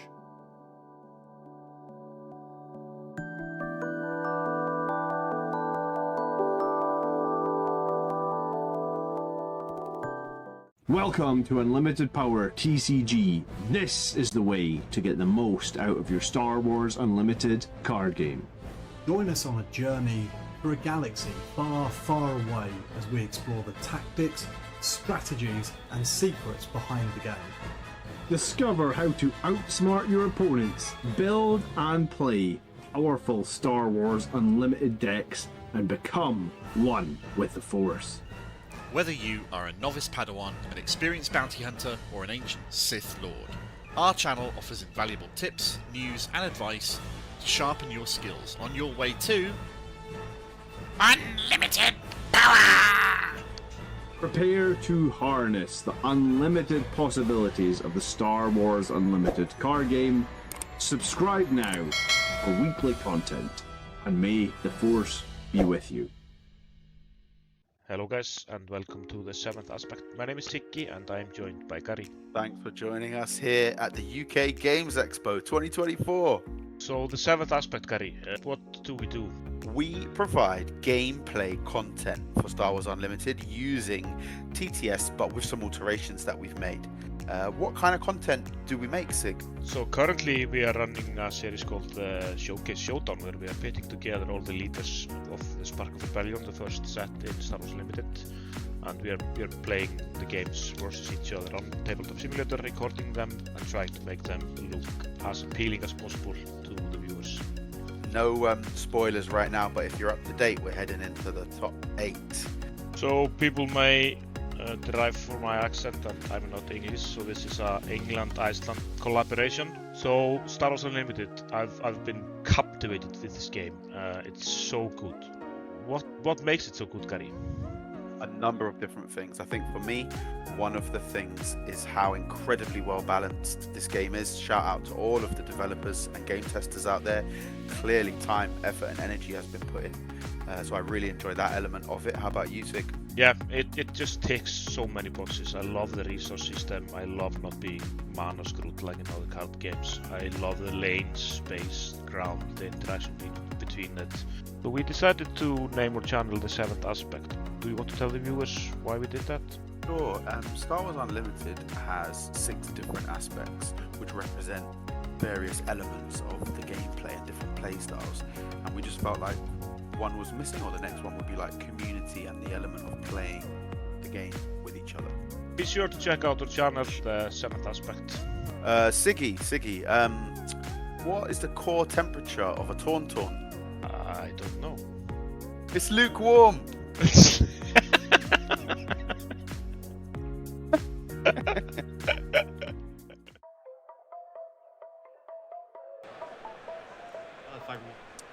Hello everybody, welcome back to the Star Wars Unlimited convention event here live from UK Games Expo. We are gearing up into round 4 of 6 Swiss rounds today. My name is Ben, I have Al just somehow barely there by our side. And we've had some really fantastic games throughout today. We've got a situation that's actually quite interesting leading into this one. Obviously, at the start of the day, we said that we were going to expect a lot of control decks. Yep. That has been true, and it's true here again with Howie, one of our players in the feature match area, piloting Vigilance Palpatine. But one of the things that we've said, and one of the ways to counter these control decks, is to just go aggressive and to try and race the damage onto your opponent's base. And one of the primary, and I think the best way to do that, is with the leader Sabine Wren. Yep, absolutely, yeah. This is the only Sabine Wren that's undefeated. Right. Okay. Well, like I said, best of 3, it's not that surprising. I would expect a bit more Sabine. I think there was a decent number of them today. I think it was about 15 or 16. There's a lot of Sabines today, so a little bit surprising that not more of them have done a bit better. But 3-0 at the moment, Marcus, and this should be a very favourable matchup for him against the Vigilance Palpatine. The hard control decks can do very well against a lot of things, including even as aggressive as Cunning Boba, sometimes even Leia. But Sabine should be quick enough to get us there. So if there's any deck you want to be on against hard control, it is Sabine.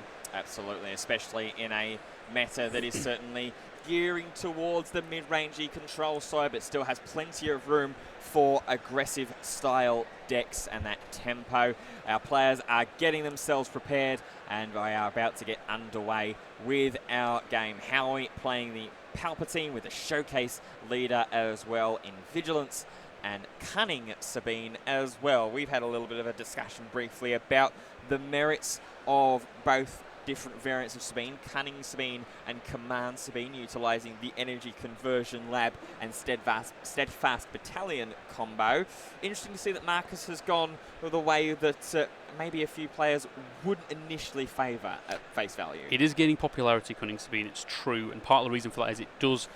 Some players argue, I'm not entirely convinced, but I think it's a reasonable argument that it has a better matchup into control, at least a slightly better matchup at the very least into control, so it should be more favoured here than Command Sabine would be, and that's because Energy Conversion Lab, Steadfast Battalion, those cards don't tend to help very much against the control decks. They're all about interacting with the board, whereas control obviously doesn't play many units, so getting access to key cards like Surprise Strike and Millennium Falcon in Cunning Sabine helps a lot.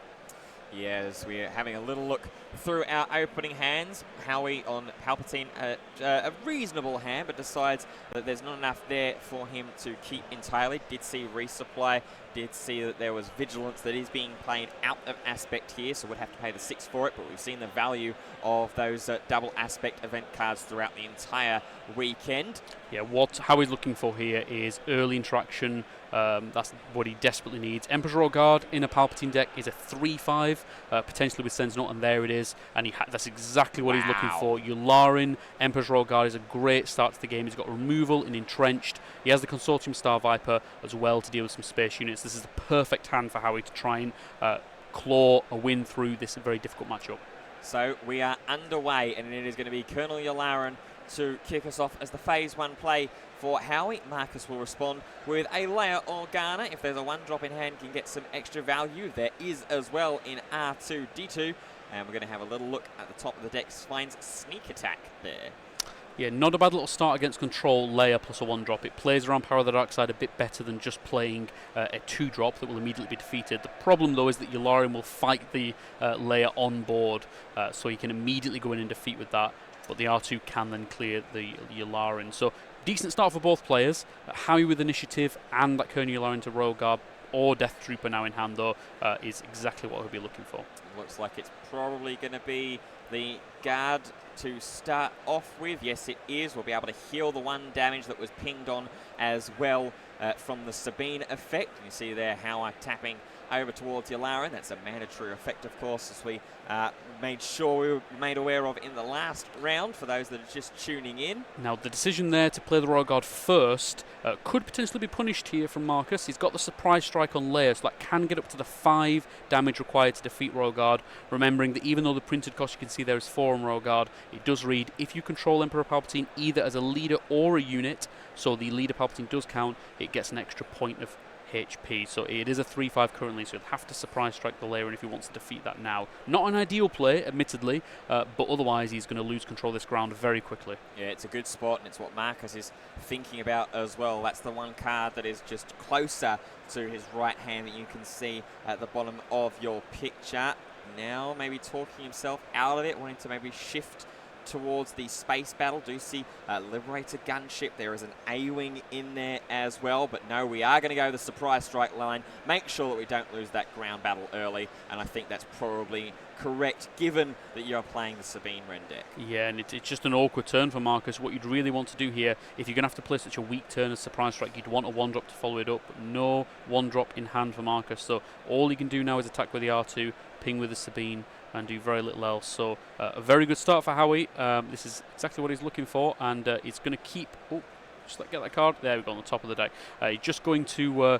He's going to keep the pressure rolling here as well. He's got a very interactive hand to deal more damage to this board. Yep, as we see the pass come out, there is I think the second copy of R2 that was found from the R2 that is on board. Death Trooper, Power of the Dark Side there again. Is that more of that early interaction you were talking about? Consortium, Star Viper, and Entrenched on the hand for Howie at the moment. Now, the biggest problem with cunning Sabine into a control deck, which you might end up seeing punishing here, is that the best card for Sabine into control is Ewing Reinforcement.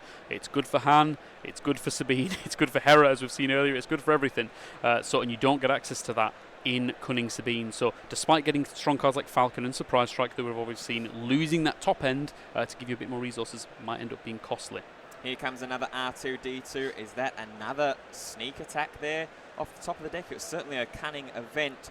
Whatever it was, Marcus wants to keep it on top, but this immediately again plays straight into that Power of the Dark Side that is in Howie's hand. Can immediately pay the 3 and get rid of that R2-D2 once again, and it means that Marcus actually isn't getting a further delve into his deck because he'd be forced to look at the exact same card that he just put back on top. So very true. I don't mind Dark Side here. It's just that using Power of the Dark Side on such a low power unit, we decided to pass there. So just wanting Howie to play something to potentially get Power of the Dark Side, but again that R2 is protecting it. And I see Howie getting kind of punished there for passing. If you would have played the Consortium first, then you could have claimed initiative. Marcus actually got a bit of a tough decision here. He obviously wants to deploy the Sabine, but then he knows that A-Wing is going to get defeated by the Consortium. So I didn't actually mind claiming the initiative there.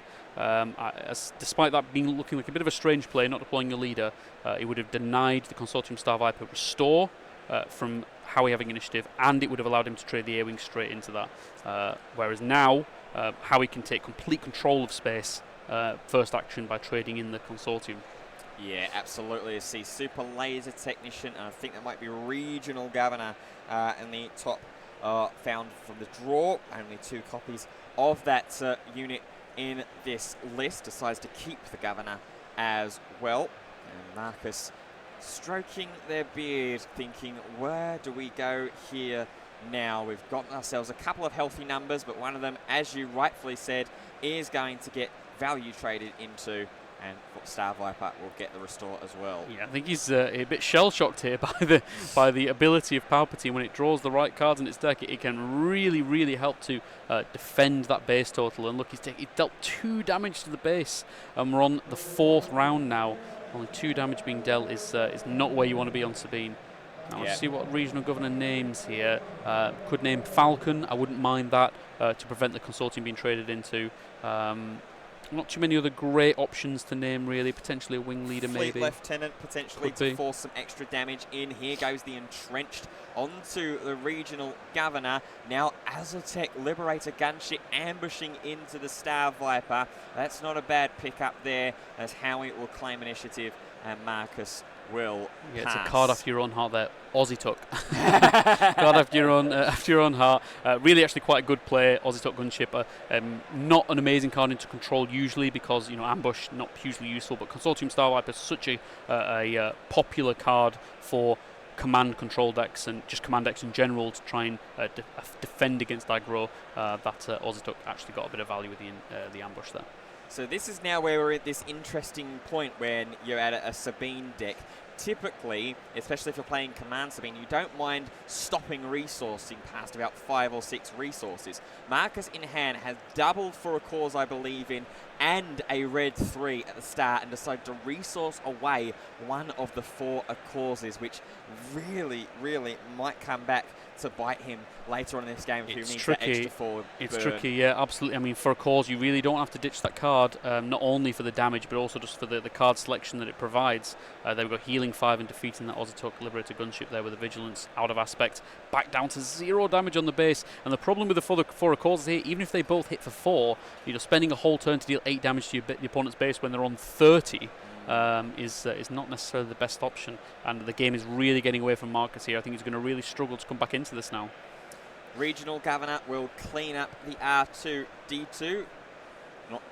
Not enough power to get into the Sabine. Is 1 shy with that entrenched boost for the damage going into Sabine from Sabine Wren, getting the raid as well. Oh, misses as well. 1, 2, and 3. Does get 3 burn, but yeah, like you say, hitting that surprise strike is the first card. That is one of the biggest reasons why not to be in Cunning Sabine. Is obviously surprise strike such a good card, but when you flip it off for a cause I believe in, and when you need the damage points, especially in this matchup with the way that it's going, it does not feel good seeing it. It's deciding what he wants to do with these cards. None of them particularly amazing. But again, there's no Ewing reinforcements in this list that you can't be because it's Cunning. So not a great top end to even look for. So I'm not entirely sure what you're even looking for in this situation, to be honest. Just units. Just remind you there that for a cause, the cards that are placed back on top are public information. So you do have to show your opponent what order you place those cards in. A ruling that not a lot of people are aware of. Some people, shuffle the cards or they stick them on top and they're not aware that your opponent gets to have access to that information.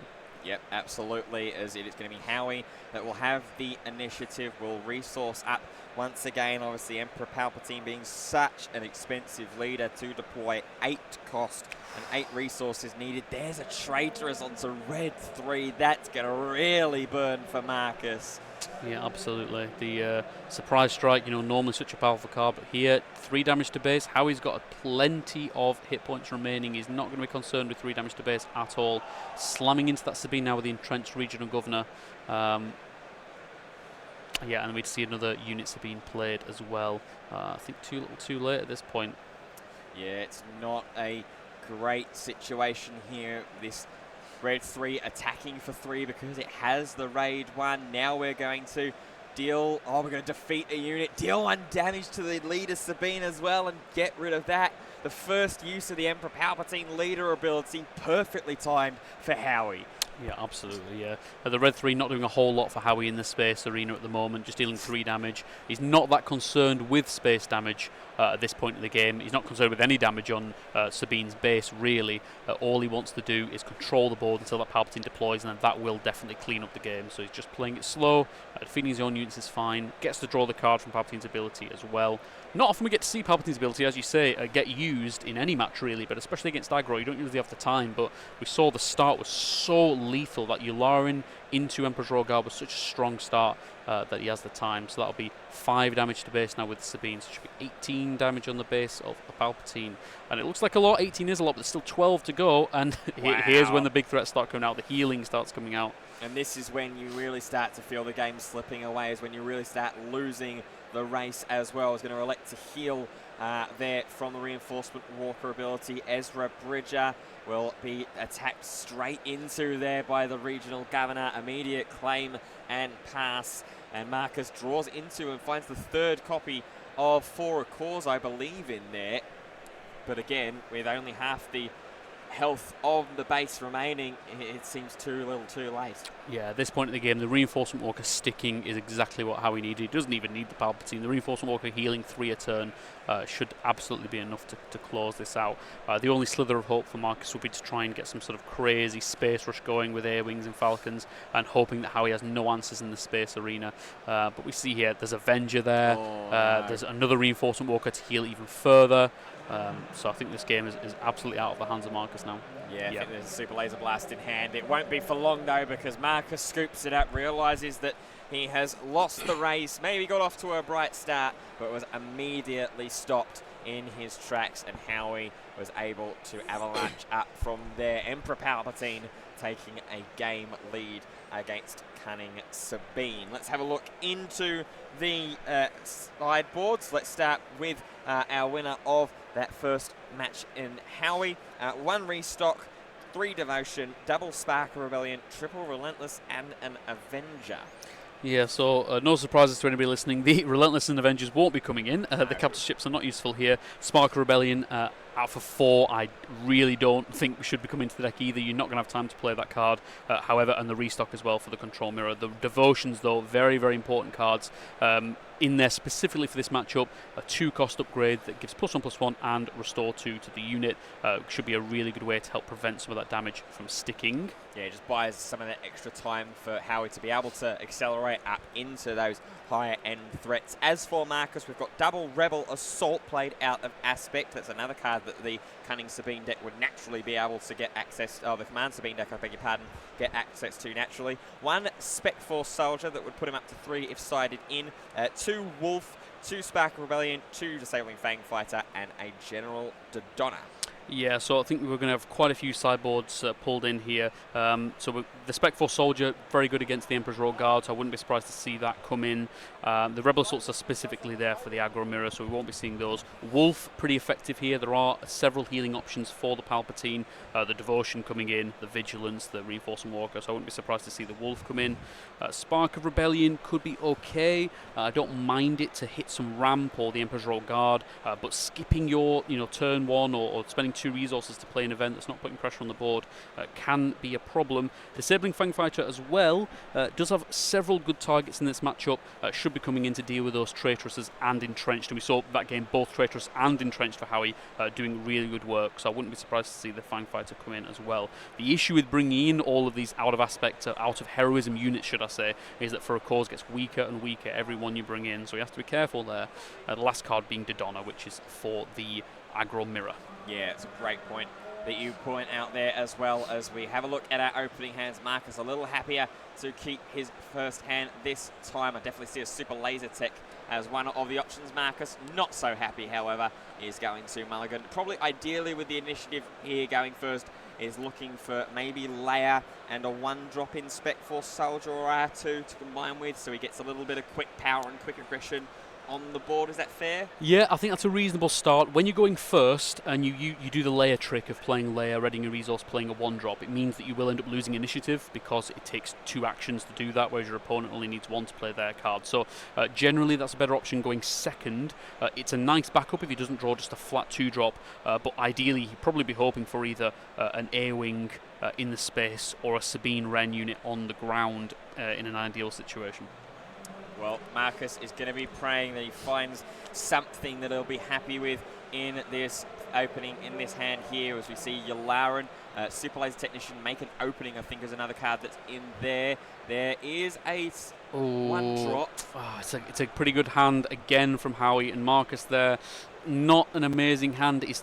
This turn 2 should be absolutely fine, but his turn 1 play being just a Spec Force Soldier is not really where you want to be. You'd much rather have a stronger unit than that, so he's going to have to just play the Spec Force Soldier and hope that his wing lead will be enough to keep it alive, and he does not want to see that Yularen come down.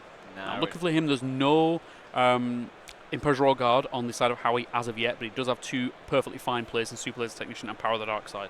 Draws into Alliance X-Wing and Red 3 as well. It was understandable that Marcus decided to keep a hold of the initiative as opposed to just turning the Sabine Wren sideways and pinging a damage for each base. And I think one of the sideboard options being brought in there and into the hand there for Howie in the form of the Devotions. I'm pretty surprised to see that Marcus has resourced that wing leader here. It's pretty high risk but high reward strategy, playing the wing leader to buff the Spectral Soldier, instead trying to fight for ground with the Fleet Lieutenant, but it means the Spectral Soldier now is defeated for free. So I think both have merit, but I would say that the wing leader play, and maybe Marcus is realizing that this is usually a favoured matchup, and so he wants to play it safe, but I see he gets completely punished there. Yeah. If he would have gone with the wing leader play, he could have protected himself against Power of the Dark Side.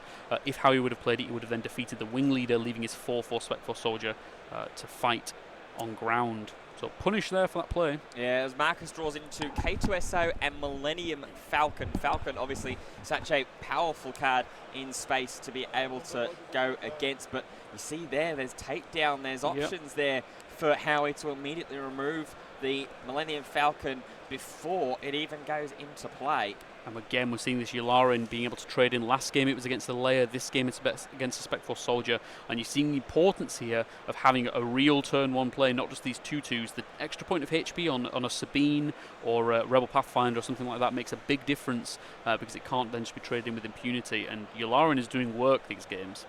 Absolutely, he is. We're going to start off first and foremost by dealing 1 damage to each base. We are, of course, on the flip turn now for Sabine Wren.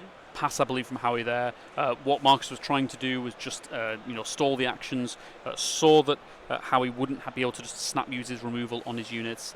But again, Howie's cottoned onto it and thought, no, I'm going to pass the turn. And should Marcus take the initiative there, Howie would be very happy with that. So he has to play something. Yeah, and there is the takedown indeed, trying to be a little bit too clever, a little bit too much foresight between each player, but one outfoxing the other. As Sabine leader does get deployed, 2 damage onto base by Colonel Yularen. Now, this is one of the reasons why I like Command Sabine so much. I was talking earlier on about how Energy Conversion Lab in Command Sabine doesn't do very much against control, but what would have been absolutely perfect this turn would have been Energy Conversion Labbing in a K2SO, ambush it into the Yularen, deal some overwhelm, and leave a 4/2 K2SO on the field that can protect against things like Power of the Dark Side. So even against control, you can still find uses for Energy Conversion Lab, and the 5 HP provided by Chopper Base doesn't do a whole lot. Once you've lost control of the board and your opponent's healed up, it doesn't matter how much base health your base has. And Marcus might be wishing he was in command with Energy Conversion Hab. Look at his hand, double K2SO, double Red 3, and a For a Cause I believe in as well, wishing desperately that he would have been able to ambush that K2 in, as here is a Super Laser Technician. There's the hand for Howie, Devotion, Vigilance, and so much healing. Look at that. He can heal 5 with the Vigilance. He can heal 2 each turn with the Devotion. He can heal 2 with the Make an Opening. He has got so much healing, and it's exactly what Marcus doesn't want. For a Cause I believe in is directly countered by these healing abilities, and we see here again a very good use of the Emperor Palpatine's ability, being able to defeat your own Super Laser Technician for the low cost of 1, draw a card, and it means that you get to ramp immediately. Found a green event as well in there. Here is the K2SO, or I beg your pardon, I think it might be another piece of removal here. Yeah, I can't quite see what that card is, but my deck has no weak cards. He's full of good cards in Howie's deck at this stage in the game. For Sabine to win this match, she has to get a foothold early, as you'd expect. And again, K2SO, very, very strong card in this matchup, and in every matchup that card's particularly powerful. There's no bounce effects in Palpatine to punish playing a 4-cost 4/4. So it's good that he's got these K2SOs. They will be helpful for Marcus to try and get back into this game. But again, burn damage is just so ineffective against all the healing that Howie has. Yeah, it was a resupply that was the mystery card. It's one of the rare occasions where we will be frustrated with the sun coming to grace us here in the United Kingdom. Either way, Howie will have the first action as soon as he has chosen which card to resource. Has that Emperor's Royal Guard, has the Walker as well, the Reinforcement Walker. So more healing drawn there, a Sentinel to boot. And one of the nice little things here about Emperor's Royal Guard, should he decide to play, is it doesn't get traded into by K2SO. It's got 5 hit points in Palpatine. So he'd be very happy with this hand. The decisions here are which of these great cards do I decide to play. He can make an opening, the Sabine leader. Yeah, that's exactly what we're going to do. Perfect target for it as well. In perfect range, Sabine Wren goes back into the leader area. And it's more healing as well, just as you rightfully said there, Al. That was a nice little combo in hand for Marcus. The reason Sneak Attack is in the deck, one of the reasons, is that even though it's out of aspect and doesn't work too well with For a Cause, it does let him play K2SO, attack the turn it's played, and then defeat at the end of turn, deals an extra 3 damage. It's a really nice combo. It's a lot of burst in the hand of Marcus, but again, only 8 damage on the side of Howie. It's going to be a lot to get through. And again, there immediately is the trade. Oh, no, he's not the trade. Oh, he is. Yes, it is. Raid 1 is going to get the trade and is going to be able to deal the 3 so the K2SO is still alive. Yep, that's right. Yep, he takes 3 damage on the backswing. It's a 3-5 as opposed to the 4-5. Gets the defense boost in Palpatine as opposed to the attack. Absolutely, yeah. So a nice little trade then, and you know, Marcus will be happy with that. K2SO doesn't need to die now, it just needs to die eventually, and it will. Again, there's no bounce effects here, so it doesn't matter. And there is the sneak attack play, deciding to defeat his K2SO that was already in play because it's a unique unit. Yeah. So that'll be 3 damage there. I think Howie's taking the initiative, so it'll be a further 7 damage from the K2SO attacking and then being defeated again. So that'll be 10 damage in total, I believe, plus the plus 1 for raid from Red 3, so that's right, 19 damage on the base of Howie is absolutely correct. Wow. Players are quicker than I am. Explosive turn there in that instance, but is it going to be enough? There is the Vigilance. We'll be able to deal with the Red 3, heal 5. You can see the power of that combo with K2SO and Sneak Attack is that, you know, you saw that, what was it, 10 damage in one swing, one card dealt 10 damage, which is really, really powerful, but when your opponent's on, you know, 13 HP or... Miss 3 damage there from the 4 Cause, I believe, in disabling Fang Fighter was the whiff. Did bring in the disabling Fang Fighters from the sideboard. I think that's a good call.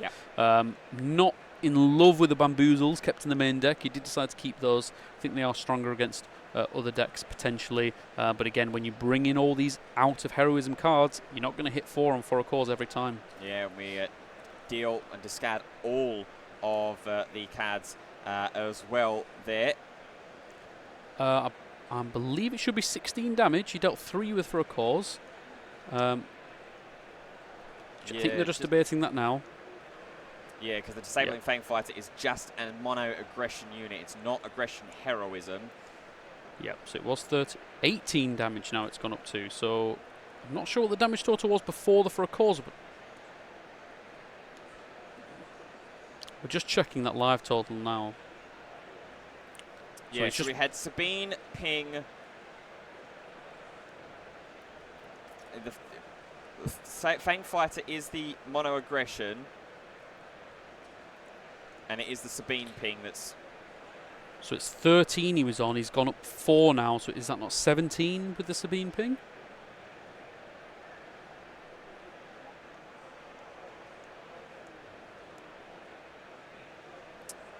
Just getting a double check here, yeah. It's that K2SO turn. How much? Yeah, that's right. Yeah, Vigilance, he was on 19. Yeah, Vigilance down to 14.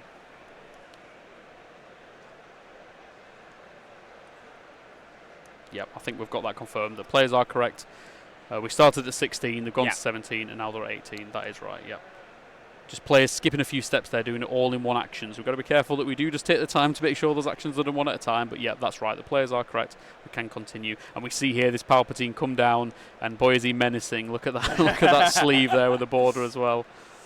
Absolutely. What is Sabine going to be able to do against this 410 unit? Now, the slight unfortunate aspect about this for Howie is that there is no damaged non-leader unit on the board to be able to take control of as soon as it's deployed. But still, when you've got that 410... Yeah, that's just greedy. Yeah, beat stick maybe is a bit of a harsh term to use with it only being 4 strength. Maybe firm toy baseball bat in this instance. Here is a For a Cause, I believe. Misses again. He's going to hit 3 yet again after the surprise strike. Does spot Millennium Falcon in there, though, as one of the cards. I wouldn't be surprised to see that maybe kept. Yeah, so it's 21 damage there. And then we see Devotion, there we go. He's a devoted Palpatine. He's devoted to the defeat of this Sabine. 5 damage to base, restoring 2 up to 19. So it should be 5 damage to the base there, should be 10 damage on the base of Sabine, because the Devotion gives the Palpatine +1/+1. So we'll make sure we get that corrected. Should be 10 damage on Sabine. Yeah, so let me see what we've got in hand here. We've got the Surprise Strike, the Lothal Insurgent, and the Falcon. normally quite good cards. Surprise Strike and Falcon is 6 damage there, so there's a pretty reasonable amount of damage in the Space Arena, and this is what he needs to do to get through. But the Reinforcement Walker in hand is going to be even more healing, which means there's at least 5 healing going to come out if he wants to play that this turn. There'll be no answer to that Palpatine for the rest of the game as well. No Power of the Dark Sides in Marcus's Heroism Cunning deck. And I think there's also an Entrenched in there as well if he really wants to buff this Palpatine up to be 5, 6, 7, let it be 8 power there. It is truly unlimited for this deck at the moment. Reinforcement Walker goes in. There's the Surprise Strike off of the Falcon. Yep, and now 6 damage up to 22, heals back down to 20, 5 more damage to the base, and this 5 damage is ticking on every turn, taking 5 more. Yeah, and if he wants to play, there is also the Emperor's Royal Guard as the other card in hand. Marcus will claim the initiative. Not enough resources there, so we will pass the turn. Yep, not a lot we can do here. Fangfighter will help. Yep, so if Howie does decide to go with the entrenched play, Fangfighter is really nice to counter that. But again, if it wasn't for the fact that Howie was representing 5 healing per turn on board, if this 20 was all Marcus had to get through, just 10 more hit points, then that would be fine. But yeah, it has to use that to remove the devotion. Yep. Now the entrenched is going to hit like a hammer. I will imagine so. With the Millennium Falcon still obviously there, uncontested in the air. Instead, it's going to entrench the Falcon. Yeah, entrench the Falcon. No attack needed. Ooh, all very Marcus brutal. can do is ping 1 base each. There should be another damage counter on Marcus. That needs to be 16 there. It's 1 damage to each base, of course. That's right, yep. As Reinforcement Walker will attack in for 6 as well. Yep, so it should be 22 damage on the side of Sabine. That's right, let's just get him fixed now, and then we've got the heal there from Reinforcement Walker. Yeah, these players getting a bit overexcited now, Howie. He's coming to this matchup being very unfavoured, and through grit and determination and good deck building, he's managed to fight his way back and pretty much dominate this Sabine, despite it being a really bad matchup in theory. Yeah, well, that is the thing, isn't it? Is that as soon as this Sabine deck goes past sort of turn 5 or phase 5 or phase 6, if you've not won by that point, you're always slightly playing on the back foot and on a deck that relies and thrives on being the one that takes control of a game later it goes. Going into nice these Reinforcement Walkers, and he shakes the hand, he realises that's going to be it. We have a Palpatine deck that has moved and progressed up to 4-0. Well played there. Absolutely, yeah. Like I said, good play, good solid deck building. Knows that Palpatine is very favoured into a lot of things, so has put a lot of cards in the deck to try and help the devotions in the sideboard, the consortiums in the main deck. Vigilance out of aspect, again, good against hard control and hard aggro. So, very good play, good deck building, and a bit surprising to see there Palpatine come out so dominant against its, arguably worst matchup. Again, this sort of feeds into the discussion, the debate about the Cunning Sabine versus the Command Sabine. If that's Command Sabine, is that game any different? I think it is. I'm not sure it's a win. Obviously, it's hard to say. I can't replay, but I do think it's different. Engine conversion, like we saw, would have absolutely got value. Ewing reinforcements would absolutely have helped against the Palpatine. So I know my friend Rebel Resource will kill me for saying he absolutely loves the Cunning Sabine, but I do still think Command Sabine is the best way to play. Well, it's been given credence, that argument there. What is inarguable, though, is that we have an Emperor Palpatine just 2 games away from being declared one of the top players at this event. We are going to take ourselves a break, but don't you go anywhere, because round 5 is coming up after this. Whether you are a novice Padawan, an experienced bounty hunter, or an ancient Sith Lord, our channel offers invaluable tips, news, and advice to sharpen your skills on your way to unlimited power! Prepare to harness the unlimited possibilities of the Star Wars Unlimited card game. Subscribe now for weekly content, and may the Force be with you. Hello guys, and welcome to the 7th aspect. My name is Tiki, and I'm joined by Gary. Thanks for joining us here at the UK Games Expo 2024. So the seventh aspect, Gary, what do we do? We provide gameplay content for Star Wars Unlimited using TTS, but with some alterations that we've made. What kind of content do we make, Sig? So currently we are running a series called Showcase Showdown, where we are putting together all the leaders of the Spark of Rebellion, the first set in Star Wars Unlimited. And we are playing the games versus each other on Tabletop Simulator, recording them and trying to make them look as appealing as possible to the viewers. No spoilers right now, but if you're up to date, we're heading into the top 8. So people may derive from my accent that I'm not English, so this is a England-Iceland collaboration. So Star Wars Unlimited, I've been captivated with this game. It's so good. What makes it so good, Gary? A number of different things. I think for me, one of the things is how incredibly well balanced this game is. Shout out to all of the developers and game testers out there. Clearly time, effort and energy has been put in. So I really enjoy that element of it. How about you, Sig? Yeah, it just ticks so many boxes. I love the resource system. I love not being mana screwed like in other card games. I love the lane, space, ground, the interaction between it. So we decided to name our channel The Seventh Aspect. Do you want to tell the viewers why we did that? Sure. Star Wars Unlimited has 6 different aspects which represent various elements of the gameplay and different play styles. And we just felt like one was missing, or the next one would be like community and the element of playing the game with each other. Be sure to check out our channel, The Seventh Aspect. Siggy, what is the core temperature of a Tauntaun? I don't know. It's lukewarm!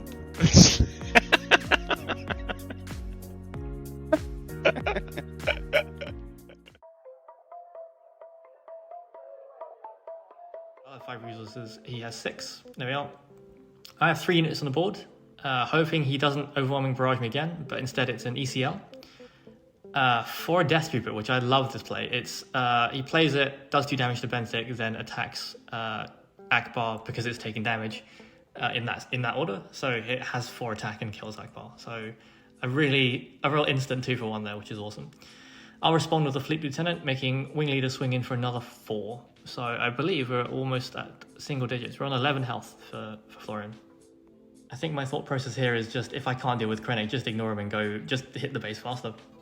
So we'll play a Battle for Marine. Florian takes the initiative and I pass. I'm out of options. Again, we have 3 units on the board, but I said that last game, and then 1 barrage later, the board was looking a lot emptier. So I'm just praying he doesn't have it. Never mind.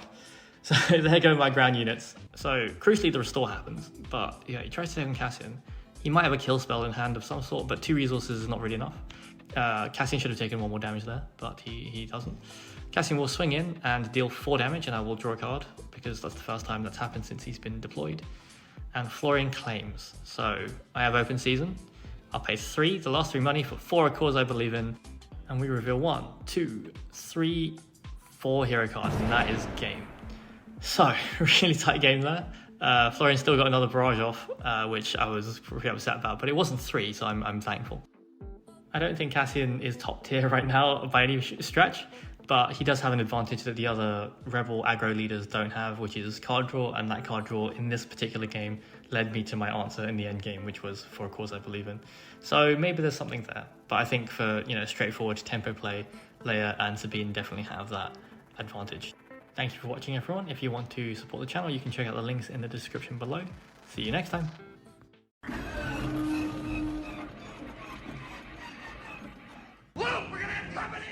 Guys, it's your boy, Bobby Sapphire. What's up, guys? KTOD Maddie here. With me, as always, are my boys. Let's go right down the row. Win a case winner, Justin Desai. Also geared up in the KTOD hoodie, Stevie Getz. What you're about to see is not your typical competitive card gaming content. This video will help you both mentally prepare, physically prepare, and consider what decision fatigue does to your body. Okay, so I actually think that there are 5 pillars to the meta. You have your classic aggro, Sabine, Leia, even some like Han list, like a Red Han. Hitting you with 5. That's right, 5 deck lists that you can make using the leaders and cards from the starter decks. Big part of the deck tech, if you've been kind of fast forwarding your turn, this is really your key angle here. And then big boy Luke hits the table. He starts whacking around, getting people with shields, and bing, bing, boom, you've taken over the game. Oh, come on. That's no. Those are loaded dice. I want 2 new dice. If you Han Solo Ewing reinforcement into Count Dooku, you did it. If that was, so he was on top of my deck. I wanted you tapped down my Han. I was gonna Dooku that Falcon, and I wanted to see the look on your face when you realize you can never make a 7-cost unit again. All the other sets have to be reprinted.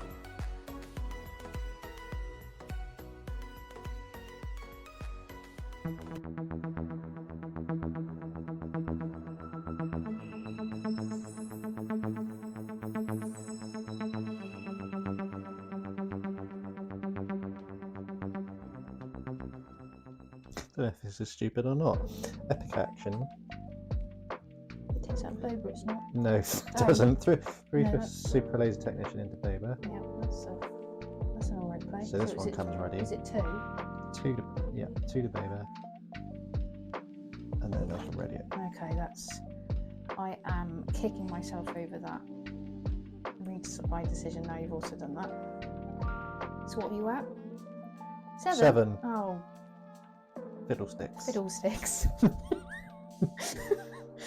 It's an accurate word for things. A rather British. Very British way of saying something else stronger. Okay, damn.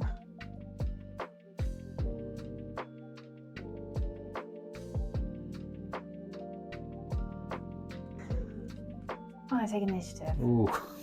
See if I can. So you've got a damage unit. Yeah. Right, I'm going to pay 2 for Snow Trooper Lieutenant. When played, you may attack with a unit. If it's an Imperial unit, it gets +2. So it's got +2. Yep. While attacking a damaged Oh, unit, no. this unit gets +2, so he's got 6. You sneaky kitty! So that's 6. Damn it. You do fall back and he goes, but I think it was worth it. That was worth it. Good Yeah. trade. Ouch. Pass. Oh, right, okay. Oh, it hurts.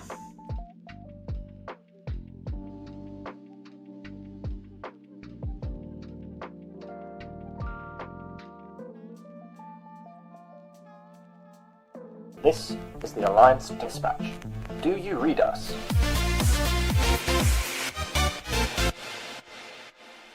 Welcome to the Alliance Dispatch. I am one of your Alliance Dispatchers, Danny D-Dan Blackadlam.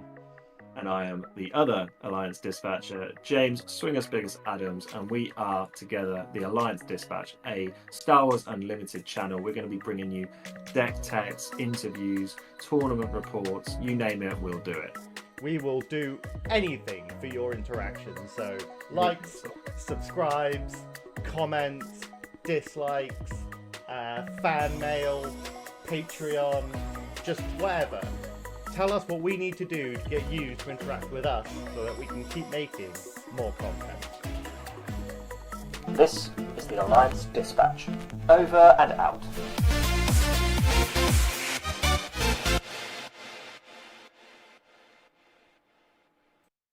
How's it going, guys? Welcome to the UKG live stream. I'm Jamie with Scrub Games, but I do a lot of things. I do deck profiles, as you've probably seen. If you've seen any of my content, it's been like deck profile, like Chirrut, Boba Fett, things like that, different deck profiles to go over my list for that I put together. I'm looking forward to doing a whole lot of set 2 stuff as well. I also do discussions. I go over, like, I have a useful one of rules you might want to know, like important rules to know for the card game as well. And also got gameplay as well, because I have the I play a lot of games. I try to record any games I play on webcam with my buddy Johnny and stuff like that, and with some of my other friends on my Discord. Also have webcam locals as well. I do over my Discord. I do webcam locals every Wednesday. I do them preparing for this event as well. So for these events, we did it using the same format, trying to prepare ourselves the best for it, and then also just continue on it even after this as well.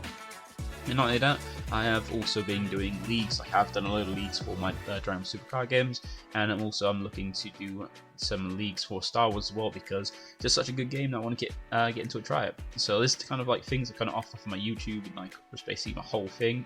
So if you're interested in that, feel free to check it out. You can always look for me at Scrub Games on YouTube. I My actual tag is Scrub Games DBS because I think just Scrub Games was taken as a tag, but I've got Scrub Games DBS. If you want to check me out, and much appreciated.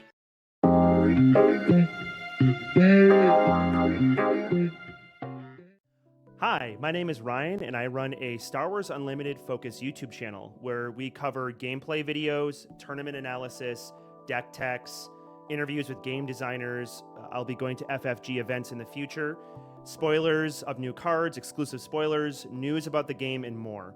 You can find me on YouTube by typing in Rebel Resource into the search bar, or you can scan this QR code that'll be left on screen for a couple of seconds. I would love if you come and check out my content, subscribe, and follow for more.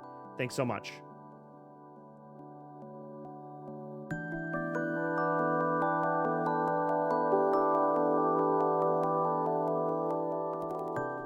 Welcome to Unlimited Power TCG. This is the way to get the most out of your Star Wars Unlimited card game. Join us on a journey through a galaxy far, far away as we explore the tactics, strategies, and secrets behind the game.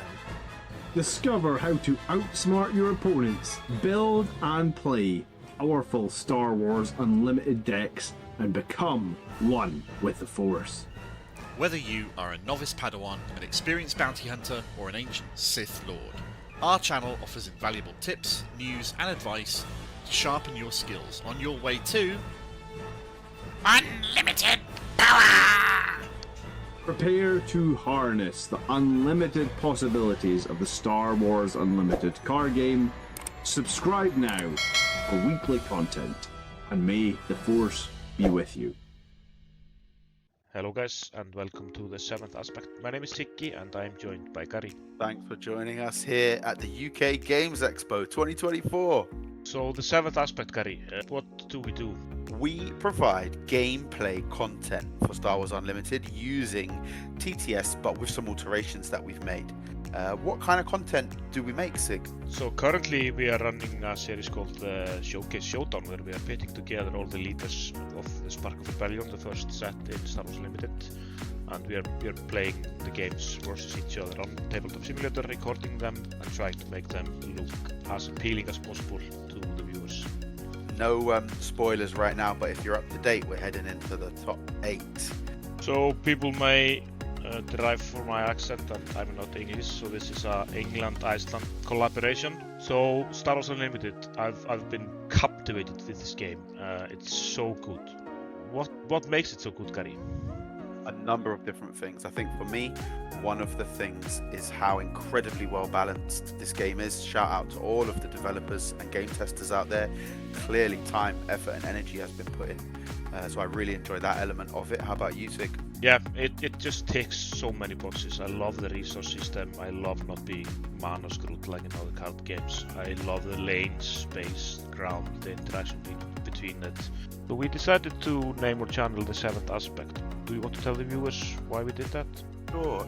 Star Wars Unlimited has 6 different aspects which represent various elements of the gameplay and different play styles, and we just felt like one was missing, or the next one would be like community and the element of playing the game with each other. Be sure to check out our channel, the 7th aspect. Siggy, what is the core temperature of a Tauntaun? I don't know. It's lukewarm.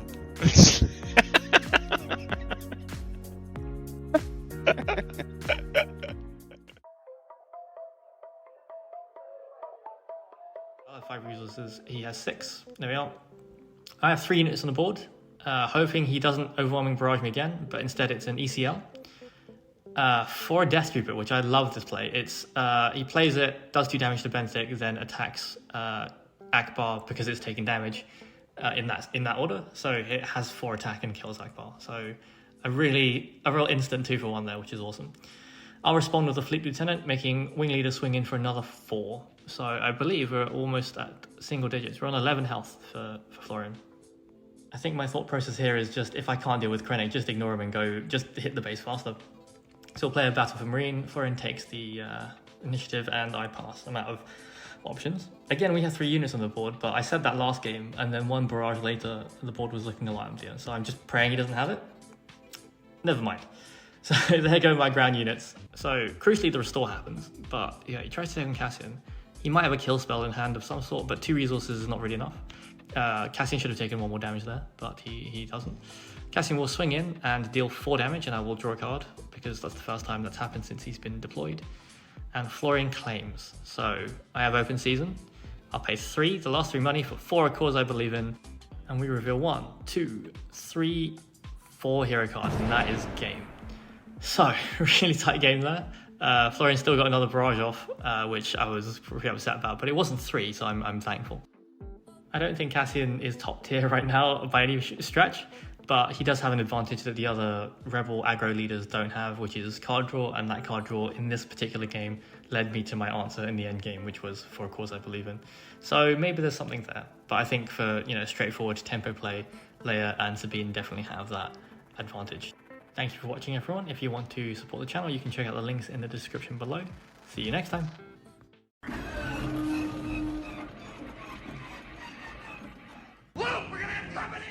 Guys, it's your boy, Bobby Sapphire. What's up, guys? KTOD Maddie here. With me, as always, are my boys. Let's go right down the row. Win a case winner, Justin Desai. Also geared up in the KTOD hoodie, Stevie Getz. What you're about to see is not your typical competitive card gaming content. This video will help you both mentally prepare, physically prepare, and consider what decision fatigue does to your body. Okay, so I actually think that there are 5 pillars to the meta. You have your classic aggro, Sabine, Leia, even some like Hanless, like a Red Han. Hitting you with 5. That's right, 5 deck lists that you can make using the leaders and cards from the starter decks. Big part of the deck tech, if you've been kind of fast forwarding your turn, this is really your key angle here. And then big boy Luke hits the table. He starts whacking around, getting people with shields, and bing, bing, boom, you've taken over the game. Oh, come on. Those are loaded dice. I want 2 new dice. If you Han Solo Ewing reinforcement into Count Dooku, you did it. If that was, so he was on top of my deck.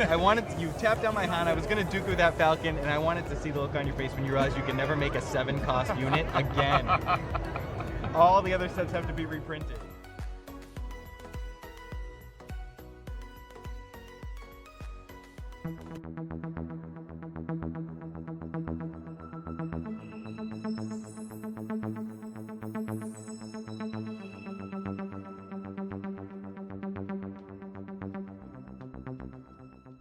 I don't know if this is stupid or not. Epic action. It takes out Boba, it's not. No, it doesn't. Three for Super Laser Technician into Boba. Yeah, that's an alright play. So this one comes ready. Is it 2? 2 to Boba. And then I'm ready. Okay, I am kicking myself over that. Read by decision, now you've also done that. So what are you at? 7. Oh. Fiddlesticks. Fiddlesticks. It's an accurate word for things. A rather British. Very British way of saying something else stronger. Okay, damn.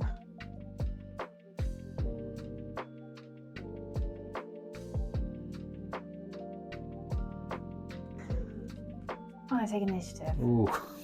See if I can. So you've got a damage unit.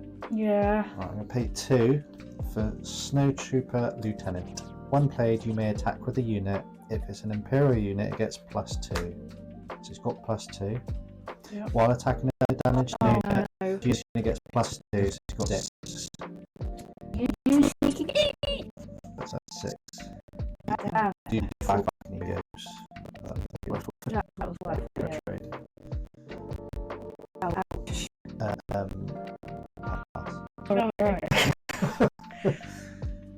Oh, it hurts.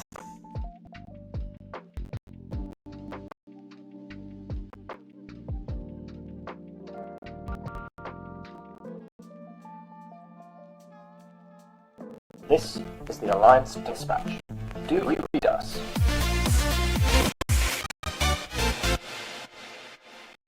Welcome to the Alliance Dispatch. I am one of your Alliance Dispatchers, Danny D-Dan Blackadlam. And I am other Alliance Dispatcher, James Swingers Adams, and we are together the Alliance Dispatch, a Star Wars Unlimited channel. We're going to be bringing you deck techs, interviews, tournament reports, you name it, we'll do it. We will do anything for your interaction. So likes, subscribes, comments, dislikes, fan mail, Patreon, just whatever. Tell us what we need to do to get you to interact with us so that we can keep making more content. This is the Alliance Dispatch. Over and out.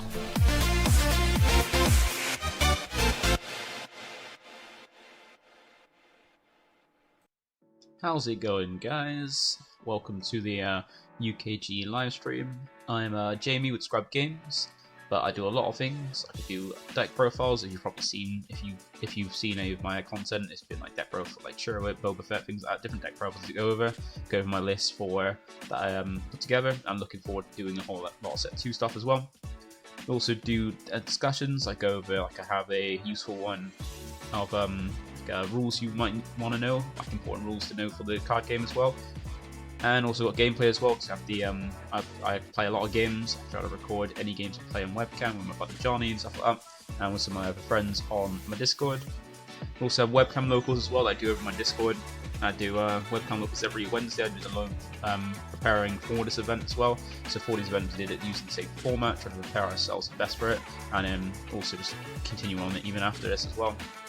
And not only that, I have also been doing leagues. I have done a load of leagues for my Dragon Ball Supercard games, and I'm looking to do some leagues for Star Wars as well, because it's just such a good game that I want to get into it, try it. So this is kind of like things I kind of offer for my YouTube, and like just basically my whole thing. So if you're interested in that, feel free to check it out. You can always look for me at Scrub Games on YouTube. My actual tag is Scrub Games DBS, because I think just Scrub Games was taken as a tag, but I've got Scrub Games DBS. If you want to check me out, and much appreciated.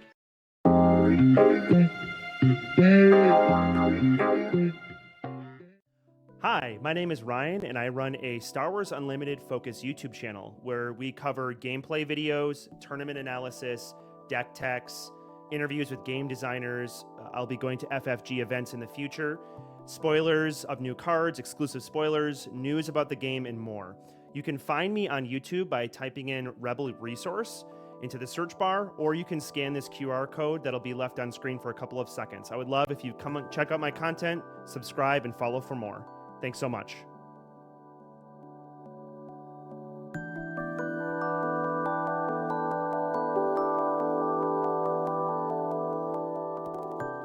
Welcome to Unlimited Power TCG. This is the way to get the most out of your Star Wars Unlimited card game. Join us on a journey through a galaxy far, far away as we explore the tactics, strategies, and secrets behind the game. Discover how to outsmart your opponents, build and play our Star Wars Unlimited decks, and become one with the Force. Whether you are a novice Padawan, an experienced bounty hunter, or an ancient Sith Lord, our channel offers invaluable tips, news, and advice to sharpen your skills on your way to Unlimited Power! Prepare to harness the unlimited possibilities of the Star Wars Unlimited card game. Subscribe now for weekly content, and may the Force be with you.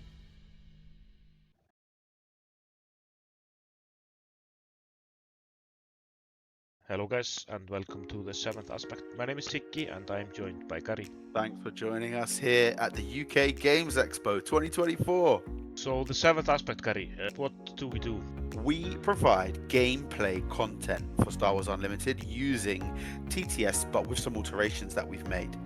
What kind of content do we make, Sig? So currently we are running a series called Showcase Showdown, where we are putting together all the leaders of the Spark of Rebellion, the first set in Star Wars Unlimited, and we are playing the games versus each other on Tabletop Simulator, recording them and trying to make them look as appealing as possible to the viewers. No spoilers right now, but if you're up to date, we're heading into the top 8. So people may derive from my accent that I'm not English, so this is a England-Iceland collaboration. So Star Wars Unlimited, I've been captivated with this game. It's so good. what makes it a good carry? A number of different things. I think for me, one of the things is how incredibly well balanced this game is. Shout out to all of the developers and game testers out there. Clearly time, effort and energy has been put in. So I really enjoy that element of it. How about you, Sig? Yeah, it just ticks so many boxes. I love the resource system. I love not being mana screwed like in other card games. I love the lane, space, ground, the interaction between it. So we decided to name our channel. Hello, ladies and gentlemen. Welcome back to, I don't know what my hair's doing in that situation, round 5 of 6 here of the Star Wars Unlimited convention event at UK Games Expo. My name's Ben. I have Al next to me. There's not going to be too much dabble and chatter from us because the players are pretty much ready to get into it. What we can tell you is that it is a Command Han deck against a Cunning Boba list, and it's players that we both saw and have heard from not only yesterday, but have heard from throughout the entire weekend as well, with Big O Notation finishing in the top 8, was the #1 seed on Friday, and Yeho with the Command Han list finishing 3rd overall yesterday as well, as the players are resourcing and getting ready to kick us off. Yeah, absolutely. Yeah, 2 pedigree players, both shown how good they are over the past few days. So I'm not surprised to see them both at 4-0 here today. Both players desperate to get that extra one more win to get that play mat. That's the matchup. Very, very interesting matchup. Can go both ways. Again, whether it's Cunning Boba or Command Boba, Han does struggle more against Boba than other opponents. It is one of his hardest matchups, but as we've said many times, Han can beat anything. Command Han is a very strong deck, and I would not rule Yeho out of it at all. As we have a look at Big O Notation first hand, see the fist bump. We have Viper Probe Droid, Boba Fett unit, a Cunning in hand, as well as a Fett's Fire Spray. And we're going to kick it off with a card that I haven't actually seen a lot of throughout the weekend. Patrolling V-Wing. When played, just draw a card. Yeah, not an amazing card. Not really in the deck to be played on turn 1, but you know, if that's all you can do, then that's what you can do. But usually in there again for the Ewing reinforcement, just to make sure that you can cycle a card with that and not lose the value in hand. So it's pretty good against control. Also protects your board after Ewing reinforcement against Power of the Dark Side and Avenger. Yep, as we see the Han unit there being resourced for Yeho. We will start with an Ezra Bridger. Viper Probe Droid is going to shoot first and immediately take that Ezra down. These players starting to play at a good pace already as Patrolling V-Wing attacks in and does the first damage into base. Undoubtedly here is the 3, and there is the Boba unit. Great economy of resource and action there from Big O Notation. Fantastic line there from Big O Notation. The shoot first in the deck for exactly this reason, usually to play it on turn 2, trade into whatever they played in turn 1, especially, you know, like I said, if you can be perfect as a Viper Pro Droid into an Ezra, even better.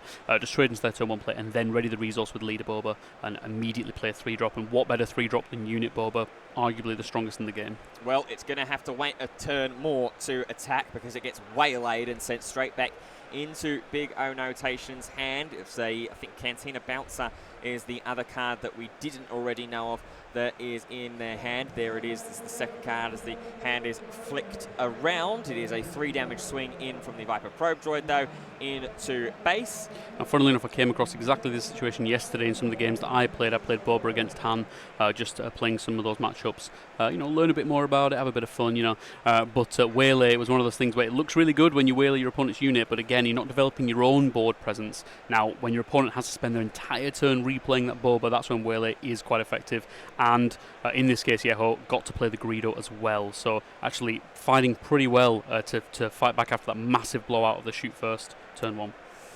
Yep, as we see the Boba Fett unit there looking very, very dangerous. Doesn't look like that there is an immediate answer to it in Yeho's hand. Interestingly enough, let's just have a look here. Yeah, so it's 1 of Bosk, 2 Syndicate Lackey, 3 Bouncer is the split that Big O Notation decided to go with his 5 drops in the main deck. So again, another player not favouring Bosk as much as Syndicate Lackeys, Cantina Bouncer being the best of those 3 in most situations, but obviously only playable for 5 in Cunning. And all of those are pseudo removal options in ways as well. Absolutely. Cantina Bouncer with the inherent bounce ability, it's in the name apt that it's got that effect as well. Syndicate Lackeys and Bosk both having ambush, as here comes the deployment of the unit of the Leader Boba. We see a ramp up there from Han Solo, just so that Yeho can match in big arrow notation as best as he can, stride for stride, with the deployment of Han Solo leader, but he's already starting to slightly fall behind the track at the moment. Yeah, no way for Big O Notation to immediately deal with the Han, I don't believe, but not that it matters particularly here for Yeho, because he doesn't have a 7-drop in hand like Ewing Reinforcement to play anyway, so he's happy just paying the 6 Rogue Squadron Skirmisher. Pull back the frontline shuttle into his hand rather than the Greedo, which is interesting. It potentially could have been able to play the Greedo this turn if he gets to deploy his hand and attack, so wondering why he decided to go with that frontline shuttle. I suppose the thought process here is if that shuttle does stay around, which it probably should. I can't imagine Big O Notation wanting to crash into a the Boba Fett wanting to crash into a shuttle. That there might be an opportunity to frontline defeat the front line, be able to attack with the skirmisher into the leader if it stays around. Now, unbeknownst to Yeho, there is that cunning, of course, in hand, which could rest down as long as Big O Notation takes the initiative. So there are a couple of play around options, but I think I see the thought process that Yeho was going for there. Yeah, it's a little bit awkward here. Cunning, normally such a powerful card, but not that many great options. The exhausting option pretty much useless against the patrolling viewing. Don't really want to bounce either of these units either, so only really playing it for +4 power onto the Boba leader and the discard in hand. Now discarding can be very effective against Han Solo because of how much he hemorrhages cards in hand, but you know that Rogue Squadron Skirmish has pulled one of those cards back, so we'll have to see if he gets to hit one of these big 8-drops. Home one. Oh, no, let's have a look. Rolling for oh, random. hits the Gets shuttle. the shuttle. Gets Yeah. the shuttle. Perfect pick there to just stop Yeho's plans there for the next phase potentially. Brutal, really, because that home one or the reinforcement walker potentially could come down next turn, and that would be a big swing. So hitting one of those would have been preferable, I think. And there is the 8 damage attack, actually, as it was boosted up, I believe, here with the cunning. Where is that going? It looks like, I think it's going into base here, just deciding, I believe, maybe. There it is. Big Yeho was just writing down and tracking, but it is indeed going to be the 8 damage in, rightfully, as we pointed out initially, to stop that unfavourable trade-in. There is the home one and reinforcement walker being showed And by you see Droid. on the face of a Big O Notation, he was not happy there. He was shaking his head, really unhappy that he hit one of the he hit the frontline shuttle rather than one of those. It would have been a much better hit for the cunning. And unfortunately for him, the Viper Probe Droid reveals that unlucky hit. Definitely, as we ready ourselves up and into the next phase. Squadron Skirmisher will be happy to take that trade, though, as Yeho gets the initiative, takes care of the unit Boba leader. What we need in hand for Big O Notation here is a way to answer this Han Solo leader, and there's nothing in hand that can answer Han Solo leader. So as long as Yeho orders it correctly, he will be able to play one of these 8-drop cards this turn. He'll have to discard one from hand with Han Solo's discard, or put it into resources, should I say, and then he'll be able to attack and do it again from the deck. Yep, just clearing up of the amount of damage that is on that base. That is correct now, I believe. 17 damage they're recording there on base. Is that right? As Han is going to resource using its leader ability. Yeah, putting one into play there. Just deciding now, Big O Notation, what to do about this Han, knowing there's no answer to it in hand. Yeah, I think we're just checking the base damage there. There's the Boba Fett hitting. Yeah, so the Boba Fett will deal up to 20. And now here comes the deployment of that Han Solo Fett's fire spray, the immediate response in space. Now, does Yeho have an answer to stop that from charging in for 5? No, he needs to. Yeah, I'm not surprised we see him trade into the Viper Probe Droid there. He needs to stop the rot here and put some health between him and defeat here. That Fett spray is going to hit in. It's going to put him to 25 and be 1 away from defeating him. He does have the home one in hand, or was it the reinforcement walker he kept? One of those in hand. Yes, so that's right, he's kept both, so he's got both options available. He's just choosing which one to pick now. Decides with the reinforcement walker, knows he needs to immediately heal to prevent that Fett spray from defeating him on the next action. So now Surprise Strike is lethal for Big O Notation if he can draw one. Doesn't have one in hand currently, so we'll have to see if he gets one off the top of the deck. This is very, very close game, very in the balance. As much as it's 22 damage on one base to 3 on the other, it's actually very, very close because Yeho with that reinforcement walker can potentially stabilise. And Big O Notation drew a Cunning the turn there alongside a Cantina Bouncer. As Big Yeho is just deciding which resources to destroy with the Han Solo leader ability, Traitorous and Home 1. Just a shame there that Yeho doesn't have the initiative, because that Boba Fett will be a wonderful target.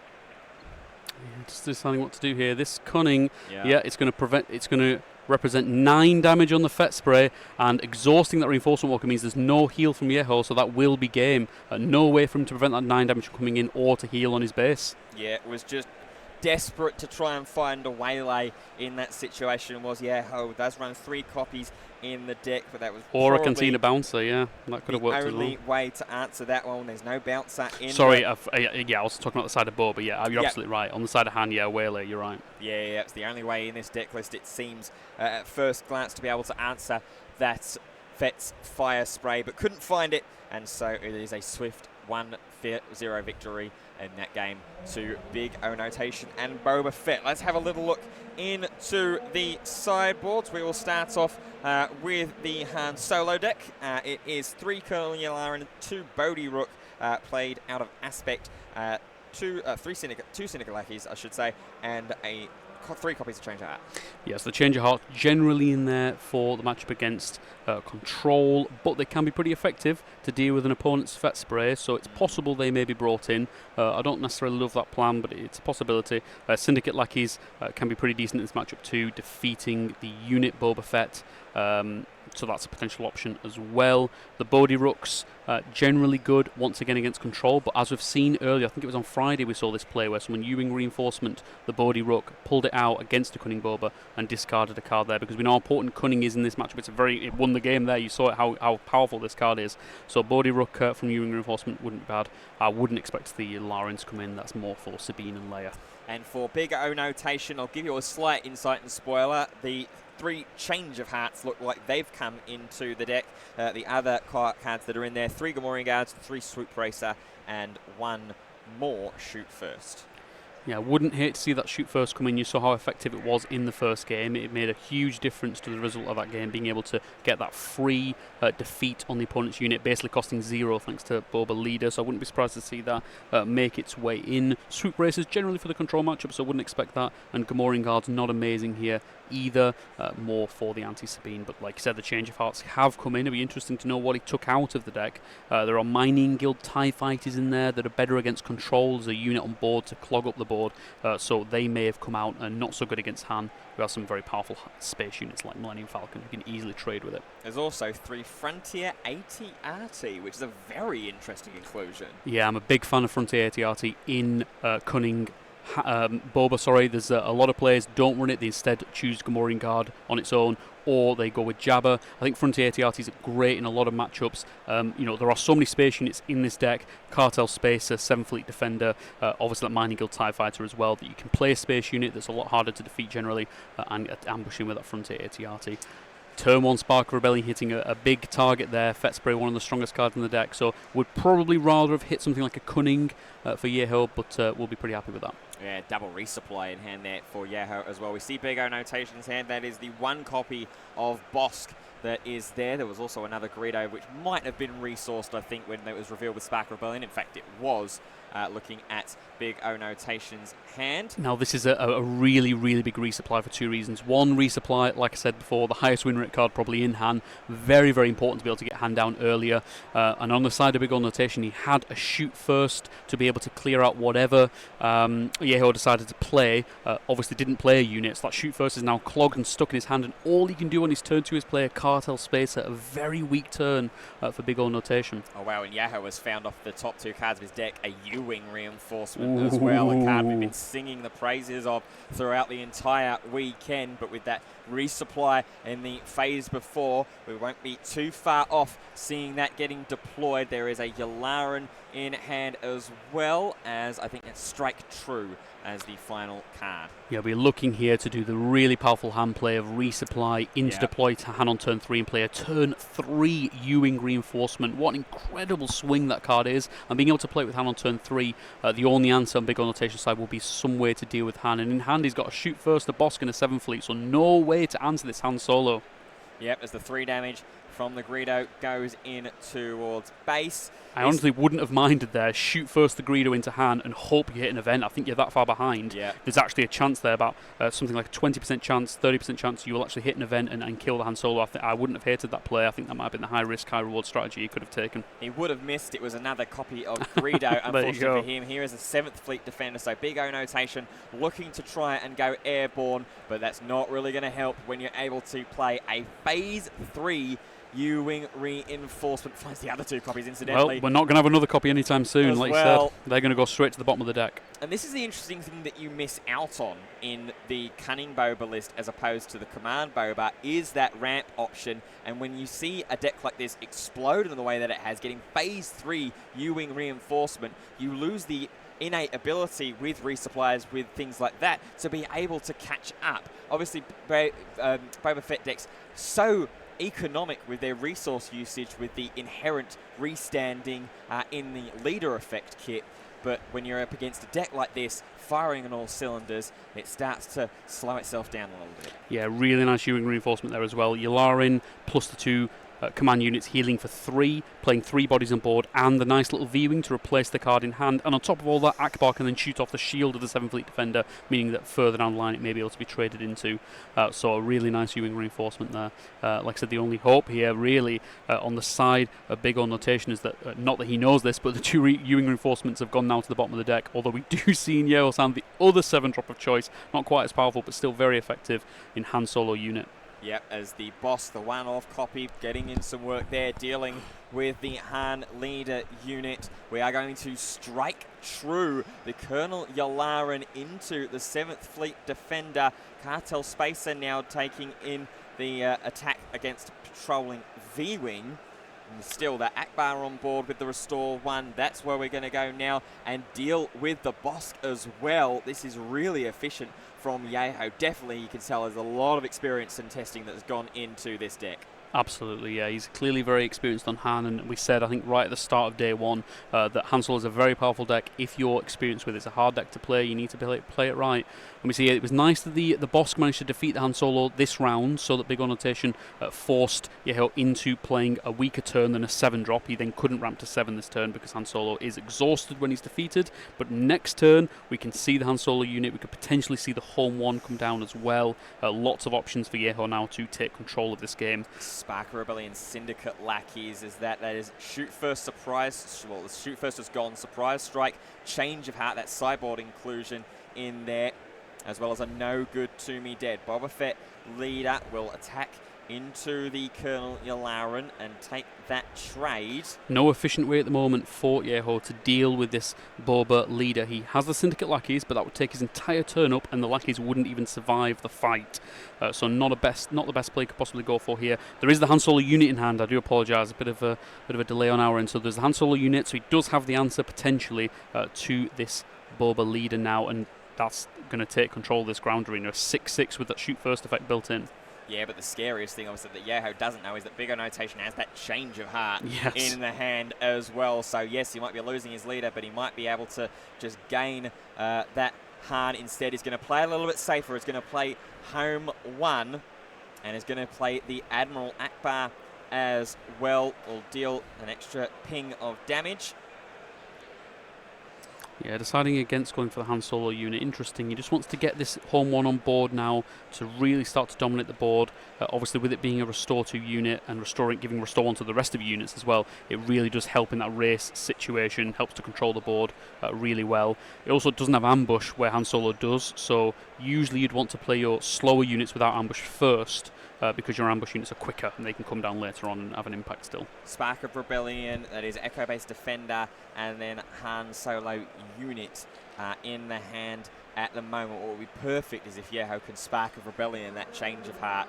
That would be absolutely amazing, given this ball state would free the Han Solo up a little bit. There is still, I think, that no good to be dead in Big O notation's hand. Here is the change of heart. It's going to take the Home 1, and that clears the way for the Han Solo. Exactly what Yeho was looking for. Gets to shoot first as well, so no damage is going to come back his way. It does mean that Big O notation is going to get the heal off of the Restore 2 with a Home 1 attack, but you certainly would not be unhappy with the fact that you've got that Han Solo free and unanswered, and you'll get that home one at the start of your next regroup phase as well. That's right, yeah, and we see them just going through the motions here, doing all the attacks they need to do. That is correct there. So the restore from the home one, clearing off the base on damage on Boba's base. Now, it may look in favour of Boba here, but the problem is that home one's going right back over to Yeho's side at the end of this round, and here we are. It's going to go right back into his control. Now he's got a dominance of the space, dominance of the ground, and all Big O Notation's got to show for it at the moment is a cartel spacer.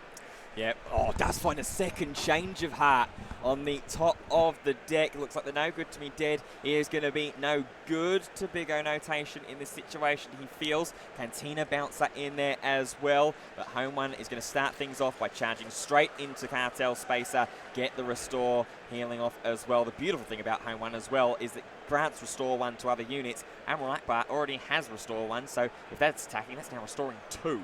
Yeah, in a similar way to how for a cause I believe in and Surprise Strike are only really good when you're winning the game with them. The same can be true for Change of Heart as well.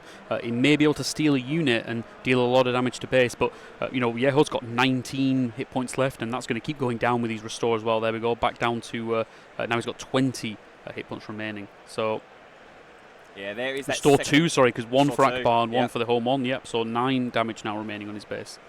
Now Big O Notation going to have a look into the hand. There is that Spark of Rebellion immediately. This should get the change of hearts. Yep, it's gone now. Massive, huge ability, and we said that at the start of this phase as well. Yeho will be loving the fact that he can use the Spark of Rebellion and grab the change of heart in time. There's Bright Hope, which is going to be able to bounce back the Admiral Akbar. Resource ramping up with Han Solo. Akbar will go in once again, clears the way of the probe droid, and all of a sudden, a massive scoop. Wow, that was very, very quick for Yeho, but it came down to that Phase 3 Ewing reinforcement to kick it all off. Absolutely. The reason why you include cards like No Good to Me Dead in your Boba list is to try and stop that from happening. Turn 1 Spark of Rebellion hitting Fet Spray was a nice little start for Yeho, but then turn 2 Resupply, turn 3 Ewing reinforcement was just too much. And that Han Solo got to stay on the board for quite a bit of time as well. I think he got another round after that as well to keep ramping. So, really, really tough play to beat. There are several answers in Big O Notation's deck that he didn't pull. The Bodhi Rook to try and answer the resupply or the Ewing reinforcement, or, like I said, just being able to defeat that Han or at least exhaust it. Yeah, as Big O Notation goes back into his sideboard, you were spot on about the card that came out for Change of Heart. It was indeed those Mining Guild TIE Fighters. Looks like he's pulling one card in. It's a Syndicate Lackeys. Oh, he's pulling that back. So there would have been, it looks like, I imagine, some Mining Guild TIE Fighters gone, and one copy at least of the Syndicate Lackeys that went as well, because that's been pulled back in from the sideboard, it seems. Yeah, it's tough here. Big O Notation having initiative is useful. That's it's a good start for him. What a thrilling match we've got here. I mean, these are 2 real powerful decks of the meta. In my opinion, 2 clear tier 1 decks battling it out. And like I said, even though Han's slightly unfavoured, I don't think it's by much. I think he's got a very good game into this Cunning Boba. As we draw our opening hand, there is a Ewing reinforcement, but no ramp to speak of to start things off. There is a phase 1 play in the form of Yularen, but not much else. No, he wants that resupply. He's desperate for the resupply. Big O Notation decided to keep his hand here. As far as I can tell, it's a Viper probe droid, just deciding whether he wants this waylay or not. Yeah, Spacer double cutting Viper probe droid is the hand that Big O Notation is going to keep at the first time of asking Yeho with the Mulligan. And we'll see what he finds. Lackeys. There is Han Solo unit. Ooh. No ramp, it looks like here. That's worse than the first hand, I think. Yep. Not even a turn 1 player, don't blow. There's the patrolling V-wing of turn 1, which we saw from game 1. Not the best play. Oh, it's a frontline shuttle. It's a shuttle. Yeah. And he's going to have to play the shuttle as well as that phase 1 action. And we will pass the turn with a claim from Big O Notation as a traitorous as one of the cards. That's Fire Spray, though, for Big O Notation. This is going very, very well in this early stage. aided by the draws from the top of the deck. Yeho, not so much. Really tough decision there from Big Ol Notation. He had 2 Cunnings in hand, a Fet Spray, a Cartel Spacer, and a Shoot First. He can't get rid of the Cartel Spacer because he needs something to play this turn, but the Fet Spray and the Cunnings are the best cards in his deck, so he doesn't want to get rid of them either. Kind of rewarded here by keeping, if he could have resourced one of those Cunnings, but then, Yeho could have got rid of the other one, so rewarded here, I think, for getting rid of the Shoot First. There was a chance that Yeho could have played something like an Ezra Bridger, and then that Shoot First would have looked amazing, but in this instance, didn't happen, so Big Ol Notation reading the situation perfectly. Yeah, has to deal with that Fet's Fire Spray as well.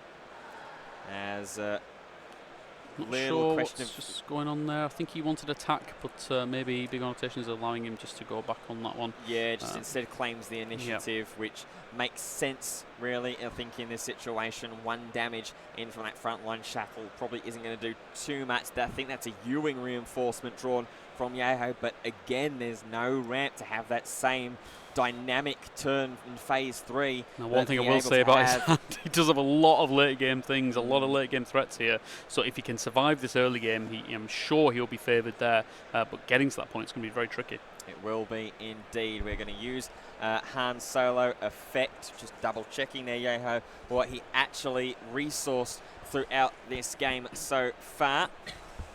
Wondering whether to keep hold of the Traitorous or not. I imagine he's going to be looking to try and play the Syndicate Lackeys. Yeah, I think Syndicate Lackeys is the one here. Just deals with that Viper Pro Droid perfectly. Big Ol Notation reading the situation and attacking with the Pro Droid first to make sure it gets that damage in. Very nice there. Was that 3 damage registered there? Yes. So that's it should be 6 damage on the base. Yeah, there we go. We got there.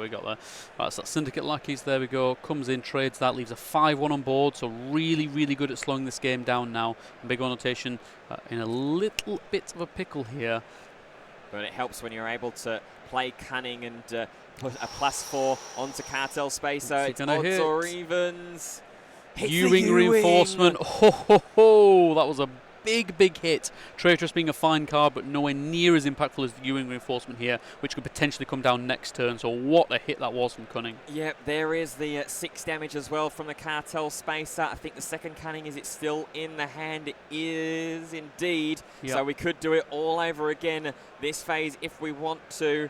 Traitorous, the Echo-based defender, and I think that's a Strike True that's in Yeho's hand, the wrong low-cost green event that he will be wanting. Yeah, just deciding whether to resource this Frontier AT-RT here, because normally a pretty reasonable card. He wants units on board, but against facing down the Syndicate Lack is not the best option. I think he's just going to try and go for a cunning play again, like you said, discard a card potentially and try and get this 6 damage to connect. There's also the Fet's Fire Spray in hand. Big O Notation managed to draw into a second one. I think that's Surprise Strike as the final card as well. Deploying unit leader Boba Fett. They will throw the Sentinel in front of that immediately, which will be dealt with by the leader Fett. Just looks like the Strike True left in hand. Here is Frontline Shuttle. Does have the ability actually with that shuttle to action attack with a unit even if it is exhausted. It can't attack bases, but it does clear up that leader Boba Fett. So if Big O Notation can't answer that Frontline Shuttle, or doesn't drive into it, there is an option to do so in the form of Surprise Strike. Yeah, what he's trying to do here, Yeho, is just stall these actions now until his opponent plays a cunning or some sort of buff effect on this Cartel Spacer. And here it is, because he wants to Traitorous that Spacer. But like you said, with that, with those 3 resources spent with Echo's Defender, he's no longer got that option. Discards the Strike True as well, so we can't play that this turn now with the hand leader. Yep, but I think there is, if I remember this correctly, there is still going to be the option to defeat that Frontline Shuttle, attack with the Syndicate Lackeys. Instead, he elects to claim the initiative. Yeah, may as well just attack with it next turn. Allows the free 4 damage to go forwards. You're right, I suppose, there. It does keep the, air equilibrium, not necessarily equal considering the stats that are on this and the amount of times that it's attacked in for 6. And we just see here the real devastation of these cunning cards. They're so powerful, and you don't often see the discard effect used. Usually you're fighting for board, tooth and nail, and you'll bounce something or exhaust something and give +4. That's a common one. But the discard here being absolutely clutch against Han Solo. Han Solo, the weakness of him, such a powerful leader ability, is hemorrhaging those cards in hand. And we see here Yeho's got one card in hand, I think it is. It is just the one card. Cunning given its namesake attribute for a reason. It is tricky, it is sneaky, but it is so, so powerful. As Big O Notation is going to attack in with the Spacer. It's going to be into base, so potentially signalling the fact that he wants to deploy that Fet's Fire Spray. Here is Ezra. There is the Fire Spray, signaled perfectly. And we can just see here, I just want to bring your attention to this frontline shuttle, a card that a lot of people thought might be stronger than it's ended up being. And part of the problem with this card is if you can't find a good situation to use it, it just sits there the whole game. You know, imagine if that frontline shuttle had been a more impactful turn one play, it could have changed the entire texture of this game. But instead, it's sat there doing almost nothing. I think it's dealt 3 damage to base or something. It's done absolutely nothing this game. Even if you'd found a patrolling V-Win, if that was a patrolling V-Win, just to draw one extra card, try and dig a little deeper to find a ramp option. This is dangerous here. We've got still that surprise strike in hand at the moment, so actually with the damage that's on board, we can attack with a Fet's Fire Spray, and if that Cartel Spacer isn't dealt with, surprise strike for game. Absolutely. Can't see what's in the hand of Yeho. He's deep in the tank thinking here, and he's got it faced on the table. What is that? We don't know, but it needs to be an answer here. It might be a waylay. What is that off the top?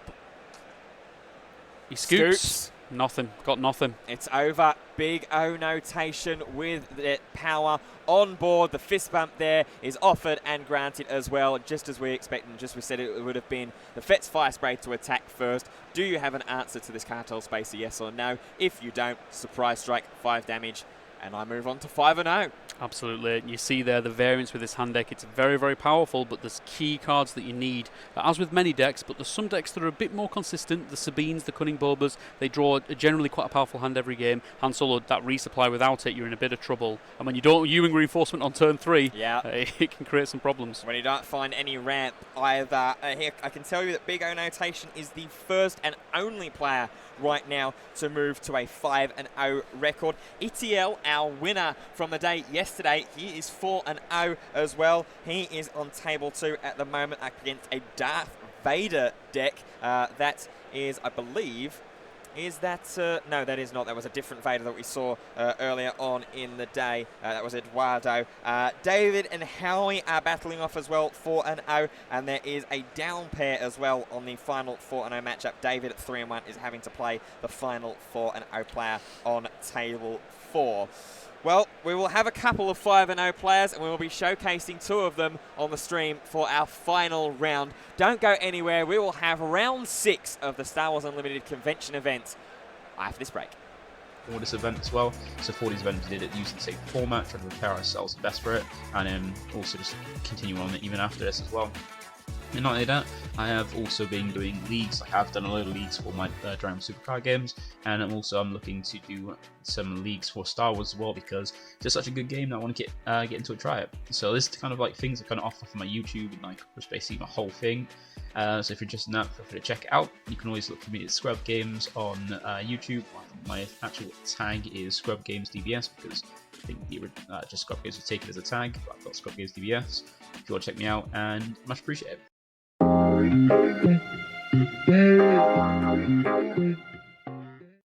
Hi, my name is Ryan, and I run a Star Wars Unlimited focus YouTube channel where we cover gameplay videos, tournament analysis, deck techs, interviews with game designers. I'll be going to FFG events in the future, spoilers of new cards, exclusive spoilers, news about the game, and more.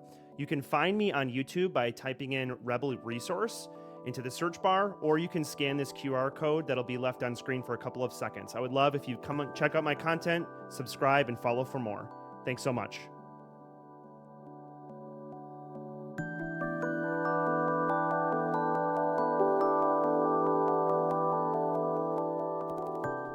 Welcome to Unlimited Power TCG. This is the way to get the most out of your Star Wars Unlimited card game. Join us on a journey through a galaxy far, far away as we explore the tactics, strategies, and secrets behind the game.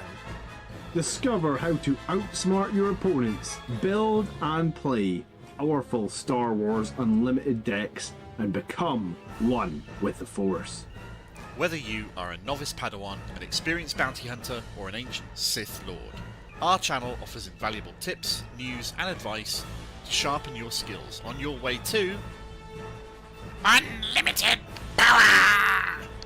Prepare to harness the unlimited possibilities of the Star Wars Unlimited card game. Subscribe now for weekly content, and may the Force be with you. Hello guys, and welcome to the 7th aspect. My name is Tiki, and I'm joined by Gary. Thanks for joining us here at the UK Games Expo 2024. So the 7th aspect, Gary, what do we do? We provide gameplay content for Star Wars Unlimited using TTS, but with some alterations that we've made. What kind of content do we make, Sig? So currently we are running a series called Showcase Showdown, where we are putting together all the leaders of the Spark of Rebellion, the first set in Star Wars Unlimited, and we are playing the games versus each other on Tabletop Simulator, recording them and trying to make them look as appealing as possible to the viewers. No spoilers right now, but if you're up to date, we're heading into the top 8. So people may derive from my accent, and I'm not English, so this is a England-Iceland collaboration. So Star Wars Unlimited, I've been captivated with this game. It's so good. What makes it so good, Gary? A number of different things. I think for me, one of the things is how incredibly well balanced this game is. Shout out to all of the developers and game testers out there. Clearly time, effort and energy has been put in. So I really enjoy that element of it. How about you, Sig? Yeah, it just ticks so many boxes. I love the resource system. I love not being mana screwed like in other card games. I love the lane, space, ground, the interaction between it. So we decided to name our channel the 7th aspect. Do you want to tell the viewers why we did that? Sure. Star Wars Unlimited has 6 different aspects which represent various elements of the gameplay and different play styles, and we just felt like one was missing, or the next one would be like community and the element of playing the game with each other. Be sure to check out our channel, the 7th aspect. Siggy, what is the core temperature of a Tauntaun? I don't know. It's lukewarm.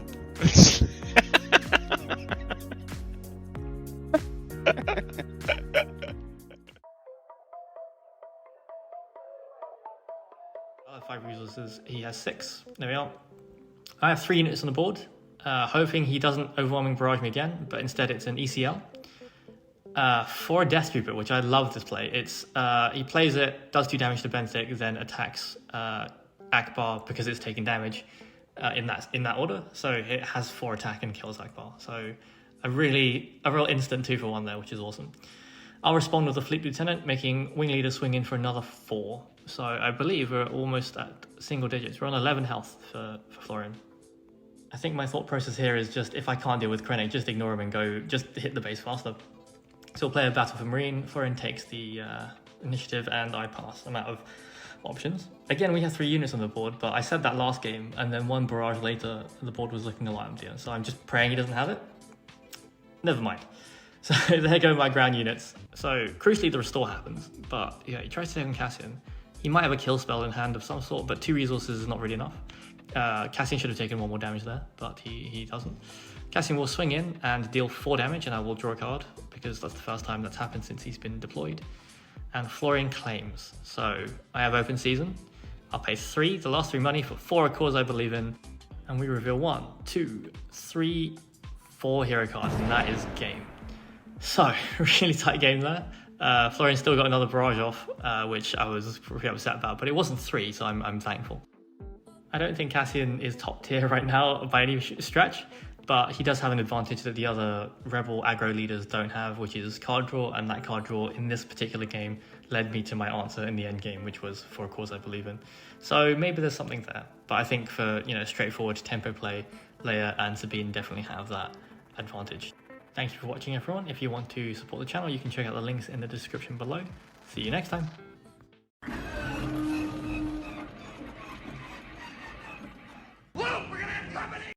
Guys, it's your boy, Bobby Sapphire. What's up, guys? KTOD Maddie here. With me, as always, are my boys. Let's go right down the row. Win a case winner, Justin Desai, also geared up in the KTOD hoodie, Stevie Getz. What you're about to see is not your typical competitive card gaming content. This video will help you both mentally prepare, physically prepare, and consider what decision fatigue does to your body. Okay, so I actually think that there are 5 pillars to the meta. You have your classic aggro, Sabine, Leia, even some like Hanless, like a Red Han. Hitting you with 5. That's right, 5 deck lists that you can make using the leaders and cards from the starter decks. Big part of the deck tech, if you've been kind of fast forwarding your turn, this is really your key angle here. And then big boy Luke hits the table. He starts whacking around, getting people with shields, and bing, bing, boom, you've taken over the game. Oh, come on. That's no. Those are loaded dice. I want 2 new dice. If you Han Solo Ewing reinforcement into Count Dooku, you did it. If that was so, he was on top of my deck. I wanted you tapped down my Han. I was gonna Dooku that Falcon, and I wanted to see the look on your face when you realize you can never make a 7-cost unit again. All the other sets have to be reprinted.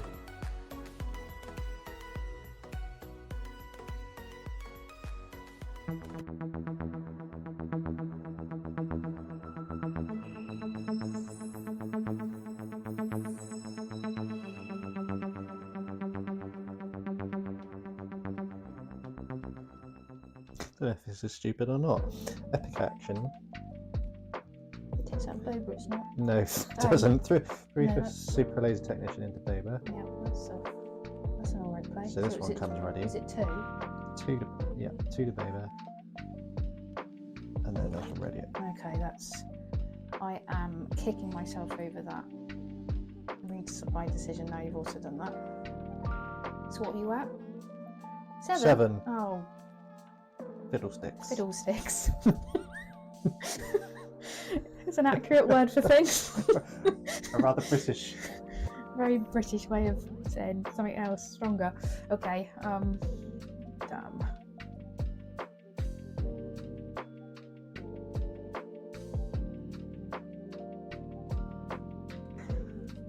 I'm gonna take initiative. Ooh. See if I can. So you've got a damage unit. Yeah. Right, I'm going to pay 2 for Snow Trooper Lieutenant. 1 played, you may attack with a unit. If it's an Imperial unit, it gets +2. So it's got +2. Yep. While attacking a damaged Oh, unit, no. this unit gets +2, so he's got 6. You sneaky genie! So that's 6. Damn it. You do fall back and he goes, but I think it was worth it. That was worth it. Good Yeah. trade. Ouch. Pass. Oh, right, okay. Oh, it hurts.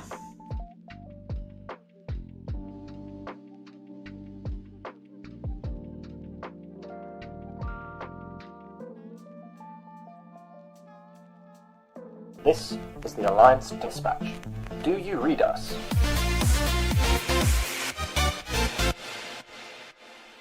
Welcome to the Alliance Dispatch. I am one of your Alliance Dispatchers, Danny D-Dan Adlam. And I am the other Alliance Dispatcher, James Swingers Biggest Adams, and we are together the Alliance Dispatch, a Star Wars Unlimited channel. We're going to be bringing you deck techs, interviews, tournament reports, you name it, we'll do it. We will do anything for your interaction. So, likes, subscribes, comments, dislikes, fan mail, Patreon, just whatever. Tell us what we need to do to get you to interact with us so that we can keep making more content. This is the Alliance Dispatch. Over and out.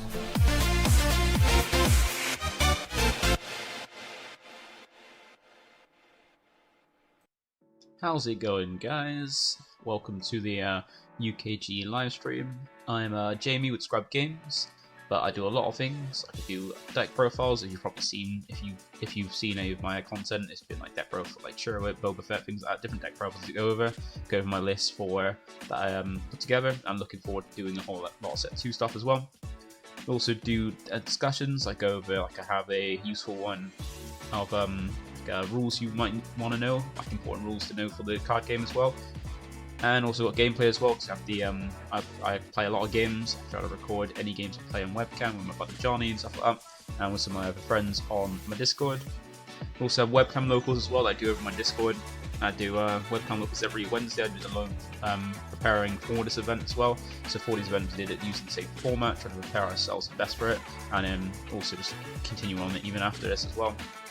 And not only that, I have also been doing leagues. I have done a load of leagues for my Dragon Supercar games, and I'm looking to do some leagues for Star Wars as well, because it's just such a good game that I want to get into it, try it. So this is kind of like things I kind of offer for my YouTube, and like just basically my whole thing.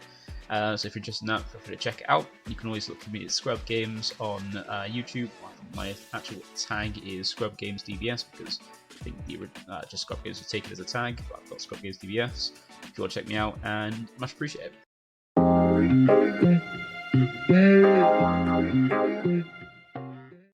Hi, my name is Ryan, and I run a Star Wars Unlimited focus YouTube channel where we cover gameplay videos, tournament analysis, deck techs, interviews with game designers. I'll be going to FFG events in the future, spoilers of new cards, exclusive spoilers, news about the game, and more.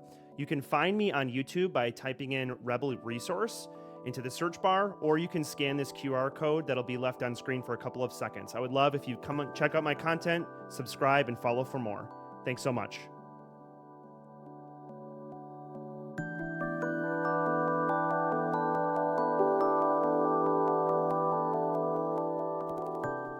Welcome to Unlimited Power TCG. This is the way to get the most out of your Star Wars Unlimited card game. Join us on a journey through a galaxy far, far away as we explore the tactics, strategies, and secrets behind the game. Discover how to outsmart your opponents, build and play powerful Star Wars Unlimited decks, and become one with the Force.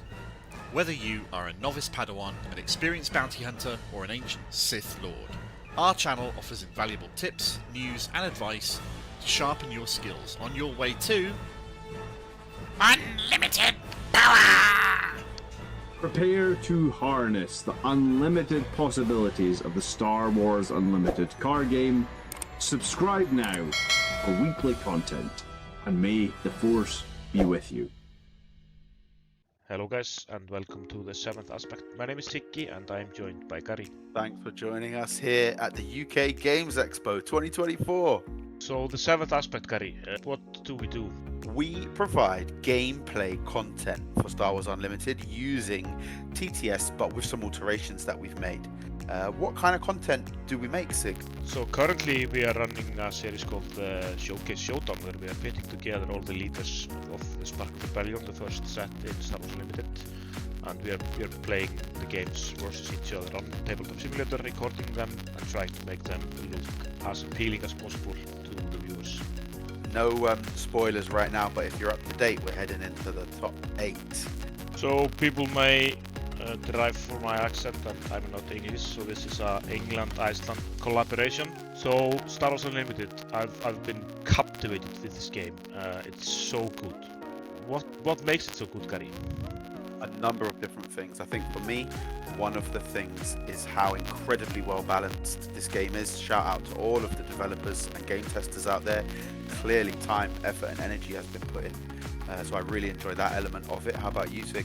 Yeah, it just ticks so many boxes. I love the resource system. I love not being mana-screwed like in other card games. I love the lane, space, ground, the interaction between it. So we decided to name our channel the 7th aspect. Do you want to tell the viewers why we did that? Sure. Star Wars Unlimited has 6 different aspects which represent various elements of the gameplay and different play styles. And we just felt like one was missing, or the next one would be like community and the element of playing the game with each other. Be sure to check out our channel, the 7th aspect. Siggy, what is the core temperature of a Tauntaun? I don't know. It's lukewarm!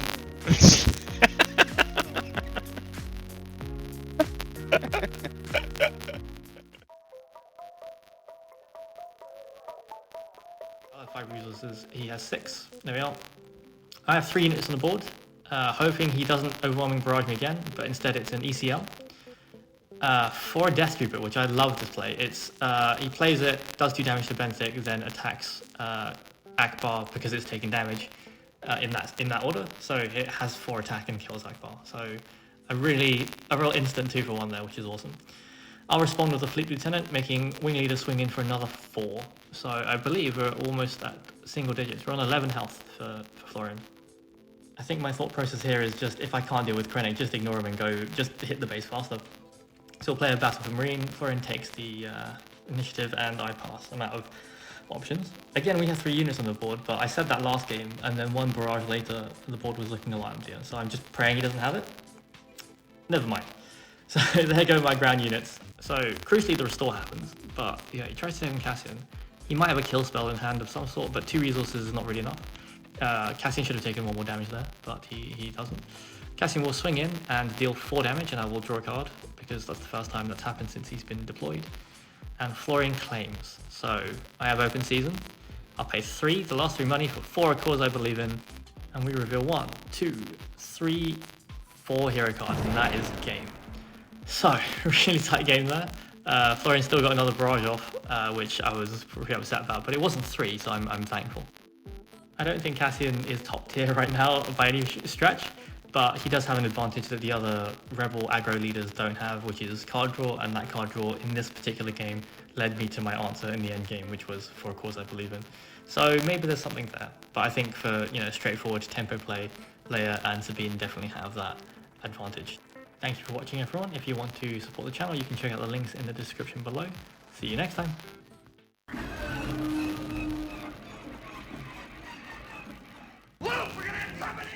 Guys, it's your boy, Bobby Sapphire. What's up, guys?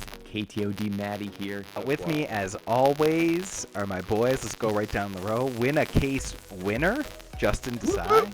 Also geared up in the KTOD hoodie, Stevie Getz. What you're about to see is not your typical competitive card gaming content.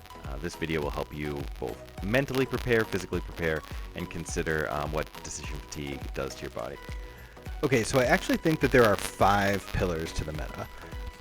You have your classic aggro, Sabine, Leia, even some like Hanless, like a Red Han. Hitting you with 5. That's right, 5 deck lists that you can make using the leaders and cards from the starter decks. Big part of the deck tech, if you've been kind of fast forwarding your turn, this is really your key angle here. And then big boy Luke hits the table. He starts whacking around, getting people with shields, and bing, bang, boom, you've taken over the game.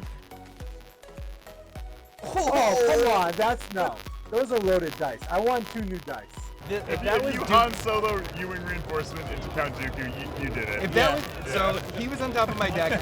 You tapped down my Han. I was gonna Dooku that Falcon, and I wanted to see the look on your face when you realized you can never make a 7-cost unit again. All the other sets have to be reprinted.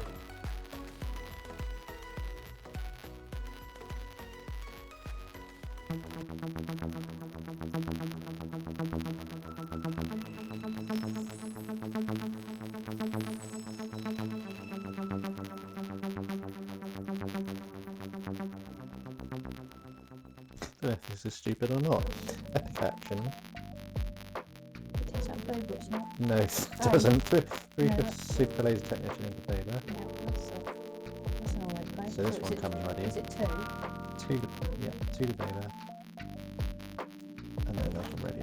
Okay, I am kicking myself over that. Need to supply decision, now you've also done that. So what are you at? 7? Oh. Fiddlesticks. Fiddlesticks. It's an accurate word for things. A rather British. Very British way of saying something else stronger. Okay, damn.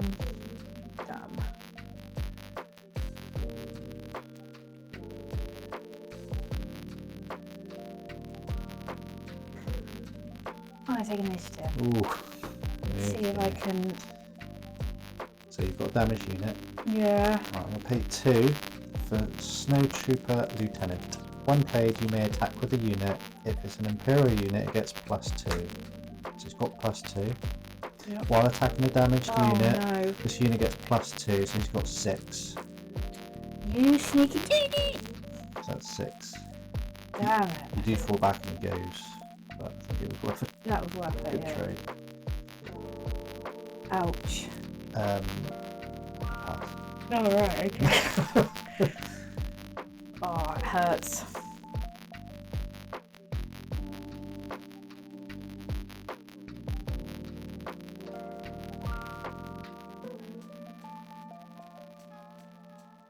This is the Alliance Dispatch. Do you read us?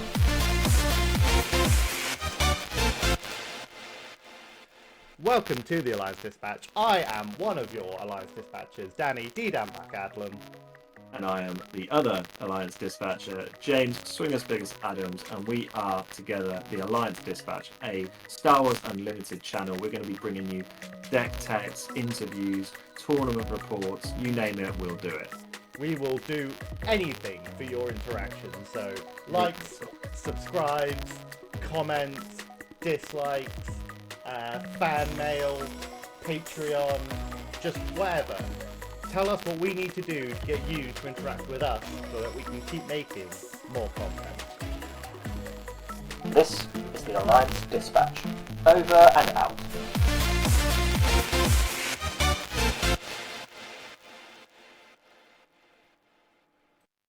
How's it going, guys? Welcome to the UKG live stream. I'm Jamie with Scrub Games, but I do a lot of things. I do deck profiles, as you've probably seen if you've seen any of my content. It's been like deck profile, like Churlish, Boba Fett, things like that, different deck profiles to go over my list for that I put together. I'm looking forward to doing a whole lot of set 2 stuff as well. I also do discussions. I go over, like, I have a useful one of rules you might want to know, like important rules to know for the card game as well. And also got gameplay as well, because I play a lot of games. I try to record any games I play on webcam with my partner Johnny and stuff like that, and with some of my other friends on my Discord. Also have webcam locals as well. I do over my Discord. I do webcam locals every Wednesday. I do alone preparing for this event as well. So for this event, we did it using the same format, trying to prepare ourselves best for it, and then also just continue on it even after this as well. And not only that, I have also been doing leagues. Like, I've done a load of leagues for my Dragon Supercar games, and I'm looking to do some leagues for Star Wars as well, because it's just such a good game that I want to get into and try it. So this is kind of like things that kind of off my YouTube, and like just basically my whole thing. So if you're interested in that, feel free to check it out. You can always listen to Scrub Games on YouTube. My actual tag is Scrub Games DVS. I think really just take it as a tag, but I thought DVS. If you want to check me out, and I much appreciate it.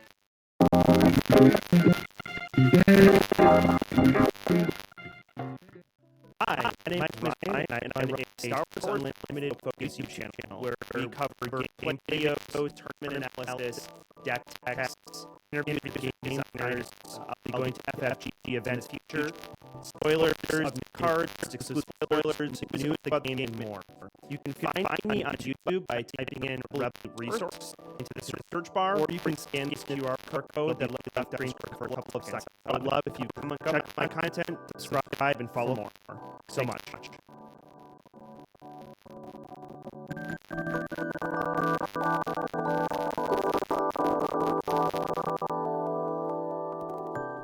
Welcome to Unlimited Power TCG. This is the way to get the most out of your Star Wars Unlimited card game. Join us on a journey through a galaxy far, far away as we explore the tactics, strategies, and secrets behind the game. Discover how to outsmart your opponents, build and play powerful Star Wars Unlimited decks, and become one with the Force. Whether you are a novice Padawan, an experienced bounty hunter, or an ancient Sith Lord, our channel offers invaluable tips, news, and advice to sharpen your skills on your way to Unlimited Power! Prepare to harness the unlimited possibilities of the Star Wars Unlimited card game. Subscribe now for weekly content, and may the Force be with you. Hello guys, and welcome to the 7th aspect. My name is Tiki, and I am joined by Gary. Thanks for joining us here at the UK Games Expo 2024. So the 7th aspect, Gary, what do we do? We provide gameplay content for Star Wars Unlimited using TTS, but with some alterations that we've made. What kind of content do we make, Sig? So currently we are running a series called Showcase Showdown, where we are putting together all the leaders of the Spark of Rebellion, the first set in Star Wars Unlimited. and we are playing the games versus each other on Tabletop Simulator, recording them and trying to make them look as appealing as possible to the viewers. No spoilers right now, but if you're up to date, we're heading into the top 8. So people may derive from my accent that I'm not English, so this is a England-Iceland collaboration. So Star Wars Unlimited, I've been captivated with this game. It's so good. What makes it so good, Gary? A number of different things. I think for me, one of the things is how incredibly well balanced this game is. Shout out to all of the developers and game testers out there. Clearly time, effort and energy has been put in. So I really enjoy that element of it. How about you, Sig? Yeah, it just ticks so many boxes. I love the resource system. I love not being mana screwed like in other card games. I love the lane, space, ground, the interaction between it. So we decided to name our channel The Seventh Aspect. Do you want to tell the viewers why we did that? Sure. Star Wars Unlimited has 6 different aspects which represent various elements of the gameplay and different play styles. And we just felt like one was missing, or the next one would be like community and the element of playing the game with each other. Be sure to check out our channel, The Seventh Aspect. Siggy, what is the core temperature of a Tauntaun? I don't know. It's lukewarm!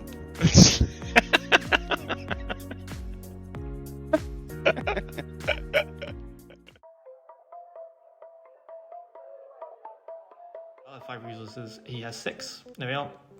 I have 3 units on the board, hoping he doesn't overwhelming barrage me again, but instead it's an ECL. 4 Death Trooper, which I love this play. It's he plays it, does 2 damage to Benthic, then attacks Akbar because it's taking damage in that order. So it has 4 attack and kills Akbar. So a real instant 2 for 1 there, which is awesome.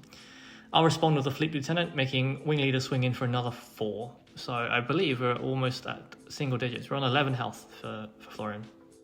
I think my thought process here is just, if I can't deal with Krennic, just ignore him and go, just hit the base faster. So we'll play a Battle for Marine. Florian takes the initiative and I pass. I'm out of options. Again, we have 3 units on the board, but I said that last game, and then 1 barrage later, the board was looking a lot emptier. So I'm just praying he doesn't have it. Never mind. So there go my ground units. So crucially, the restore happens, but yeah, he tries to take on Cassian. He might have a kill spell in hand of some sort, but 2 resources is not really enough. Cassian should have taken 1 more damage there, but he doesn't. Cassian will swing in and deal 4 damage, and I will draw a card, because that's the first time that's happened since he's been deployed. And Florian claims. So I have open season. I'll pay 3, the last 3 money for 4 cores I believe in, and we reveal 1, 2, 3, 4 hero cards, and that is game. So, really tight game there. Florian still got another barrage off, which I was pretty upset about, but it wasn't 3, so I'm thankful. I don't think Cassian is top tier right now by any stretch, but he does have an advantage that the other Rebel aggro leaders don't have, which is card draw, and that card draw in this particular game led me to my answer in the end game, which was for a cause I believe in. So maybe there's something there, but I think for straightforward tempo play, Leia and Sabine definitely have that advantage. Thank you for watching, everyone. If you want to support the channel, you can check out the links in the description below. See you next time.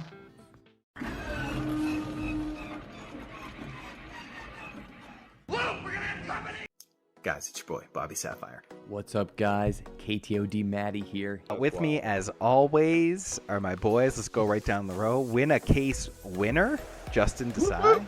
Also geared. Hello everybody, welcome back. It is time for the final round of the Star Wars Unlimited card game, the UK Games Expo convention event. My name is Ben, I have Al by my side once again, and we've got an intriguing matchup and an intriguing situation as well in terms of the standings. We have 3 players at X and O records. Our 2 players featured here, as well as Howie, our Palpatine player that we saw back in round 4. Yep. So Howie is on a winning in to get an XO record, with Jack, his opponent, on a winning in to get a X1 record. And we've chosen, obviously, the match between the 2 XO players in case that table 2, if Howie does fall to defeat, then we can get our one and only XO player. It's between a player we had last round, Big O notation on that cunning Boba, and then Matt on Vader command, a little bit of a different Vader command list to the one that we saw Eduardo pilot back in round 3, leaning more in towards the Force units. Yeah, absolutely. It looks like a very solid Vader list, and we know how good Big O's Cunning Boba is. He's done well previously in previous event on Friday, and really doing very well here. Both players guaranteed they're going to make that cut off now for the mat. Indeed, they will be, as I think I see one of the differences between Matt and Eduardo's list being drawn there. The Vader's lightsaber, also open fire, a snow trooper, I believe it is, and then a super laser technician as well to try and ramp up into Vader a little bit quicker. On Big O Notation side of the board, obviously has that Viper probe droid that he started off with. I think I see a surprise strike, Bodhi, Greedo, and a Cunning in hand as well. Yeah, a few different options here. Could play the Super Laser Technician in preparation to defeat that probe droid next turn. Could also play the Snow Trooper Lieutenant just to trade in immediately with the Piet now. But I think playing the ramp card now is really good. There's not many ways that Big O Notation has to interact with this Super Laser Technician, Waylay being the main one, but doesn't have it in hand.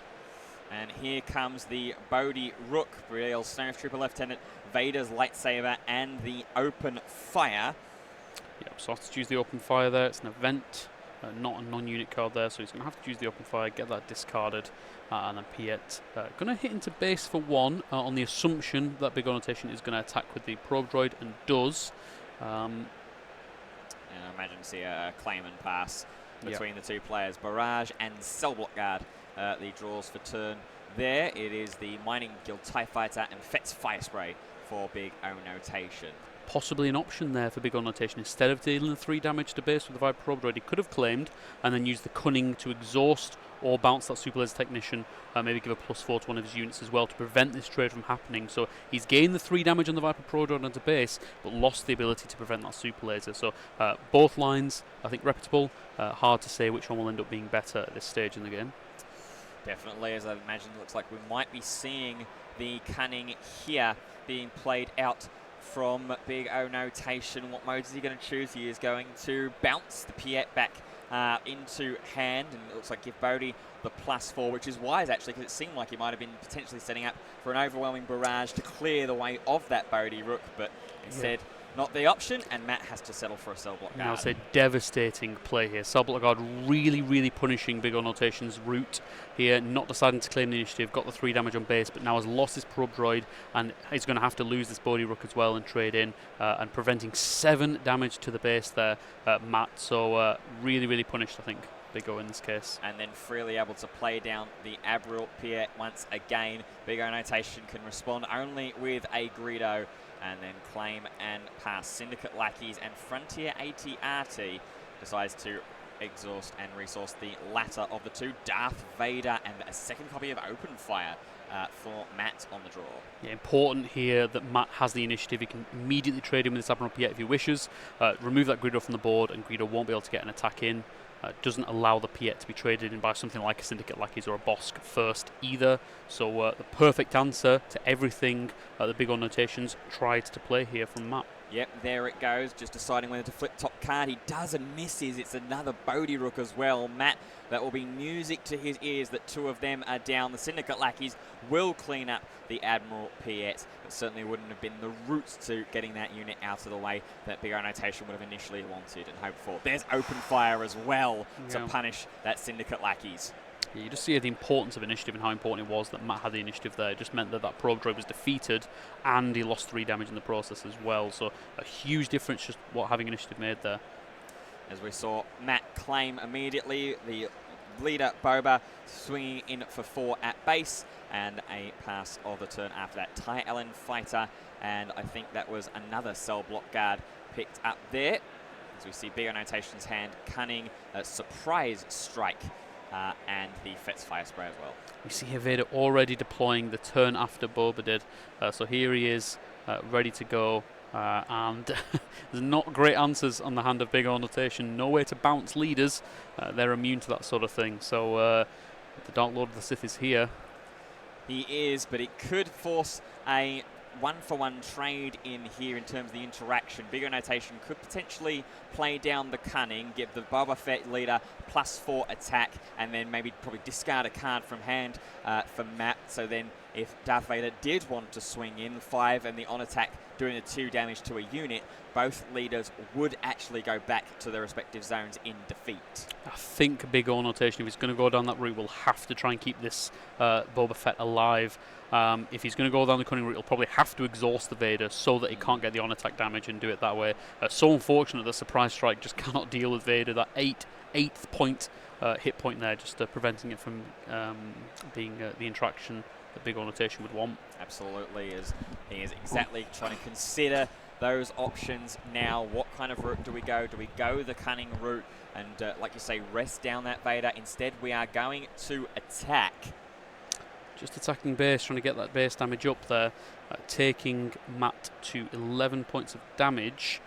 He's over a third of the way there now, but now this Vader can just trade into Boba Fett if he wants to, leaving 5/4 threatening Vader on board as well. Yep, and can also play down the unit Darth Vader as well, just to get some extra power on the board. We'll be looking for units of cost 3 or less, so does find one there in Super Laser Technician.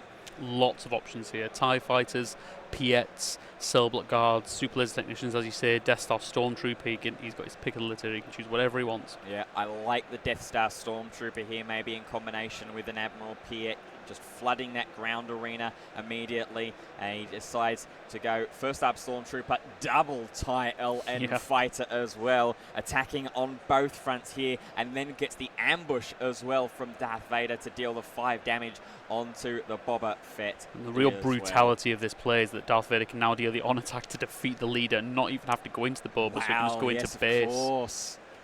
And now responding with the Fett's Fire Spray. Maybe could have gone with the Cunning to rest down that Darth Vader, but there it is indeed. The 5 damage onto base. The on-attack triggers 2 damage, mops up the leader Fett, as the Fire Spray will fly overhead and attack Echo base. Claim and pass.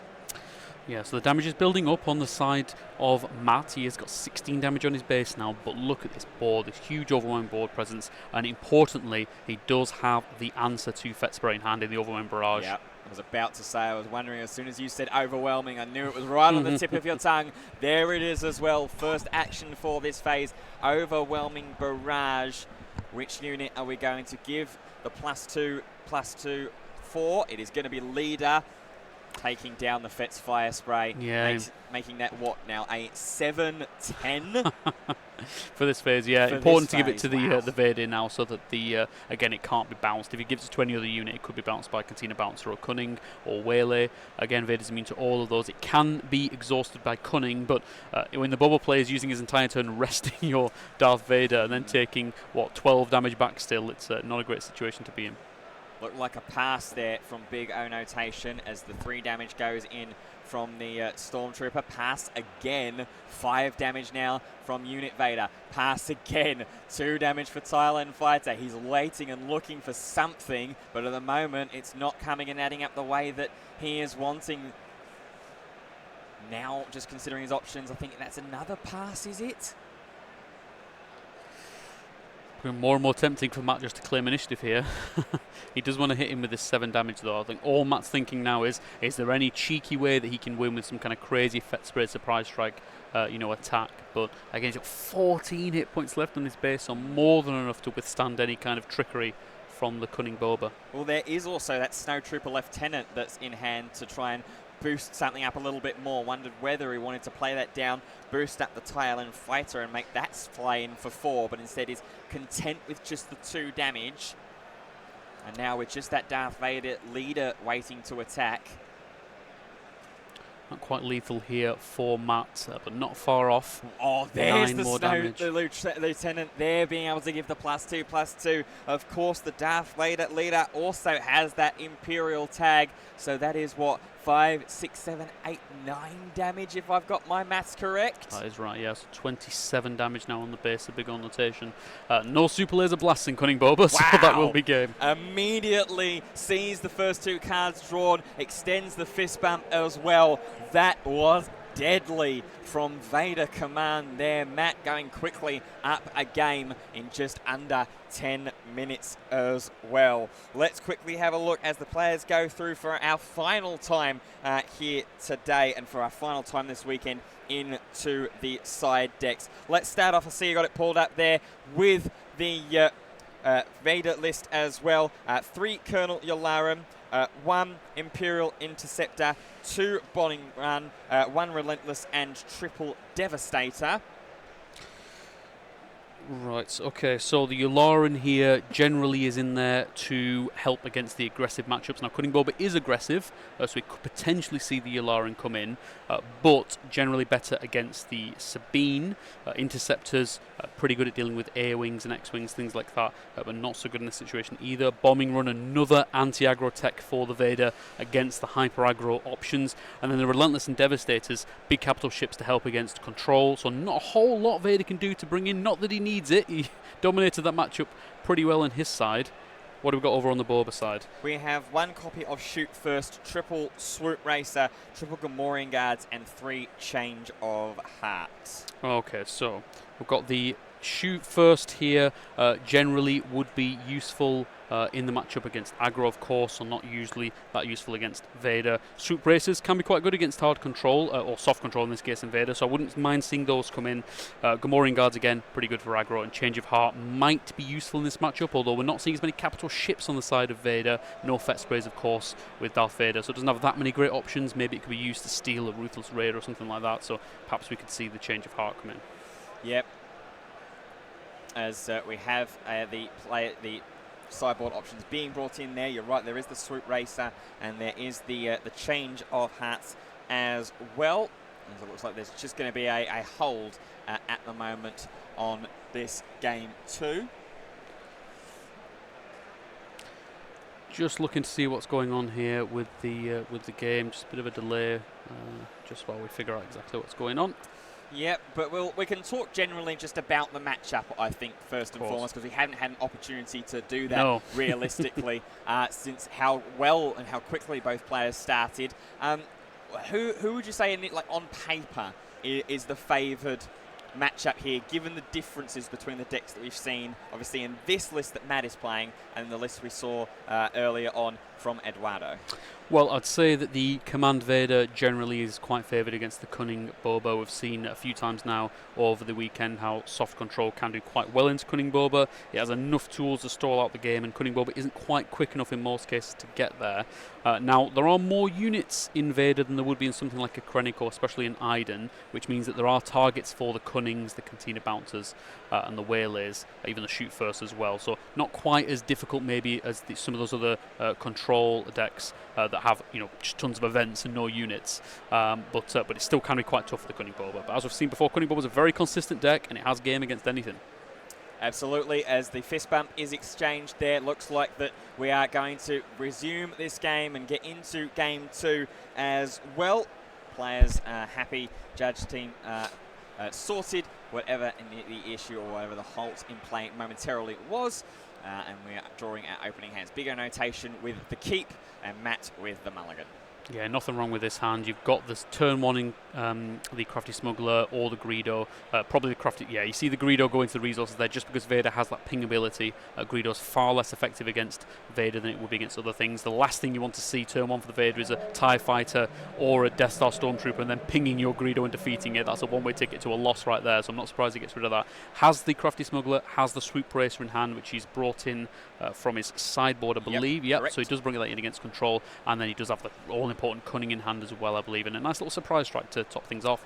Yep, as we see the opening hand there on the mulligan from Matt, I saw a Darth Vader unit in there. I think there might be an open fire as well, but we are starting off, as was expected, with that Crafty Smuggler, and for Matt, it's going to be a Stormtrooper. Claim is going to be able to do the 1 ding of damage as well, gets rid of the shield from Smuggler because of playing that 1 drop, leaves that 1 extra resource open to activate Vader Leader ability. perfect anti-aim Death Star Stormtrooper. A bit like with Tarkin and TILN Fighter, how it's just a way to make a 3-2 unit in space. Death Star Stormtrooper effectively being a 3-1 ping your opponent unit for 1 and base is just so effective. It's such a great answer to Crafty Smuggler, and this is part of the reason why Vader's seen a lot of popularity recently. And there was kind of a bit of a lull. He was really popular in the beginning, kind of dropped off a bit, and I think he's rising a bit more now just because of some of these interactions where his leader ability, it doesn't look like much. Exhaust him, deal 1 damage to the base in the unit, but it adds up. It really can be effective in the early turns. Yeah, I remember a few people in my local scene actually piloting the aptly named Pain Vader at that time in the early games of Star Wars Unlimited, but we've seen a few more innovations, as has every sort of deck realistically. I think Boba, Han Solo, Sabine, even Leia as well. Got to give her mention. Every game has evolved and every deck has found new tools and new ways, even within the limited card pool of just the first set and starter deck. Yeah, deciding there to play the Greedo rather than going for the Sweep Racer play to ready the resource, and doing it this way around does mean that you give your opponent the information that you can potentially try and ping, because we see here in Matt's hand he's got 2 options. He can Viper Probe Droid plus Darth Vader leader, and he is going to do that. Maybe before that point, if Big O Notation had started with a Sweep Racer or traded first, then maybe the ping wouldn't have happened. Now he did that so that he could play both the Sweep Racer and the Greedo in the same turn, but again, how good is Greedo? How good is playing Greedo if he's just going to get pinged away? As there it goes, Darth Vader getting exerted, the final resource being paid, dinging for 1. Crucial. He really needed that, because that would have allowed him to protect the Swoop Racer with the Viper Probe Droids. That would have been a huge hit for Greedo, but once again, I don't think we've seen a Greedo hit today, have we? I think 5 or 6 now. We have. They've all missed. I don't think we have. I'm sure we will be corrected if we are wrong, but I don't think I can remember it. I'm not sure if it's actually hit across this entire weekend, actually. I don't think so. To take it even further, 4 resources available for Big O Notation. Cunning, a shoot first and a surprise strike in hand. Very high risk strategy this. He was going to +4 the Swoop Racer, bounce it. Now he's playing right into open fire, so he's desperately hoping his opponent doesn't have an answer to it. He doesn't have the open fire, but once again, just like last game, the cell block guard being absolutely devastating. Last game it was a cunning Bodhi Rook. This game it's a cunning Swoop Racer. It's all the same to Matt. He doesn't care if it's a 4-3 or a 3-3. It's going to get defeated.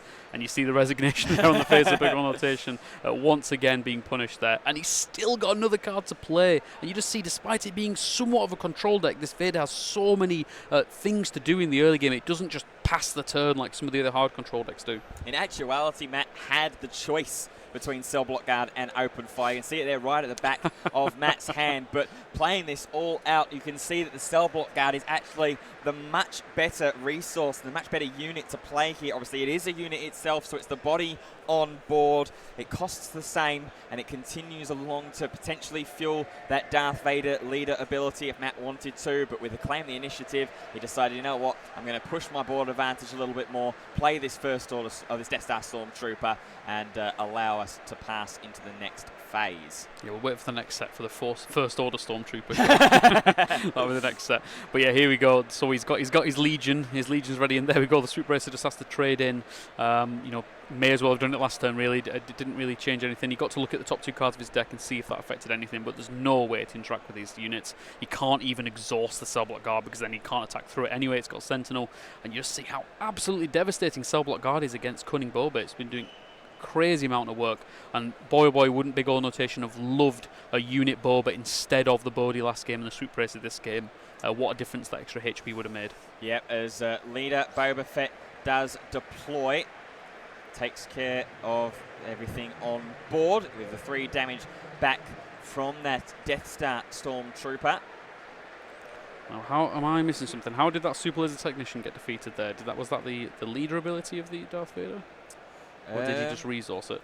He might have just resourced. Yeah, playing very quickly these plays. Yeah, just Vader and Open Fire in hand. So I'm going to assume that there was a resource there in that instance.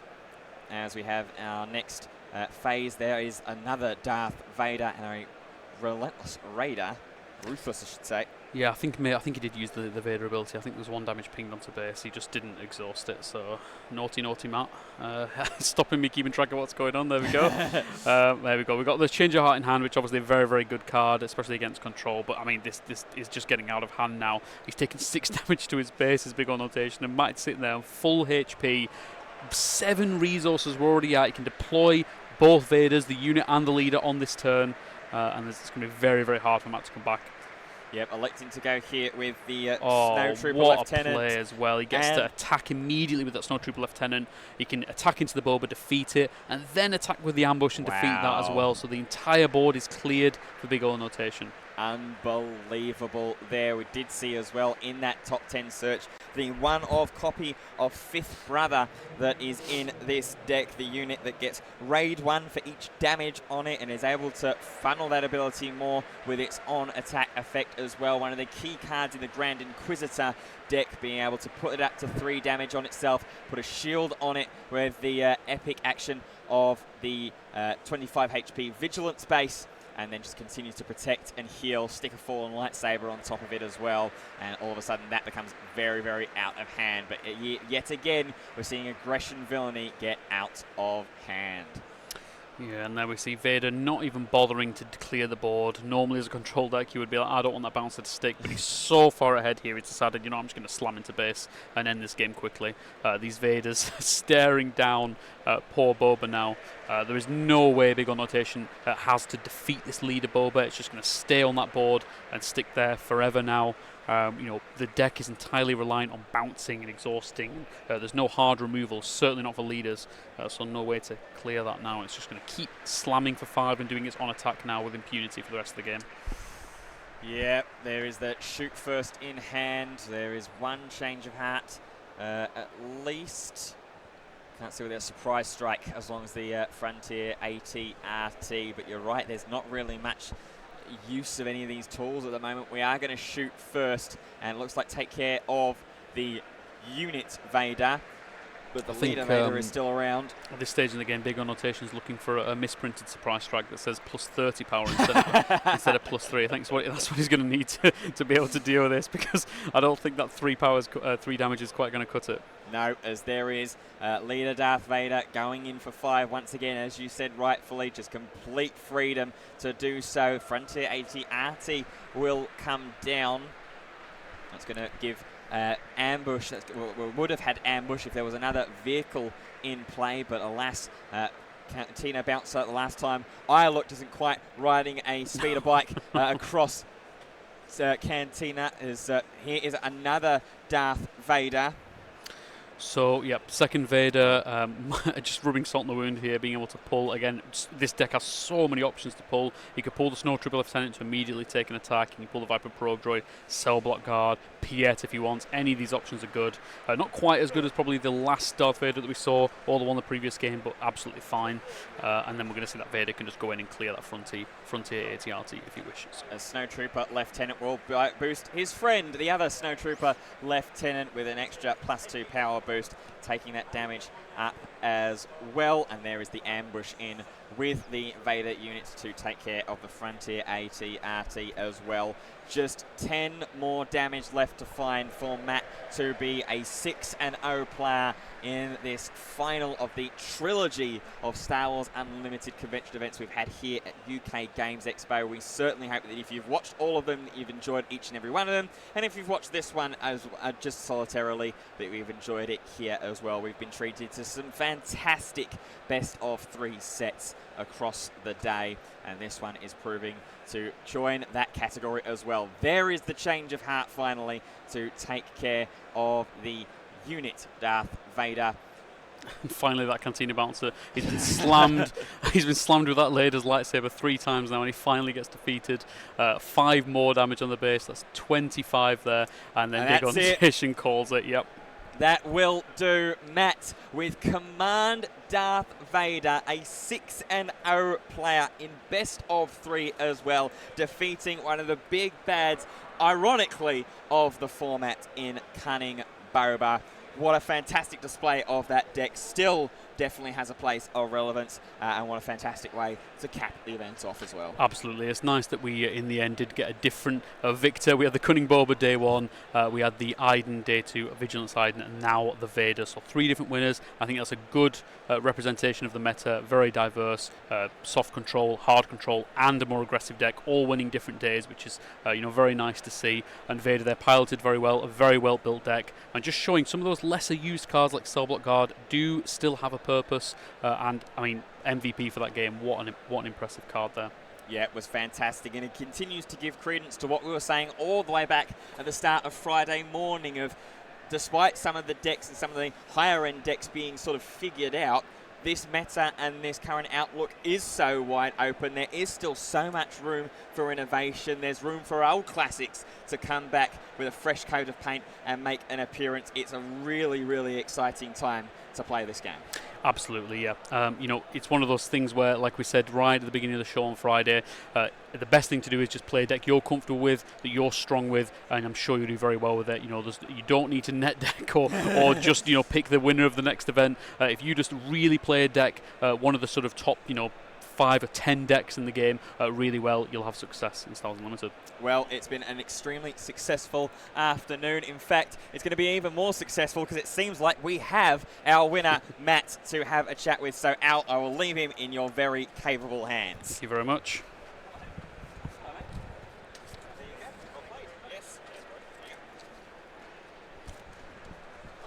How are you? I'm very good now, thank you. You're very good now. How were you feeling during that match? It was a little tense. I mean, it's always a bit nervous going into final round, and being on stream, first time in Star Wars. So first time on stream, yeah. Okay, yeah, absolutely. Well, it was not too taxing a game, I think, in the end. And I would say that for me, the MVP of that game was the Cell Block Guards. Both games coming down, defending against that Cunning improved unit. I thought fantastic. Cell Block Guard, a lowly 3-cost 3/3 Sentinel for 3. Who would have thought? He puts in so much work in every instance, like blocking that extra 4 damage from the Cunning buff. It just shuts off so many things, gets nice trades, and being pulled out from like the Vaders later on as well. Just a little Sentinel can do so much for a whole board. Absolutely, yeah. So why did you bring Vader then today? What was you thinking there? My thinking there, so I started off playing Iden, which I played back in London, and I just didn't like always being on the back foot with their heavier control decks. Vader's got such a strong mid game with the Vader flip, so powerful a turn. If you back up the Vader unit too, I think it's just got a generally good matchup into most things you can play against. I mean, the only game I dropped today was against a Han Red guy. Shout out to that guy. That guy spooked me up big time. He was on stream actually earlier. Yeah. Was he? Yeah. Oh, that deck was terrifying. It pushed so much damage so fast. Absolutely. Did you play against Sabines today at all? Yes, I played one Sabine Green. Nice. That was alright. That's the one time where I think about playing the 25 health ECL. Just for the Star Vipers. Absolutely, yeah. It's good, but it can go wrong, and the 30 health base, it just gives you such a good safety net. I mean, against the Han Red guy, I think I was on 2 health for like the last 3 turns of the game, and he just couldn't find the lethal out of it. It's really interesting, isn't it? When the game first released, people thought 25 HP bases are the way to go always, even with some of the weaker ones like Security Complex, even Jeddah City saw some play. Those soon fell off, and now the only one we really see is Energy Conversion Lab, which even now is dropping off from some of the decks, as you can see here. Yeah, I don't get me wrong, they're all still really good bases. I just think you have to be using them in the right way to make a use of them, and don't just automatically play them. I think that's definitely my take on those. Brilliant, absolutely, I completely agree. What do you think about the meta at the moment? We were just saying then that we've had a fairly aggressive deck in Cunning Boba win day 1. Day 2 was a hard control deck with Vigilance Side, and then day 3 now a much softer control deck in Command Vader. I think the meta is absolutely fantastic, to be honest. There's such a wide variety of decks, and every deck can do pretty well. It's all very pilot orientated, and you can win with whatever, and I think that's fantastic for a whole meta, especially for set 1 of a card game where there's such a, I mean, we've gone through a few, like Sabine was really good, and then Boba was really good, and then we're seeing all these like unitless blue control decks popping up, and it's great that people are still doing stuff in the game, even of course. I mean, people were playing before the game even released with this set, so it's been played a lot. We've only had one set, and even now we're still getting innovations, which is incredible to think. Anyway, congratulations, mate. Very, very well played. Nice to see Vader take it down. Go collect your prizes. I will. I'll enjoy them. Cheers. Thank you. Thank you very much. Let's bring our host back on before I've got nothing else to say. Quick, Ben, save me from having to having to do the outro. Here he is. Wow, what a deck, what a day, what a weekend it has been as well. Al, give us some final thoughts, not only on the day, but on the weekend in general as well. I think it's been absolutely fantastic. I've loved it. I've thought it's been thoroughly enjoyable to commentate. I hope it's been enjoyable to watch. I'm sure it has. Because some of these games have been incredible. There was a few games day one I was thinking, we're just going to see aggro, and then Control came, completely bounced back, and then today we've seen a whole plethora of different things. There's been mid-range Han, there's been the aggression Han that we saw, there's been lots of Boba, Sabine, Iden, Palpatine, Vader winning it. There's been so many different decks, all piloted excellently, and I couldn't have asked for anything more. Absolutely. Well, it has been, as Al said, an absolute privilege and a pleasure to be with you, not only today, but across this entire weekend as well. We sincerely hope that you have enjoyed it. Thank you so much for tuning in. We will see you next time. The only thing to say now is goodbye, and may the Force be with you.